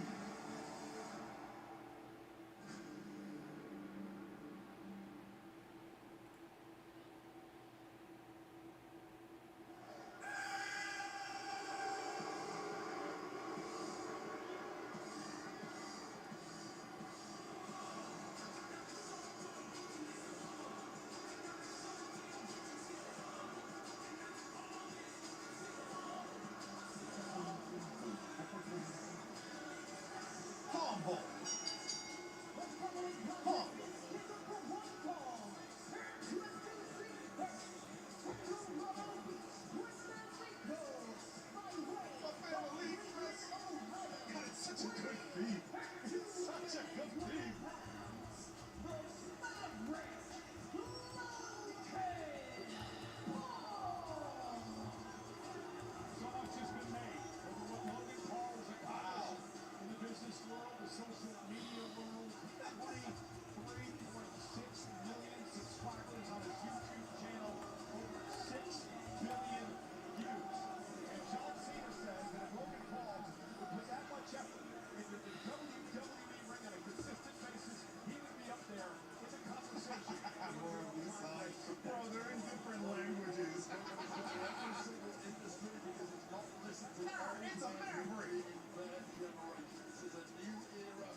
Sorry, I'm listening to Sanzi because I wanted to hear what he had to say. But Happening with the fatal four-way since it's main eventing. So who is the fourth member? That's been the big question for me. I'm saying Tony D. Is presented in part by Prime Hydration. No caffeine, zero added sugar, packed with electrolytes. but let's get ready to see. The official hydration drink of WWE. Now available. Careful.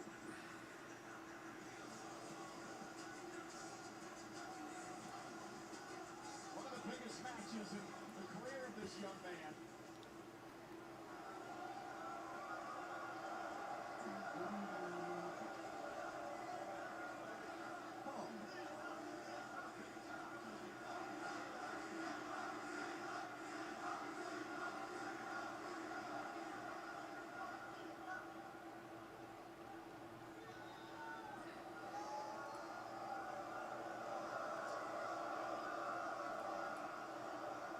It's gonna be electric.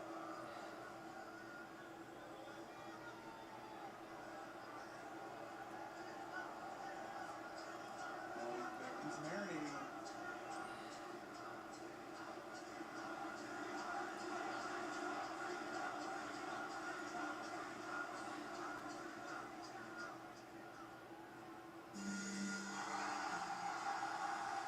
He's out of boat lane though.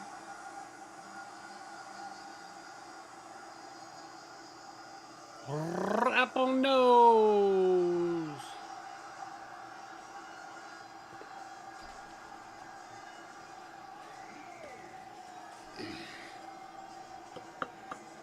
My time is now. It's the world. My time is now. It's the franchise world shining now. You can't see me. My time is now.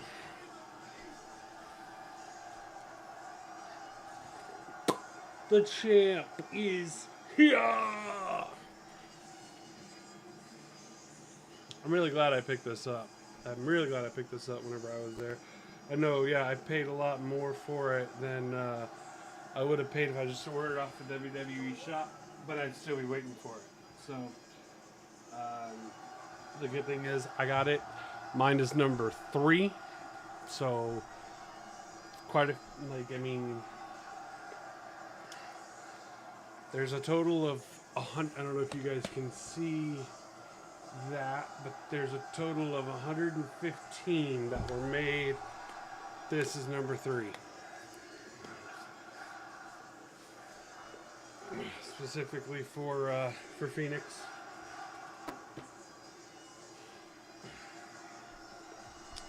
I don't usually spend a lot of money on myself, so you know, obviously when I came home with that, my wife was not the most thrilled, but she, you know, realizes that I don't usually spend a lot of money on myself, so it was nice to kind of get that and have like a little, you know, little treat for myself. I probably will be ordering another belt soon. Actually, let me.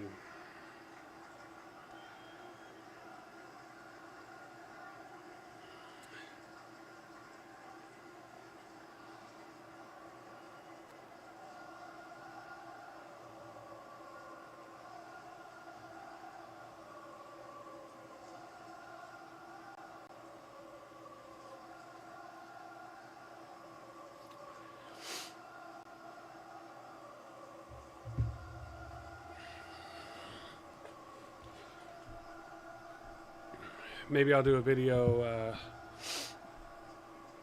I'll definitely do an unboxing video if I do buy that belt. I'll do a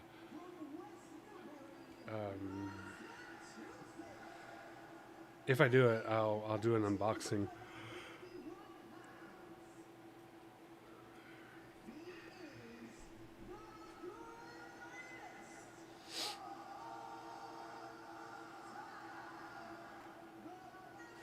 Scene 17.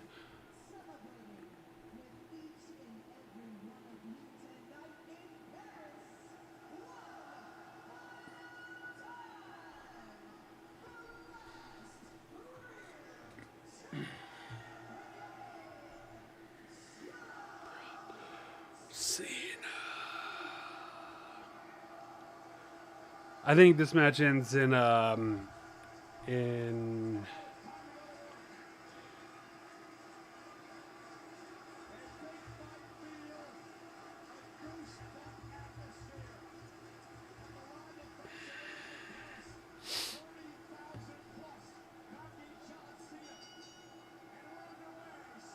C'est génial.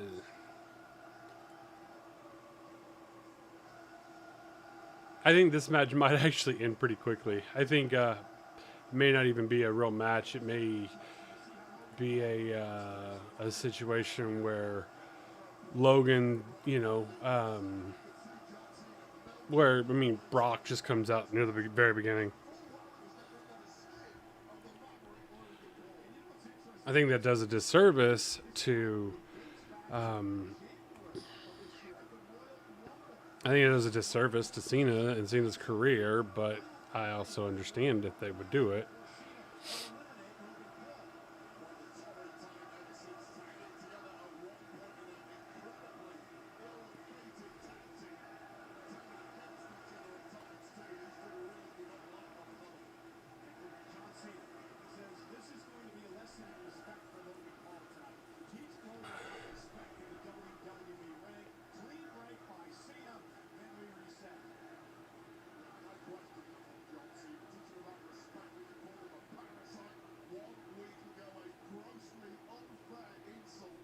No, he is a parasite.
They're almost out of the John Cena spinner belts for Paris.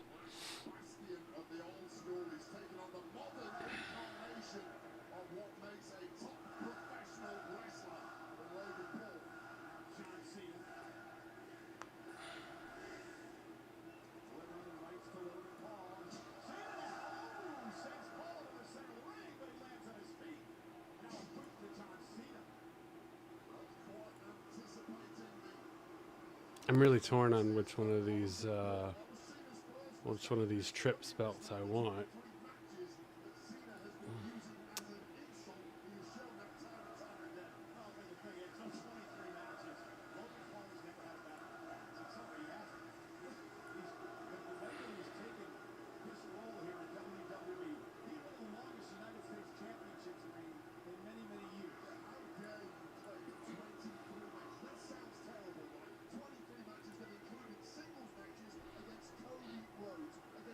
It looks like this one's like of 300, so there's like a limited number.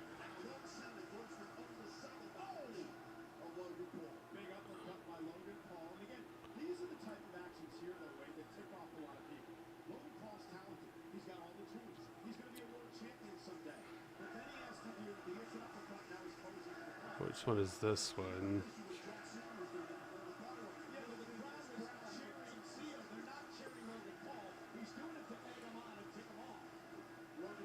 I don't really like the ones with like the jeans.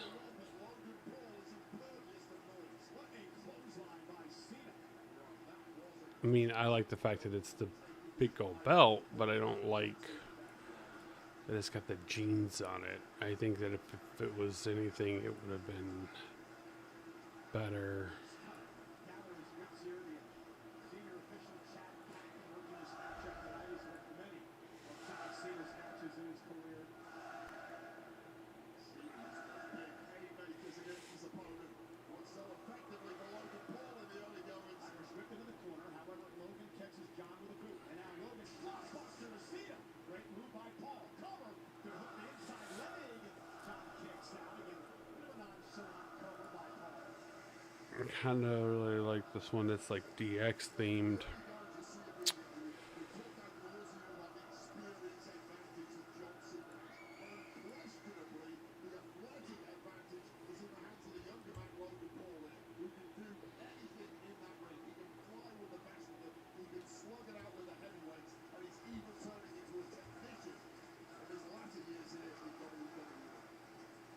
Logan again, just insulting.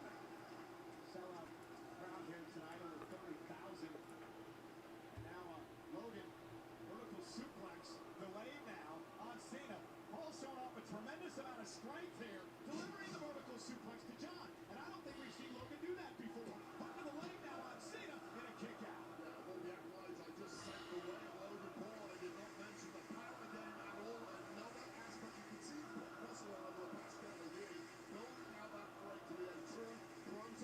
Mentioned before, I'll never forget the night that Logan Paul took Roman Reigns to 11, almost stopping Roman Reigns' record streak as champion.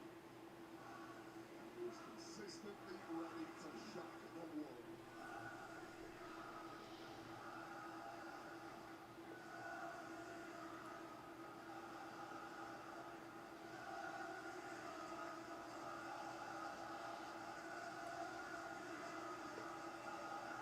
I hope you watch it at home. Can soak all this in because I'm not sure it does justice to what we're experiencing here tonight in Paris. Atmosphere and two of the biggest names in the game right here in the thick of it. And look at Logan with that gut wrench. Wow, and here's the cover. And a kick out again. Logan Paul doing some things late. I've never seen him do before in the ring. He's obviously been preparing. Few of us as they are, ask for one thing, some damn respect being thrown away from that ring. Please, I'm begging. Listen, yeah, you have to be respectful in order to earn respect. And Logan now into the corner already. Big uppercut, a running uppercut. Cesaro-like uppercut from Logan Paul to Cena there. Again, another wrinkle in this new strategy from Logan Paul. And look at it, again, a nonchalant cover. Hey, Wade, I get what you're saying, and I think Logan Paul is as talented as anyone in the ring today. You're not going to beat John Cena that way. He wasn't planning to beat John Cena. He wanted a photo for social media that will go viral. Oh, and that's what Cena's talking about. Forget about the viral moments. You have an opportunity to beat the greatest of all time here. Stop screwing around. Go for the cover and try to get the win. The reason Logan Paul is here is because he's the king of viral moments. That's what got this foot in the door. He's now had to check his spots. Harks back to the old school. John Cena embraced that, the grind, the respect. Again, the collision. Take him out, Cena. Take his ass out. This is a big turning point in this match, maybe, for John Cena, who's been dominating over the last few minutes.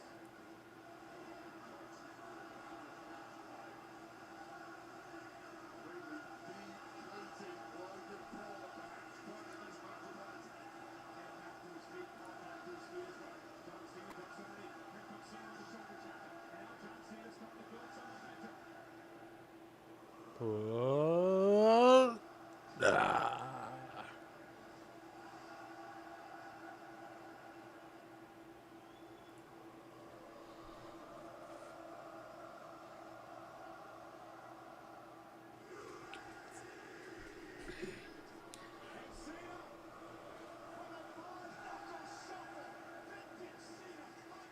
All right, here goes.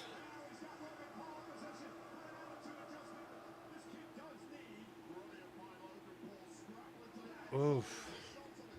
Gut to the shot to the gut.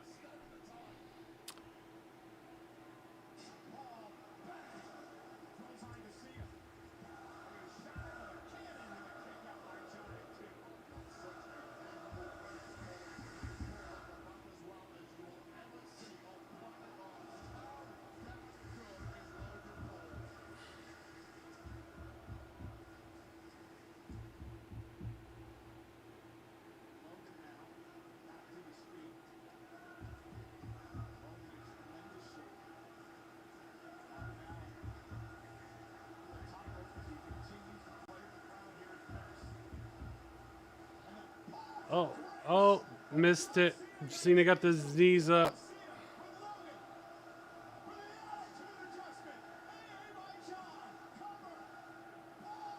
Oh.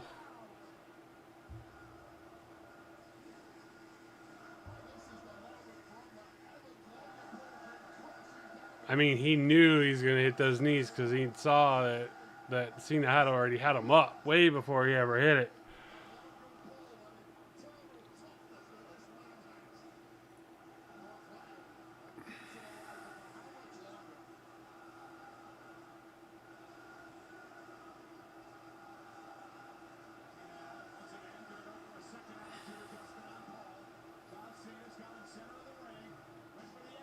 Oh.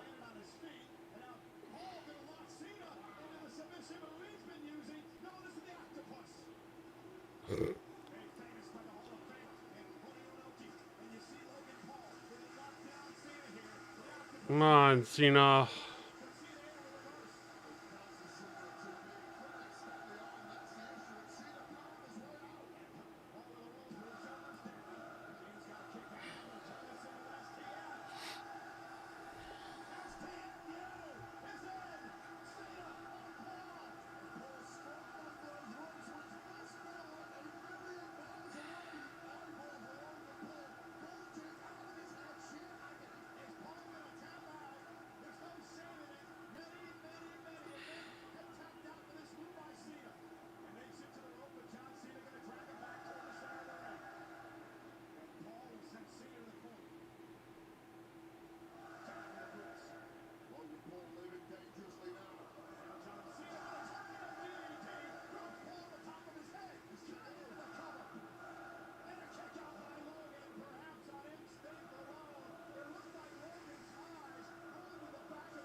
Come on, Cena.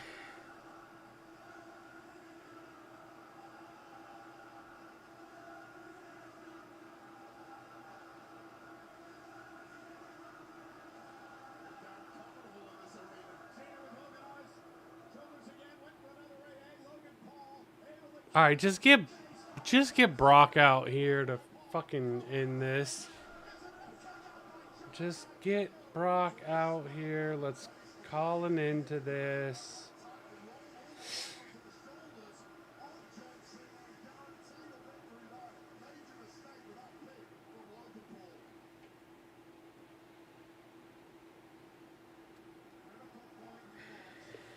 Come on. Like I said, Logan better not win this flipping match.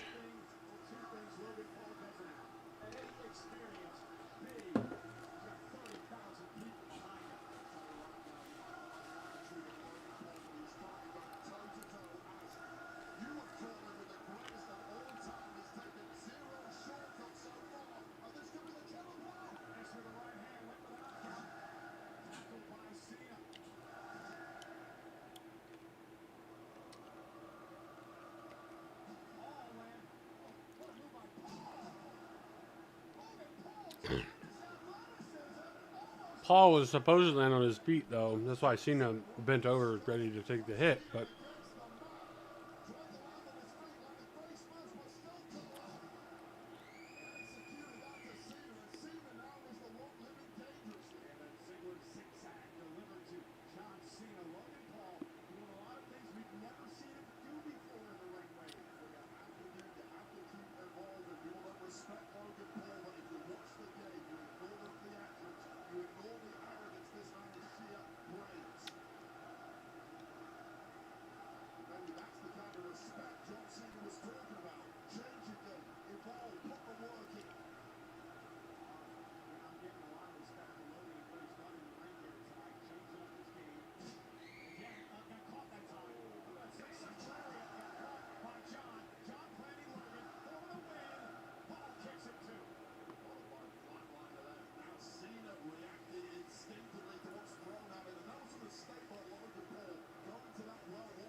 Oh, Again, he went for that uppercut, and John Cena moved out of harm's way. And John. Oh, Paul, center of the ring is enough for Cena to pull him away. Logan kicks it to almost a 3 count. you could tell that that definitely was not going to be a 3 because the referee had to slow himself down because Paul almost didn't kick out.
Oh, God. Don't tell me he's going to do.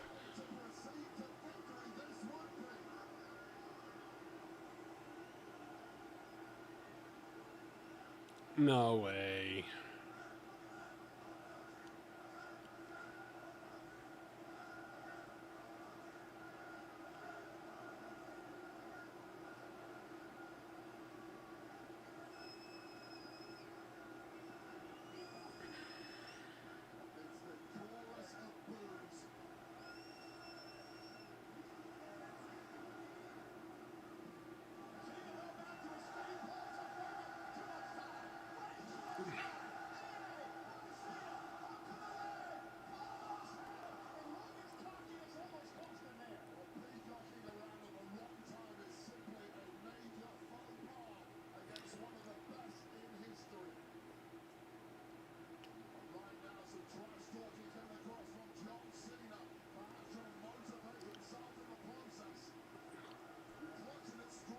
Where's Brock?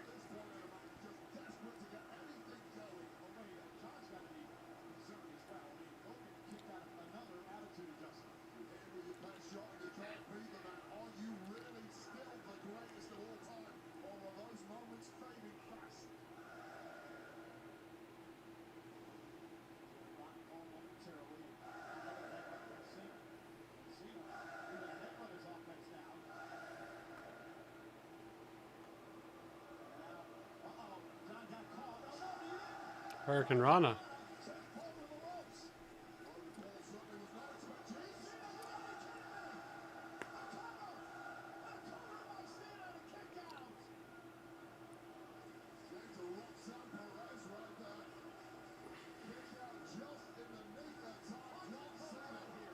It's a pretty good match. I got to give him.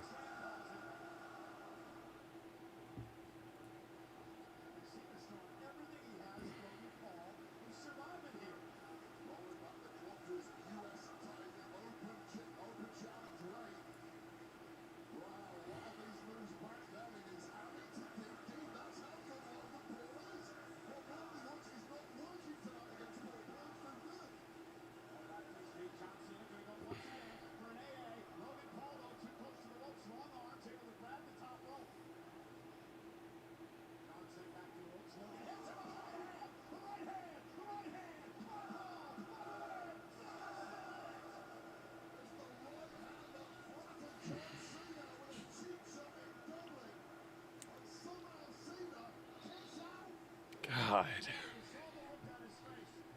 That may have been his last chance. He hit Cena with that titanium-loaded right hand, and John somehow was able to kick out. AA versus the right hand. Both men are taking them. Both men are kicked out. Both men are barely alive. But we still need a winner. This place is wobbling. And a tap up by Logan. Oh my God. This deep in the match.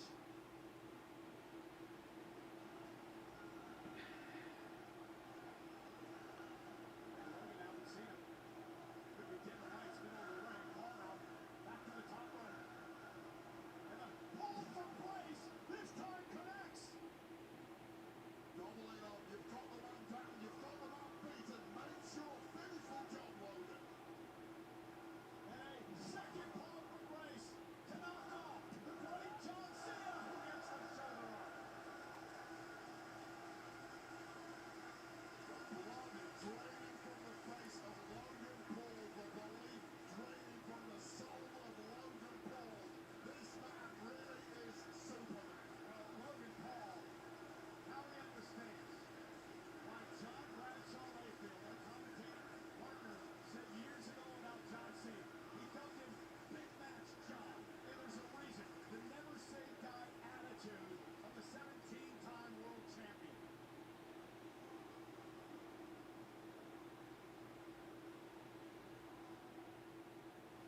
Once again, Paul gonna mock John Cena. This time, delivers a five-knuckle shuffle. Oh, look at this. Logan Paul now. Looking for the AA, I think. John Cena able to run through. And now, Styles Clash? Styles Clash! He just hit him with the Styles Clash! I'll tell you what, Cole, if you're going to steal in this industry, steal from the best. Alright, let's see Cena pull out an F5. Let Cena pull out the F5. And then Brock come out. Absolutely bananas. They are putting themselves a match of the year contender. I can't tell you, I don't think I've ever seen an atmosphere quite like this. I've never experienced anything like this.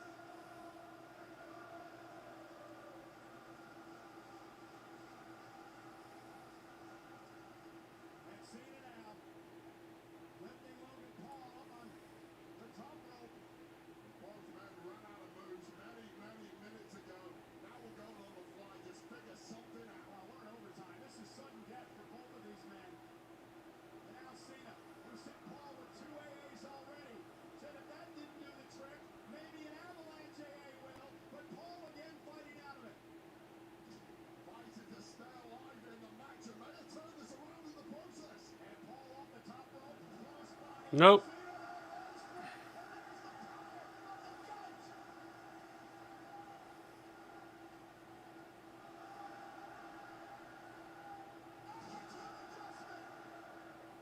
And he's not done yet. One didn't finish it last time. John Cena, oh, again with a right. Went for another one. Cena though, able to duck underneath. Attitude adjustment, collapses into the cover. John Cena. Yes. Clean victory by Cena. And now comes Brock to set up WrestlePalooza.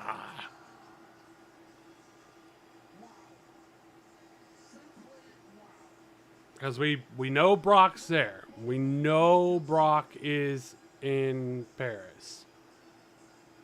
He's been spotted. I'll tell you one thing, Wyatt. You get past the antics. Logan Paul gained my respect tonight.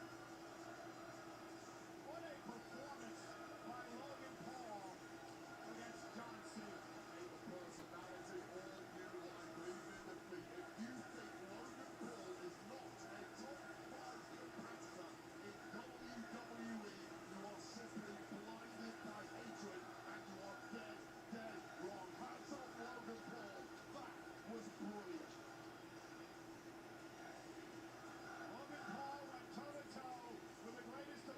What? Now for one final time, John Cena will take a bow in the WWE ring in Europe for the final time ever in Paris.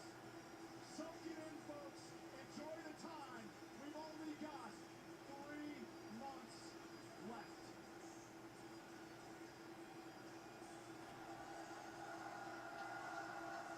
Hit it. Come on. Hit it. Come on. We all know it's coming.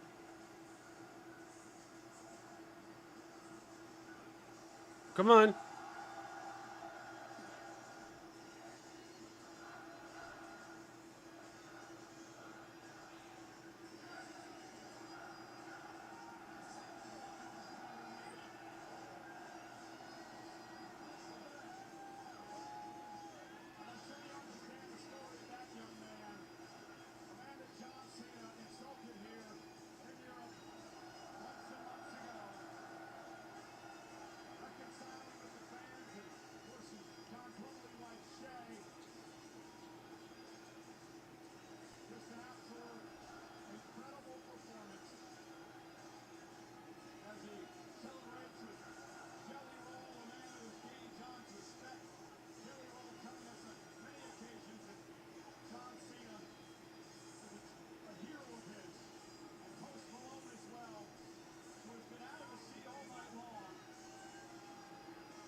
He's going to get up to the top of the ramp.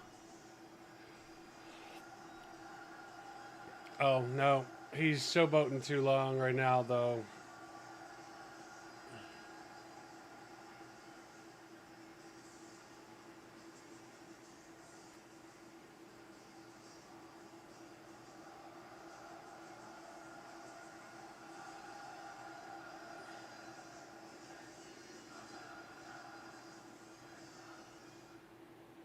Oh, shit. All right. I'm shocked. I'm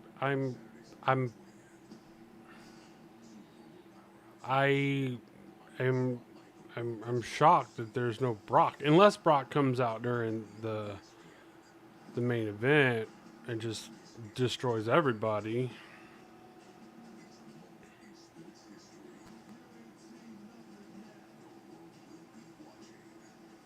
I don't know. I don't know what's gonna happen.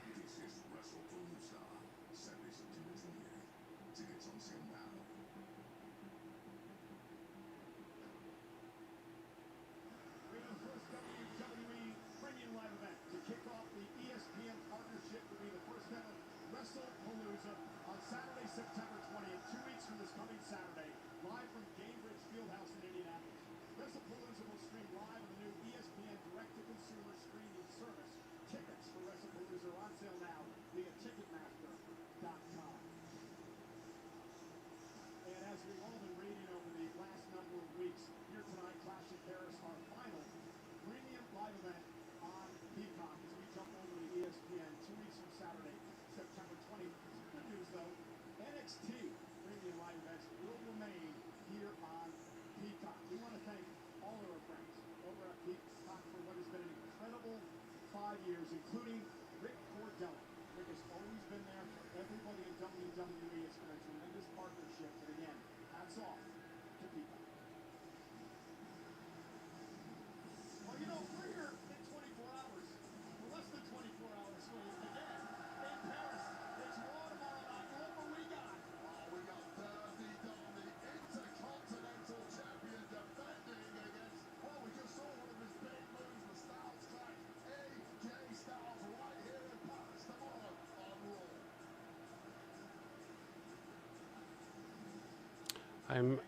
I know that Brock is in Paris, so I'm kind of surprised.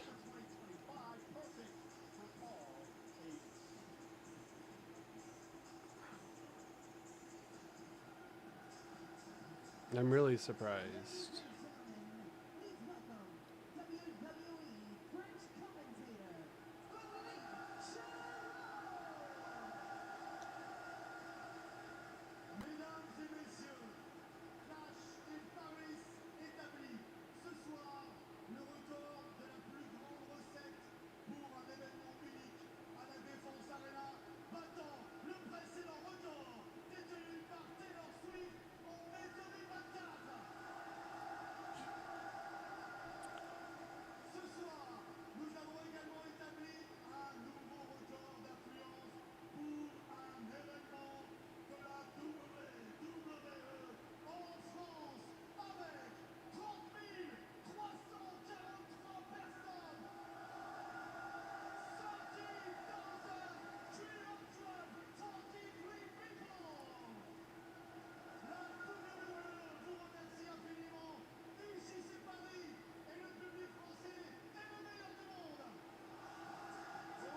Do you remember who won the main event of WrestleMania? Was it Roman Reigns?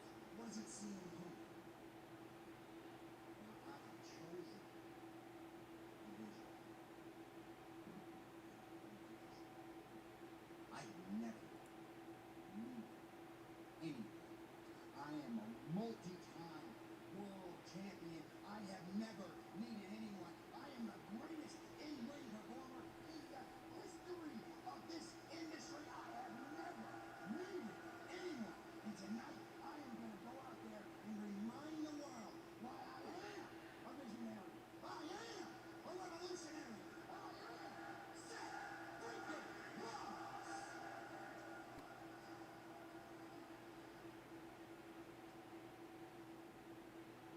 I can keep this title by myself.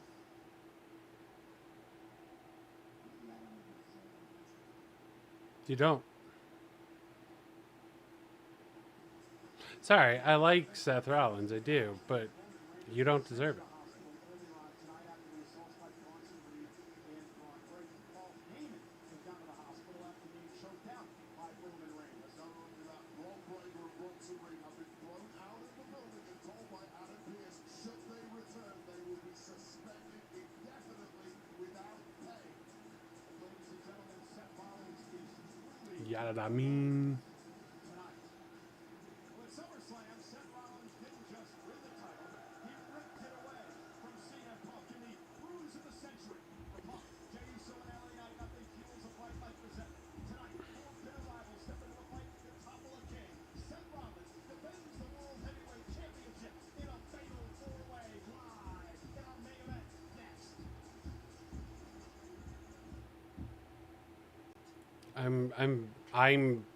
I'm shocked. I don't know if I said it enough, but I'm absolutely shocked that there was no Brock. Considering the fact we know he's in Paris.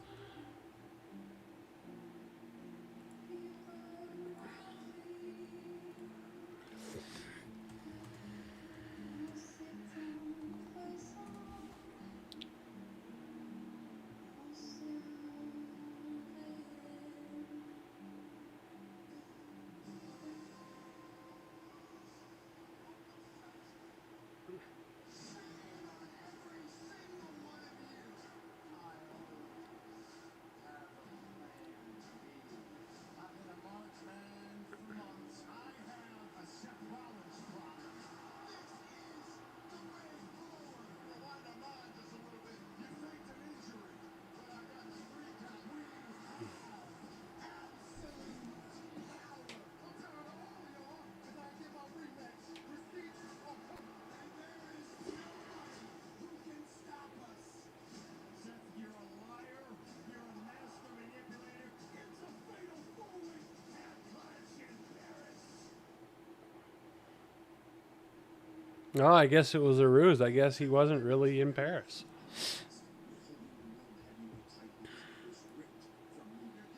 I guess he was in Canada with watching his son.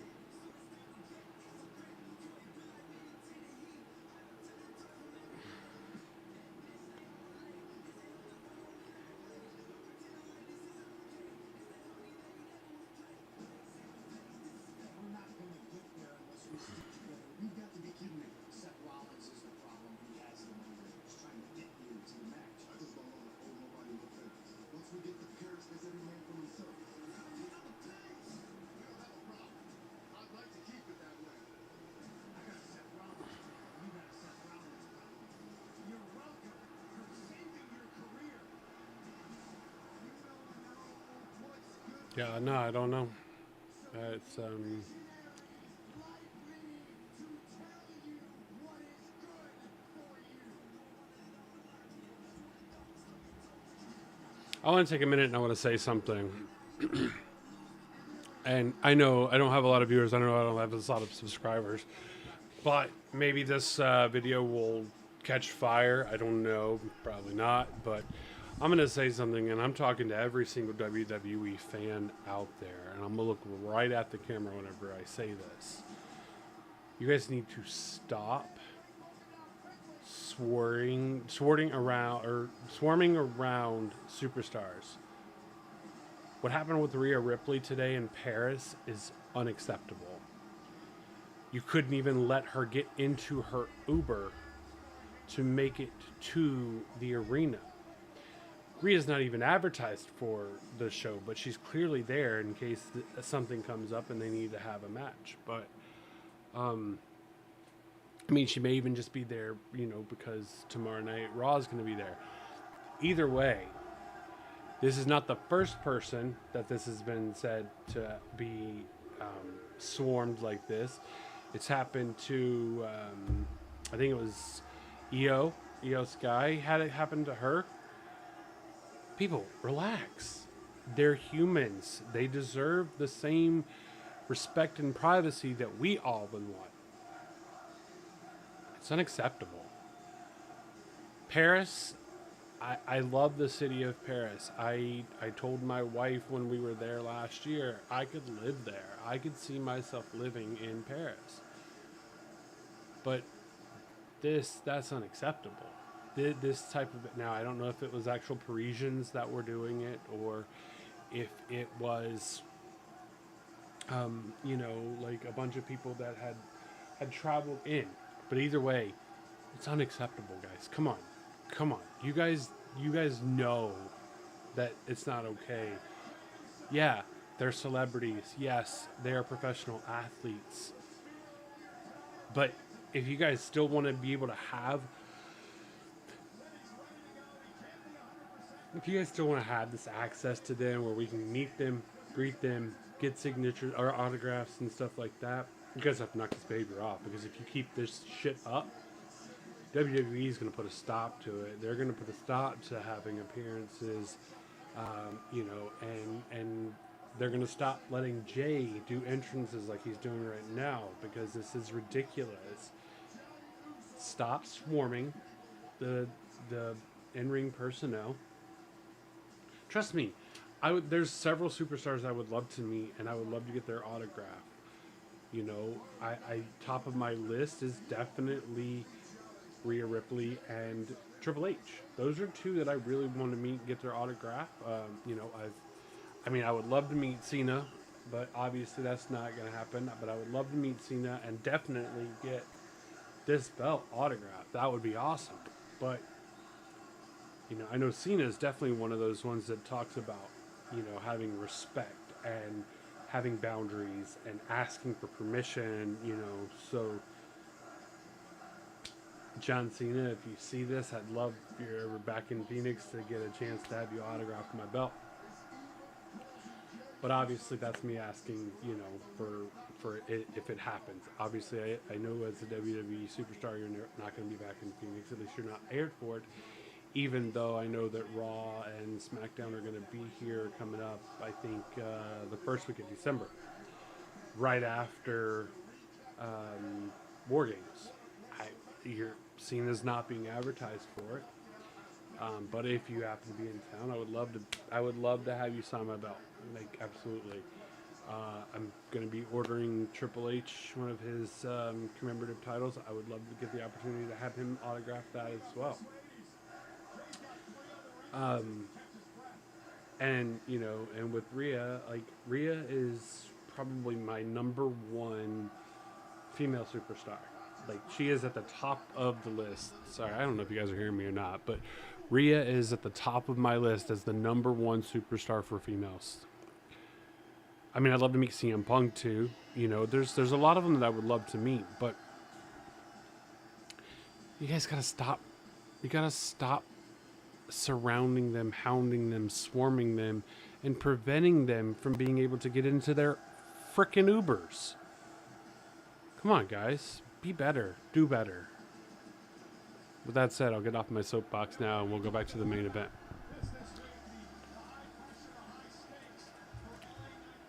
But that's it. I'm absolutely thrilled that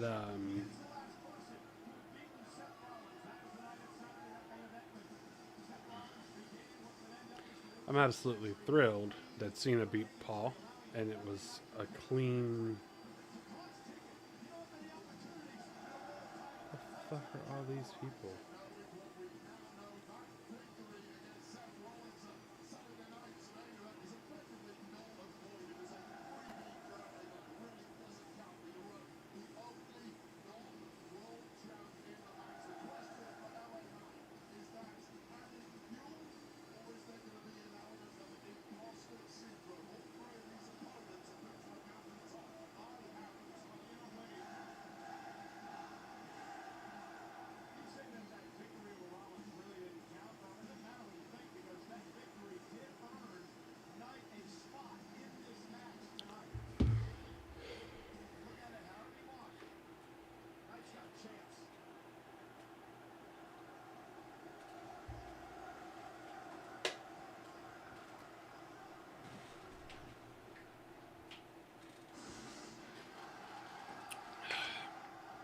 Here we go.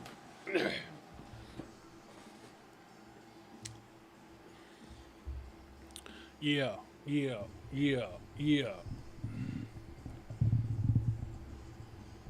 Look in my eyes, what do you see? The cult of personality. I know your anger. I know your dreams.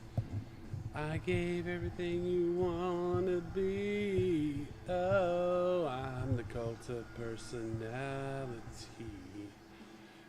Like Mussolini and Kennedy.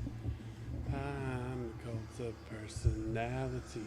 The cult of personality. The cult of personality.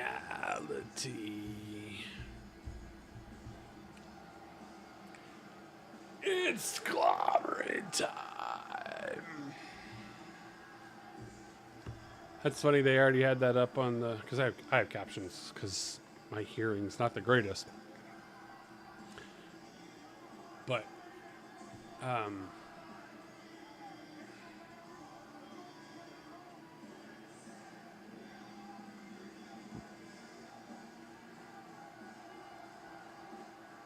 he said something about being #1 on Spotify, and that this is for Larry. The Gold's coming home.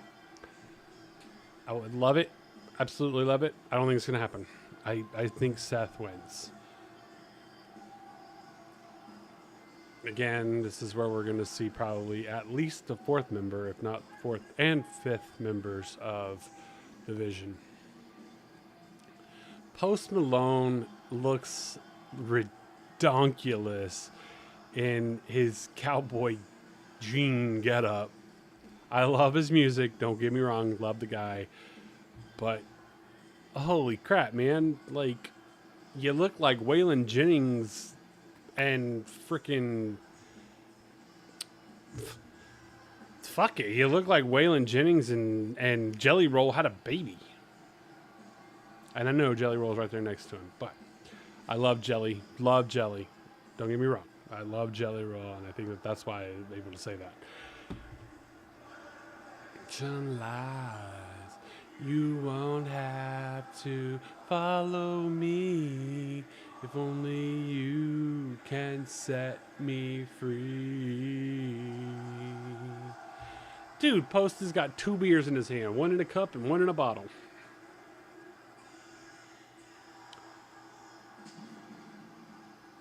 All right. So we got Braun and Bronson both banned from ringside.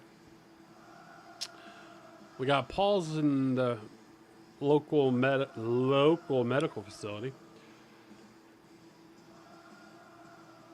Whoa, whoa, whoa.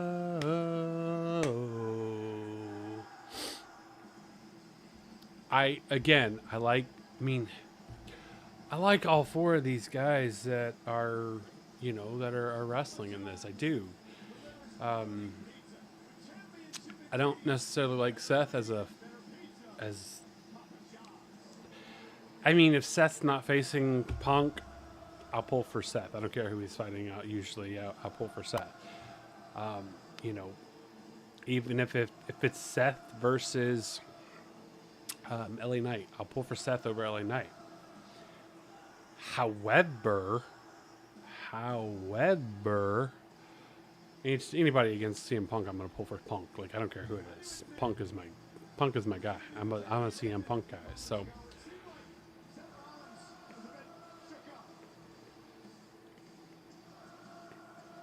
But I mean, come on. Rollins has to have an ace up his sleeve, or you know, a trick in his back pocket. Although I don't know if he has pockets on these pants. Definitely look like something he took out of his wife's freaking closet. That's for sure.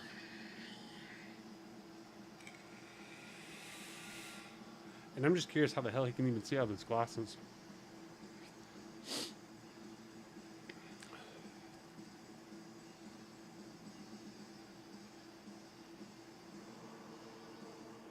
Whoa, whoa, whoa.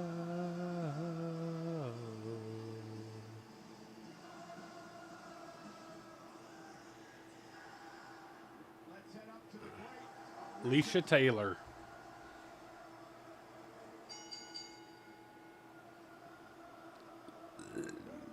Messieurs and Madames.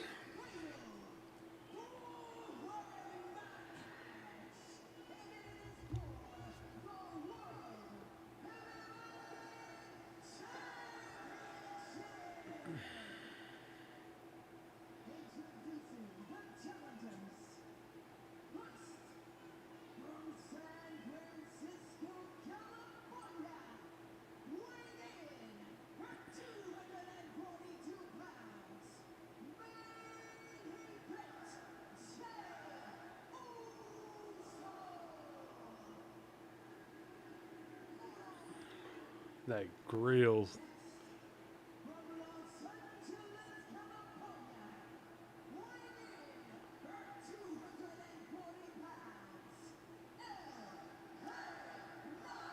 Yeah.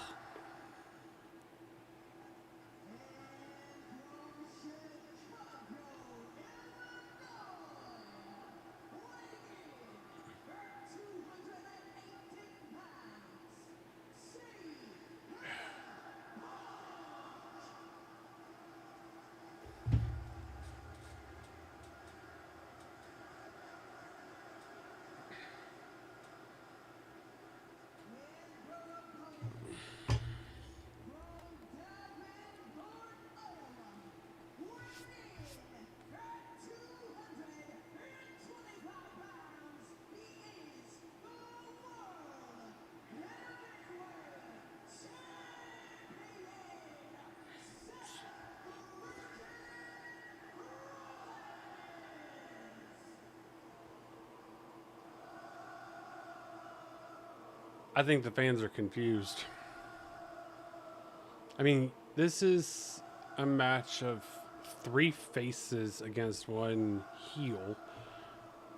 But the fans still cheer for or sing the song of the heel.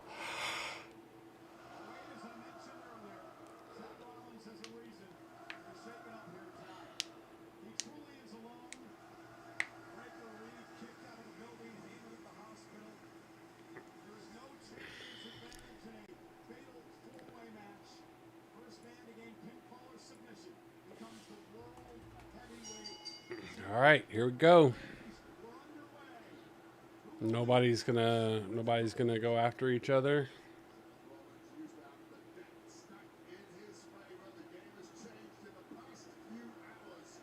Jay's talking to LA Knight, but LA Knight's not even looking at Jay. Oh, CM Punk says, "There's your receipt for Monday night, Jay."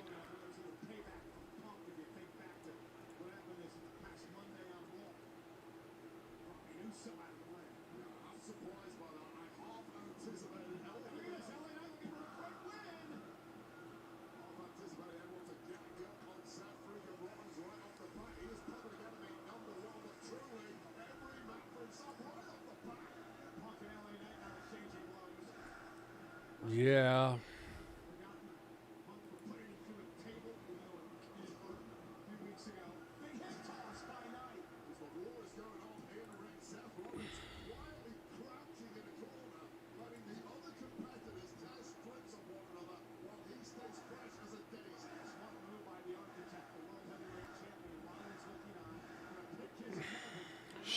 Shoot.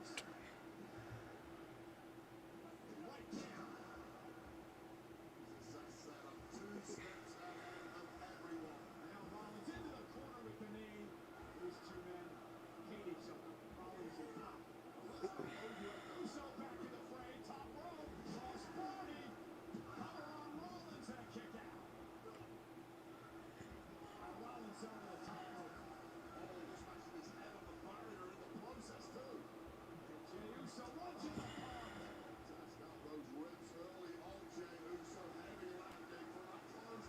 Pump reminding the world that it's every man for himself. No friends in this type of matchup.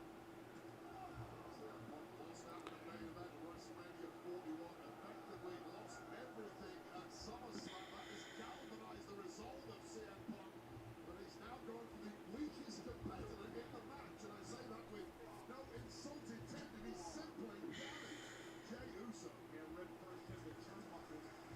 Jay suffered through a lot of liver injuries the past few months at the hands of Franklin Lee again tonight. And now Seth Rollins dragging Punk out of the ring and driving him into the barricade. And Punk collapses into the sea of WWE fans. Rollins with a running knee, shades of CM Punk. And then mocking Punk, calling for a GTS.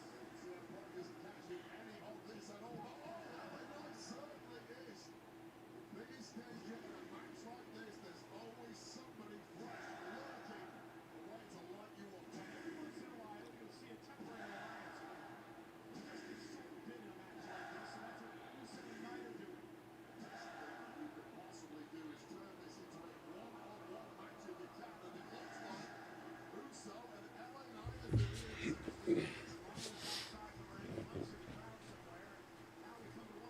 Punk's in the crowd somewhere. I guess I missed that.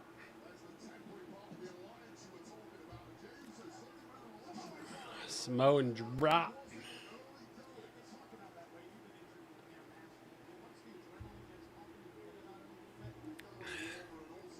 So remember, Seth has to win to keep the belt.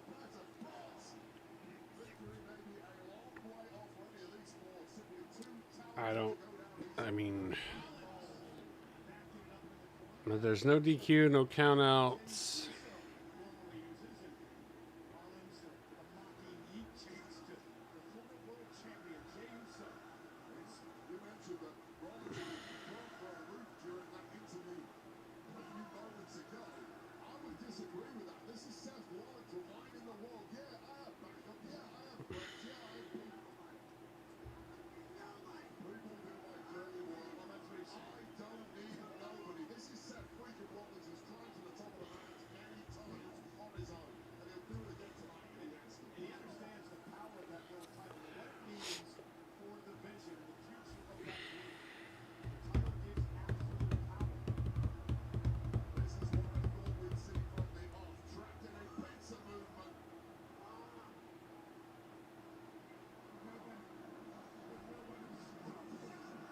Yeah.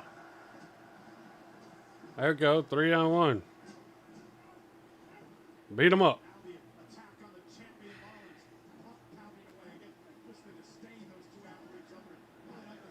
Beat him up.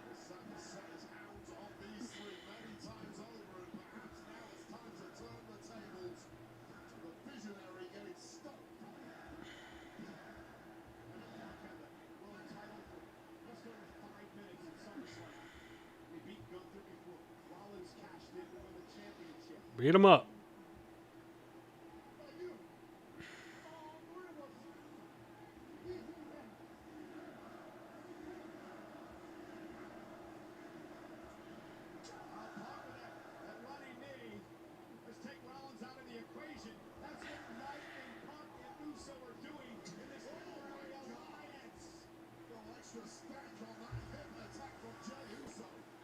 Yeet. No.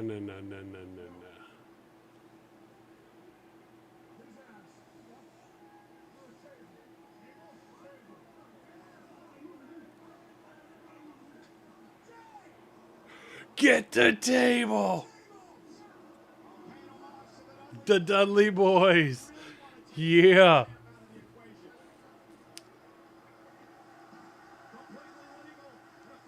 But let's see. I mean, obviously, like I said, man, somebody's gonna come out and play spoiler.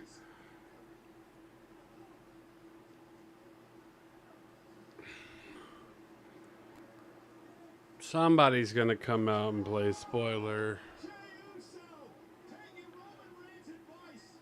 Don't work with anybody. It's all about yourself. Gold is on the line. They place the worst elements of your personality. Because it is worth it. The prize is worth breaking every friendship you may ever have had. And Rollins, and a super kick by Oh, Jay, what are you doing? Jay, what are you doing? What the fuck? Everybody's just fucking party at my house right now, or what?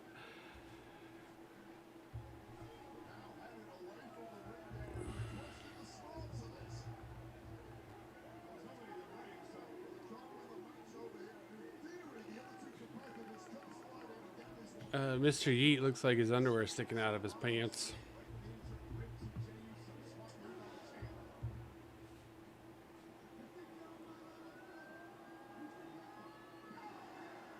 Where the hell did he come from?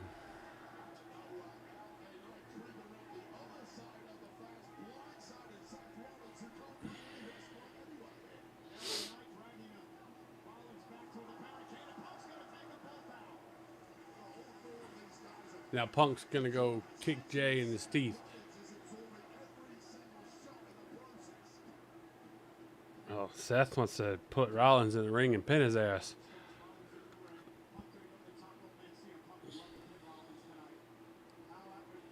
Oh, he flipped him off.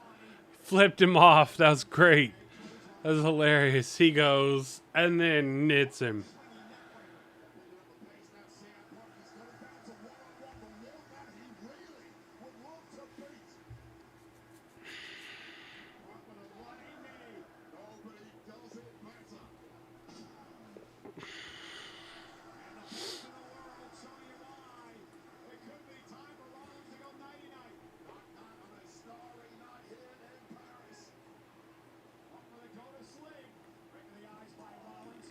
Oh, kick to the gut, an uppercut.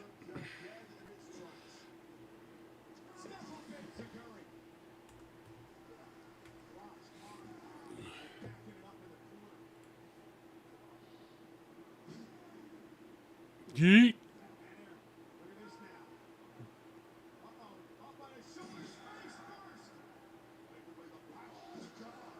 It's supposed to be the knee, but that was more like the shin across the face. Pedigree.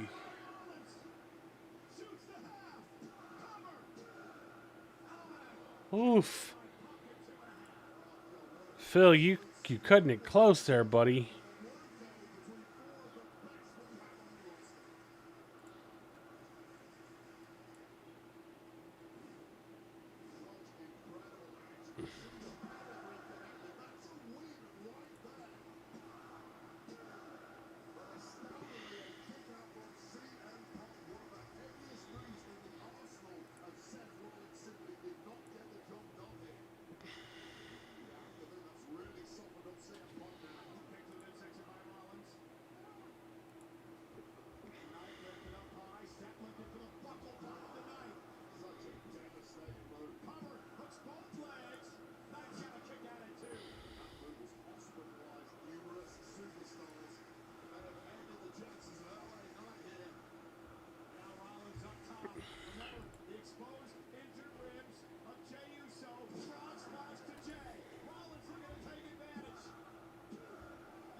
When doves cry.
LA Knights, yeah.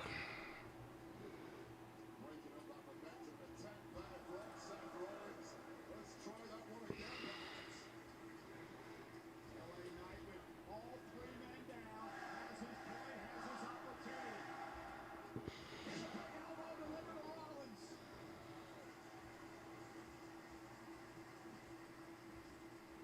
Knight's problem right here is he's spoiled for choices. He's now going in. Oh, it's into that BFT. Broken up right in the nick of time by Jey Uso. Jey Uso again failing the ribs. He wants to attack by breaking earlier on. He's entering the match with a major handicap, but somehow appearing to be the pressure man is Jey Uso. He's going to go for point here.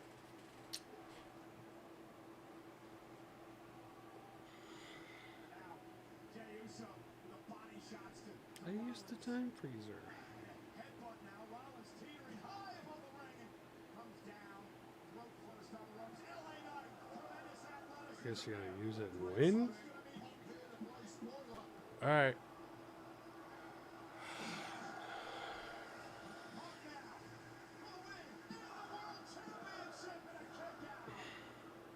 There is a sense of desperation to see that Punk right now.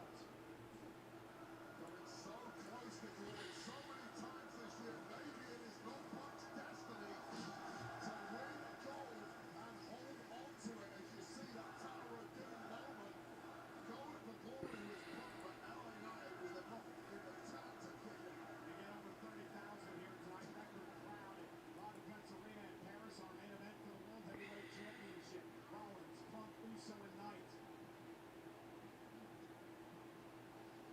Every chance he gets, you see CM Punk eyes locked on Seth freaking Rollins, want to do major damage to the man who ruined his SummerSlam. As the table waits ominously, perhaps for one or both of these men. Punk trying to hang on. Rollins got a hot kick to the ribs. These are desperate times and someone's getting hurt here. Don't get on the wrong side of that line. Rollins able to counter and deliver a chop to Punk. Rollins waiting for a pedigree.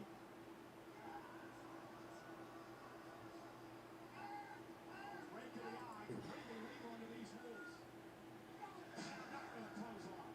A blinded CM Punk, not where you want to be, but the fight. Oh, wait. Punk's ripping through the table. Partially. Didn't break all the way. That's what Punk did to Knight a few weeks ago. And now a roll up by Rollins. Shoulders down. Oh, no, I thought he had it. Stop. Knight. BFT. Blood force drop. For his first world title with Jey Uso. Breaks it up. Oh, I thought we had now a moment the megastar's name was going to be on the rise as he pushed. As he was such force, it was a glancing blow on the table. But the strong attempt missed. The BFT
Oof, LA Knight, nobody there.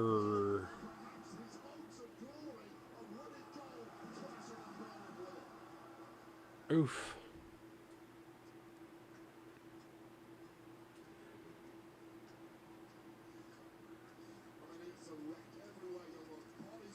Sweat all over that desk.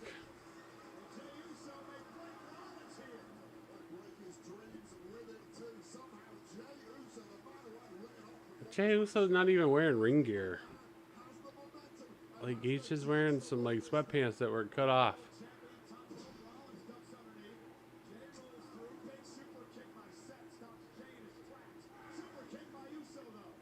Yeet.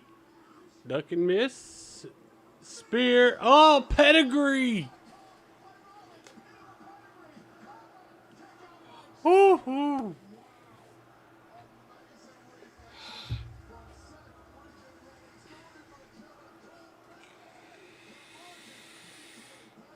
That's the second time we've seen a spear get stopped and converted into something else.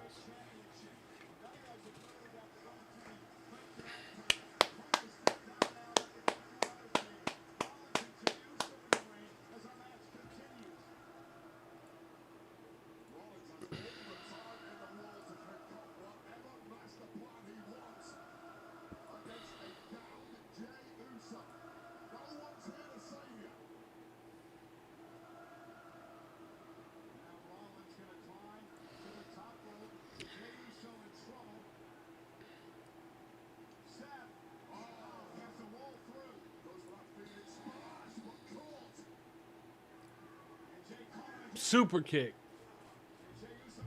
Spear. There's no way Jay wins this. I mean, it'd be cool, but I doubt it. I still want Punk. Elbow. Is Jay dead?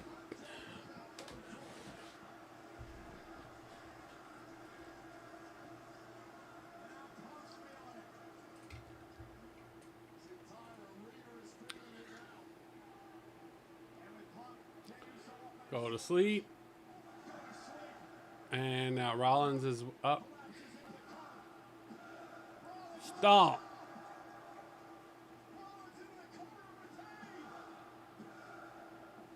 Woo!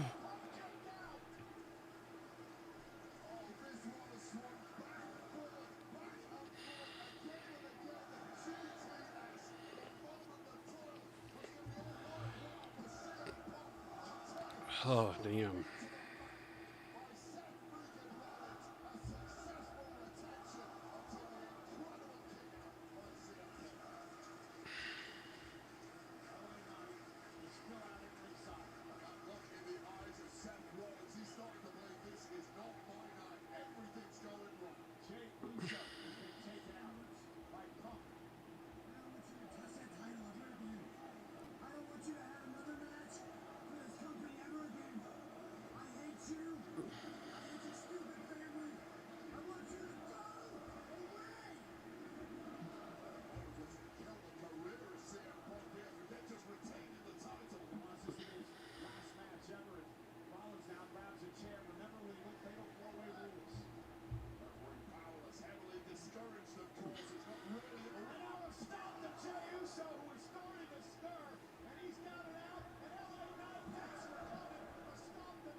Oh, come on.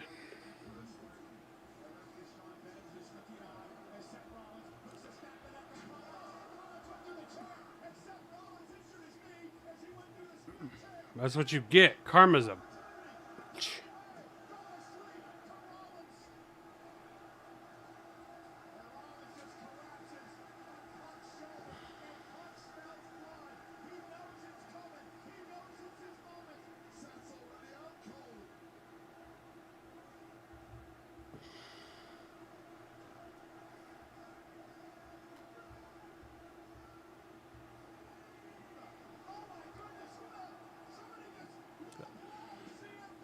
There's the fourth member. It's a chick. Oh, it's fucking Becky.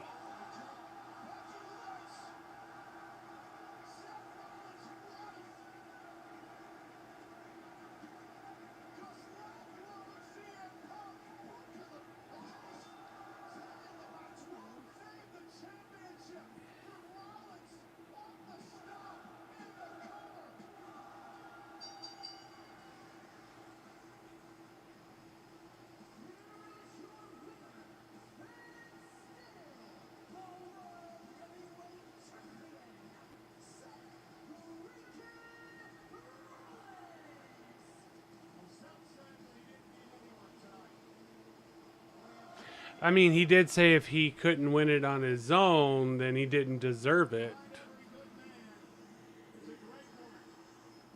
And Becky Lynch saved the championship for her husband, Seth Rollins, tonight. Oh my God.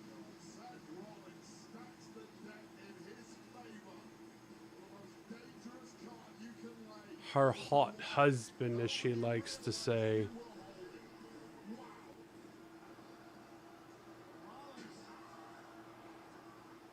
We thought it was over. It looked like it shredded his knee, and here we go with the GTS, a knockout GTS.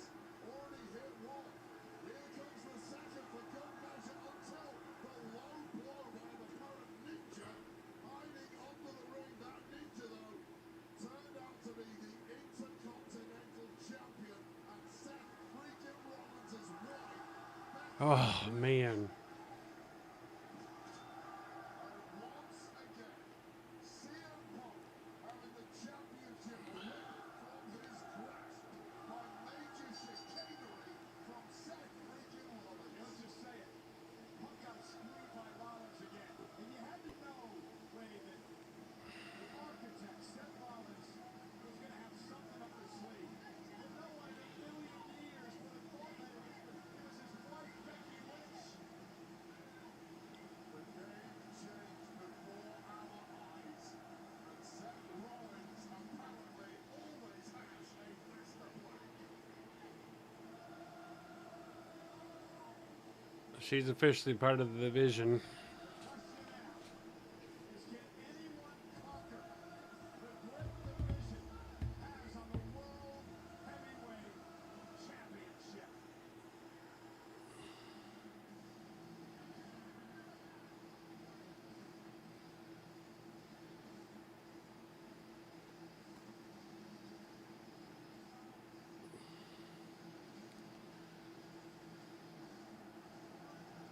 I mean, but I said that Punk would lose. It would, you know, like I said Rollins would win it. So, and I said somebody was going to get involved. Obviously, we knew that the Bronson and Braun Breaker were banned, or were actually ejected from the building.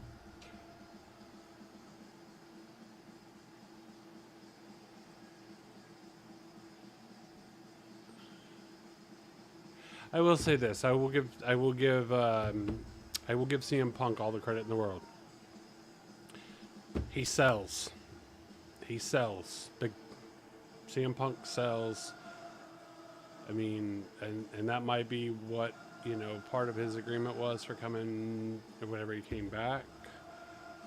Eventually, he's going to have the title for longer than 5 minutes. I mean, but he's already been a champion again because he won it, even if it was for 5 minutes.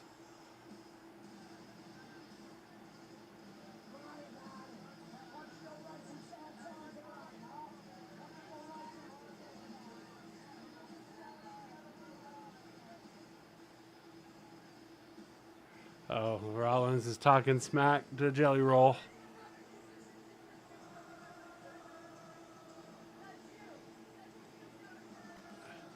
I hope you get punished, Becky. I hope you get punished and you get stripped of your title.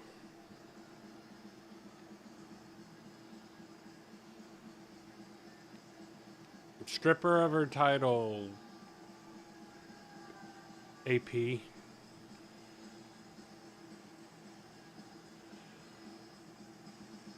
Stripper of her title. Strip Rollins of his title.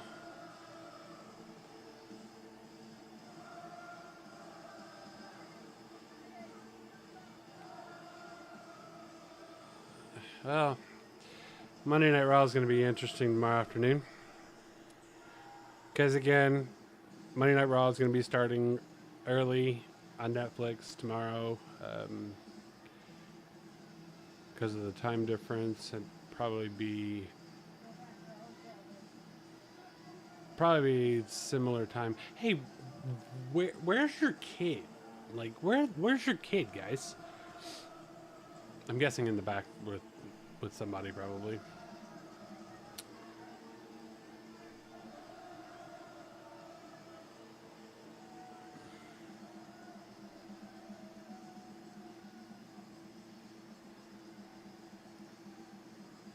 I'm just super surprised though. Like, there's nobody else. Oh, she's telling him to twist the belt around on the end.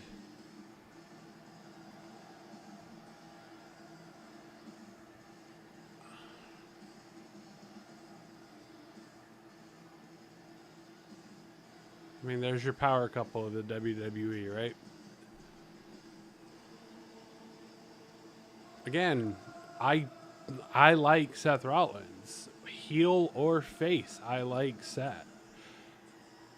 I like Becky. I didn't want either one of them to win tonight, but that doesn't mean I'm not a fan of theirs. I'm definitely a fan of Becky's. I'm definitely a fan of Seth's. I'm happy for them, but at the same time, that man right there should be the world champ. Oh, you guys are just jobbers right now.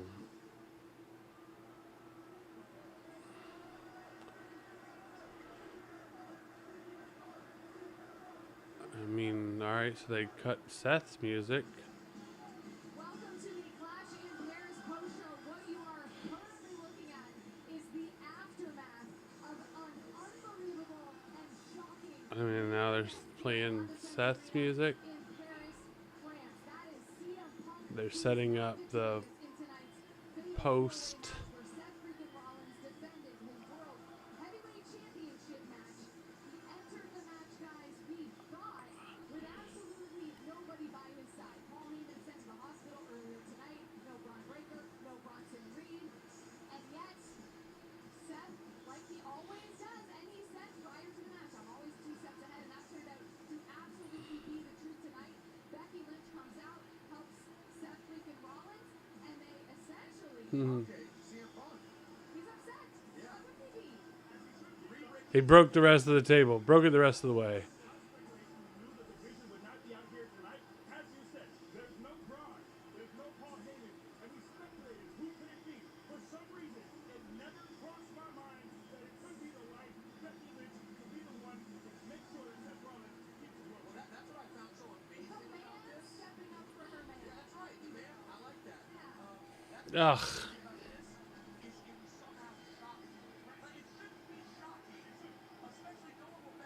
Time for LA Knight. Time for LA Knight to turn heel. We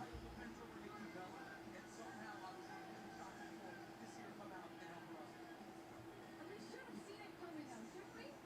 I have so many questions. Is she a part of the Vision now? Was this Yes, she's a part of the Vision. She said she was part of the Vision. Kathy, did you not hear her say that?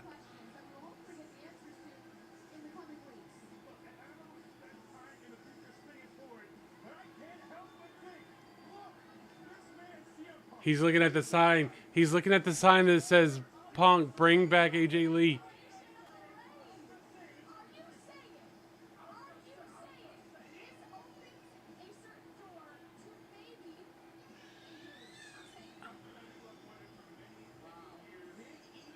to maybe I'll tell you one thing, I'm sure AJ Lee was watching her head. Oh, that's great. That's awesome. At least he brought some attention to that. Hey, maybe that's a little Easter egg. Maybe we're gonna get maybe April's gonna come back. Maybe April comes back and and helps. I mean, hey, hell, there we go. There's a tag team. An intergender tag match. Seth Rollins and Becky Lynch versus CM Punk and AJ Lee. There we go. Hey, AP. Hey, Trips. Make it happen, Captain. Make it happen. Well, listen, we're looking at the aftermath right now. I'm obviously frustrated to see a pump, but let's go through the match itself, right? We mentioned that coming into this fatal four-way, Seth Rollins did not have anyone from the division by his side. Here's how the match started. That's not how the match started. I was pretty close to the beginning, but not how it started.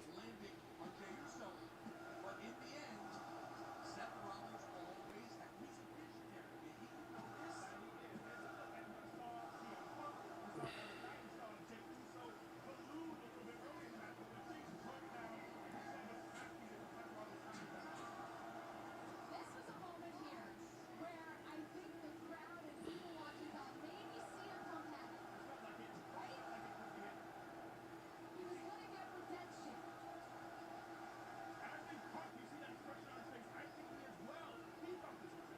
And he's waiting, right?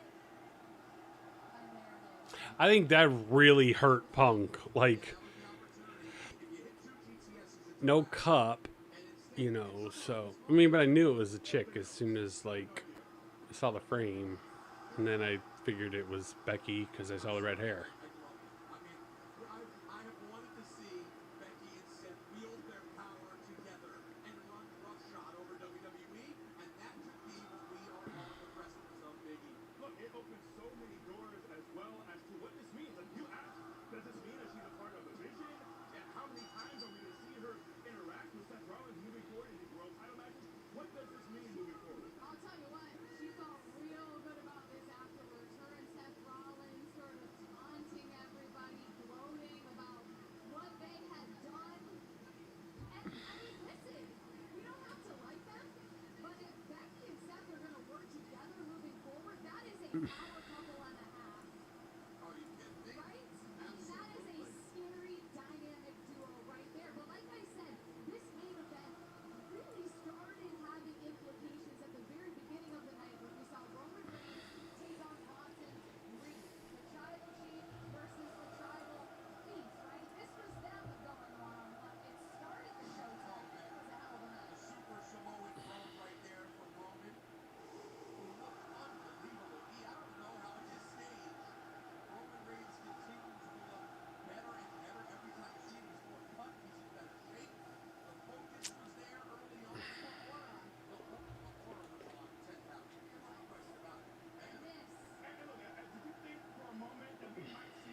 You got that big mouth, John Cena. What an audience tonight. Man, that was something. Does it ever get old? What's that? The crowd, does it ever get old? The love that they show for Trust me, you. I'm doing this until I can't do it anymore, which is it's coming up fast. But man, it just never gets old. You mentioned feeling like you had, I don't know, something to prove or being rejuvenated, but the John Cena that we've seen since SummerSlam, I think back to your rivalry with AJ Styles, some of the great matches, some of the matches we saw 6, 7 years ago. I think it seems like you're a new version, like you're reborn. Like, I see a fire in you that I haven't seen in many, many years. Reborn. That man definitely ain't no Christian. Come on now. You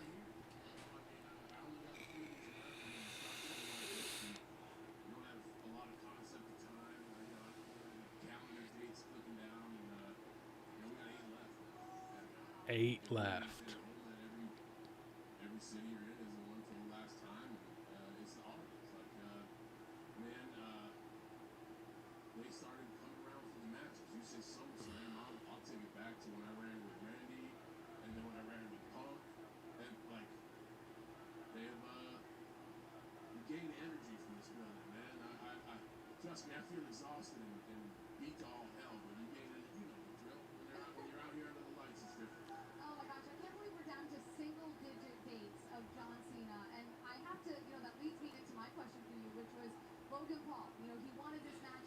You gave him that opportunity to step in the ring with you. And I think for the WWE Universe, a lot of people look at this retirement tour, this final year of John Cena, and they thought, why would he give that spot to Logan Paul? So I'll ask you, why give that opportunity to Because he Logan answered Paul? the challenge. I stood up like, hey guys, I feel pretty good. I feel like I'm going to go down swinging. I want to give everything I have to the business. Who wants to step up? Yeah, but where's the Brock Lesnar? I remember Where's the Brock, Johnny? in Chicago, Illinois, and I stepped up and I wasn't ready. And there's a whole lot of people who could have faced Kurt Angle that night, but I was the one who had the stupid bravery to slap him in the face, and that's how we started this journey. So I got a lot of respect for Logan Paul, and I see, and I think the WWE Universe would agree, I see so much potential in him, and he's just so good at this. I will say this, there has never been somebody who's been the marquee in this business that hasn't been borderline unhealthy obsessed. You have to invest your heart and soul. Man, you say like I'm going at a different level. I'm simply just giving all I have. That's all I've really ever done. I'm glad everybody appreciates it, but I'm just trying to give my heart to the canvas. And tonight, man, anybody that doesn't like Logan Paul, that's fine, but I got to put some respect on that name. Absolutely. It's hard for me to be here and not think about all the European tours, I think about just being Bus rides, all the all bus the rides. fun. That's what I want to know. How are the bus rides? It was fun. Perspective is everything. They were fun. Absolutely. But this is the last go-round for you in Europe, in a wrestling ring, in a WWE ring. Can you talk about your relationship with European fans and what it means to have your very last match here in Europe? Well, I mean, we owe everything to the audience, and to have the audience grow over the years. I mean, you got to remember, when I started this whirlwind experience in '02, we had a bunch of superstars walk away. We had a lot of injuries. We changed the name. It's round 1 of the XFL. We were pretty lean in some of those towns, and they weren't as loud as this, and they weren't as excited, but a place we could always come where fans would just flock in droves and fill us with excitement was all Europe. So to be back here is something special. I heard from the boys like, man, the best crowd in the world is in Lyon, which is, I couldn't believe that, but then you get there and like the electricity is a different level. Tonight feels like WrestleMania. I mean, this is an arena, but it's also a stadium, and the energy in here is crazy, and the fans understand, and they're interactive. It's amazing, man. It's amazing. It really is. I have to ask you about stepping out onto the stage now.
Sorry, had to step away for a minute. Wife needed to talk.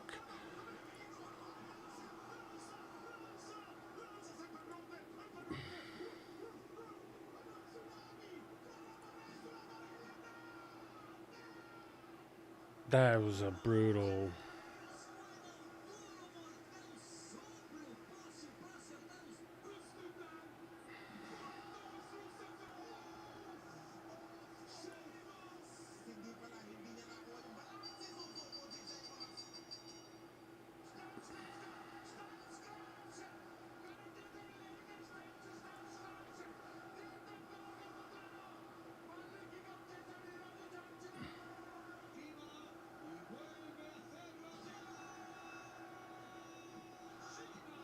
John Cena.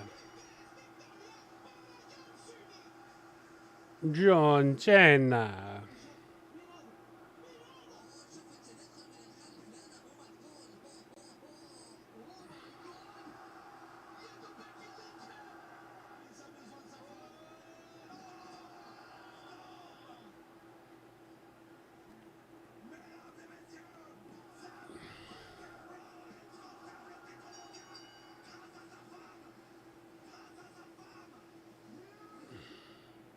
Oh, it was a shocking end to the evening right in this ring here in La Defense Arena in Paris, France. Joining us now, Paul Triple H Levesque to talk about everything here with another fantastic crowd hanging around to hear us talk about this. So. Yeah, I'm excited about this, but hold on first, because I was very excited when I came out here and they were singing a unique song for me.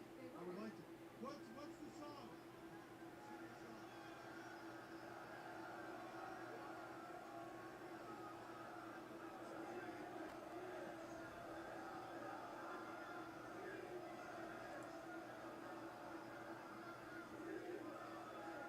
I can't even understand what the hell they're saying, Trips. I don't know how you can. It's original. It feels good. Like I'm excited. Easy to learn, you can sing along with it. French song. Maybe you get rid of the game entrance and go right to Triple H, la la la. Yeah. But this originally what Len wrote for me, and then they changed it to try to play. Well, it all worked out. As they say. Listen, we come to these international places, and I've only been in this job for a couple of years, and every single time I am just mind blown by how global WWE is. What do you think it says about what we do that we are just I guess the belt that I wanted, that my wife originally told me to get, they don't. They're sold out of. So looks like I am not going to get it, and that sucks because that was the one I really wanted. But oh well, that's all good. It's all good in the hood. It is that power struggle. Those stories have resonated since the beginning of time, and they Yeah, just don't let my wife see the all around the world. how much the spinner belt that I have is on WWE.com now, because it's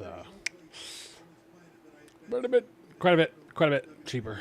But again, I would still have to wait for it. So They're not massively thrilled to come see us, and you see that tonight in Paris, France. You'll see that again a few weeks from now in Perth.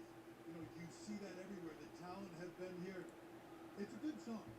It's great. It's catchy, easy to learn. La la la. Yeah, who doesn't like the la la la? I love a la la la moment.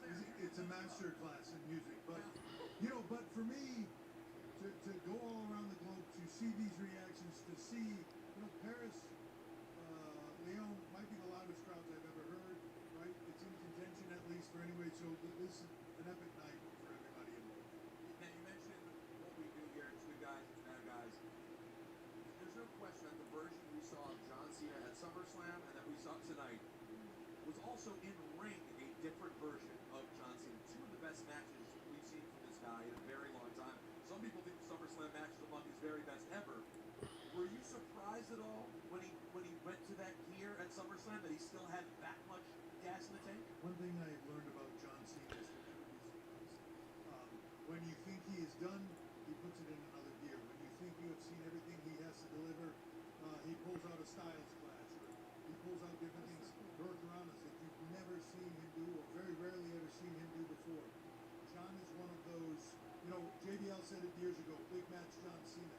There's There's nobody when the lights are bright, when all the world is looking at him. There is nobody better in this ring under that pressure than John Cena. But while we're talking about Cena, we're talking about tonight. I really want to take a moment to put my business hat on, and I want to thank the city of Paris. I want to thank them for their hospitality and everything they put into this and bringing us here. I want to thank La Defense Arena. You know, coming here tonight, 30,000 plus fans packing this place was incredible. We beat a gate record for here, and the reason why I mention it is because that record was held by Taylor Swift. Yeah, So the Taylor Swift. The Taylor Swift. That level of beating records and Taylor Swift when it's our own in-company personal record. This was incredible. The fans here tonight were incredible. The city of Paris, incredible. And we cannot do this without them, without the fans, without our partners, like they were here tonight. So Paris fans, thank you. Oh, it's been so amazing, and this venue is incredible. The biggest venue in Europe, which is unbelievable, so that we got to have a show here. I have to ask you about how. What do you guys think? So I'm looking at merch on WWE shop, and I'm interested to know. How scary are they potentially as a dynamic duo? What's that old saying behind every great man? I want something autographed. Greater woman. I think I want Has been my Cody Rhodes' autograph. Obviously, I mean John Cena would be a good autograph too, but all John Cena's autographs are expensive as shit. all his cards are on the table. He's got nothing left. He's by himself. He's left alone. No Heyman, no Braun Breaker, no Bronson Reed. He is by himself. He's always got an ace up his sleeve. And what better ace than his legendary wife to come out here and put him over the top? I would imagine CM Punk is going to want to have a conversation about that. But kudos to Seth Rollins for always finding a way. Yeah, figuring it out. A win is a win is a win, as we say in sports. A wise- It doesn't always matter how you get there. A wise man said a long time ago, always have a plan B. Seth Rollins got an A, a B, a C, a D.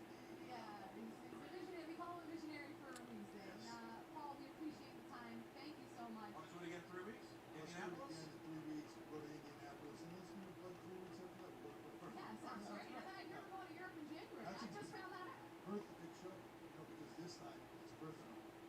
It's oh my God, Triple H. You can't say anything now. You have to end it on that.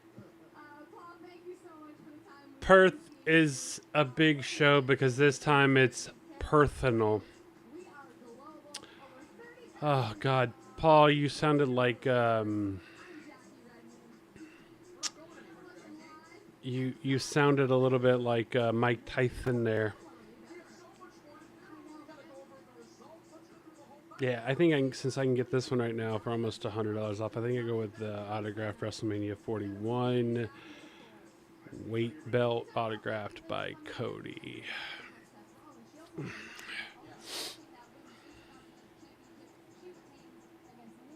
That has to be a very tough result for Nikki Bella. The first singles match with the Elite.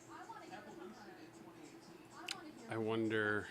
I doubt it's going to be a good savings. I'm going to try. And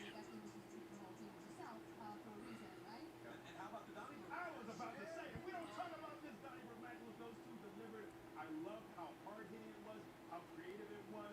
That the whole Oh no, no, no! We want to do the other code. put on the kind of match that I was looking for, that I was yearning for. Really, really beautiful. You say it. I don't want to run into the ground. You say it. Big meeting match. That was The two big meeting. I saw those guys afterwards, by the way. I didn't shake their hands. This bitch, I shook their hands because they put their bodies on And the the marks on those men, unbelievable. And also, we talk about all the winners, but sometimes we also point out who are the people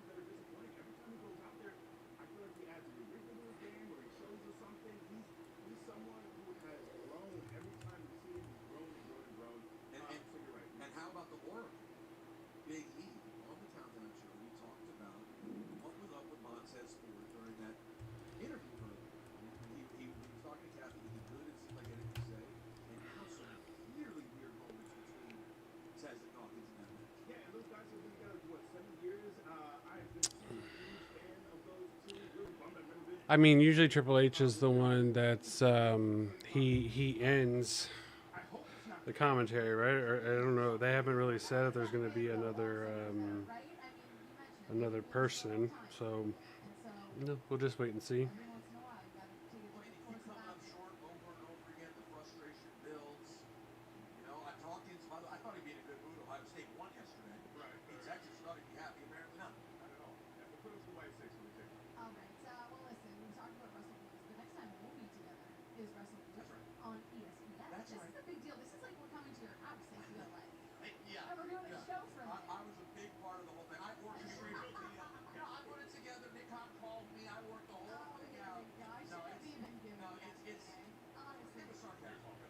I have nothing to do with anything, but I am very excited about it. It's just such a cool opportunity for everybody. All the eyeballs are going to get the lapsed fans out there maybe haven't caught on to the hype yet, which is clearly taking over the world. To have them now find us on ESPN, WrestleMania, Minneapolis. John Cena's going to be there, which is reason enough, I think, for anyone to tune into WrestleMania. They will be there. This is also true. I have confirmed my attendance as well. But we have so many questions to be answered before that. Monday Night Raw tomorrow night from right here in Paris, France. I'll be here for that, and I hope that we hear from Becky Lynch, Seth Rollins. I'd like to hear from Bella, CM Punk. I mean, who knows what's going to There are happen? questions to be answered. So many. There are deep questions. All right, well, you guys continue that riveting conversation. This massive venue is officially empty. We're the last ones here. So for Katie and Peter Rosenberg, I'm Jackie Redmond. Thank you so much for watching. I guess that was the end of it. All right, guys. Well, let me know your thoughts, what you guys thought about it. So, otherwise, we'll see you tomorrow. So until tomorrow for Monday Night Raw. Peace.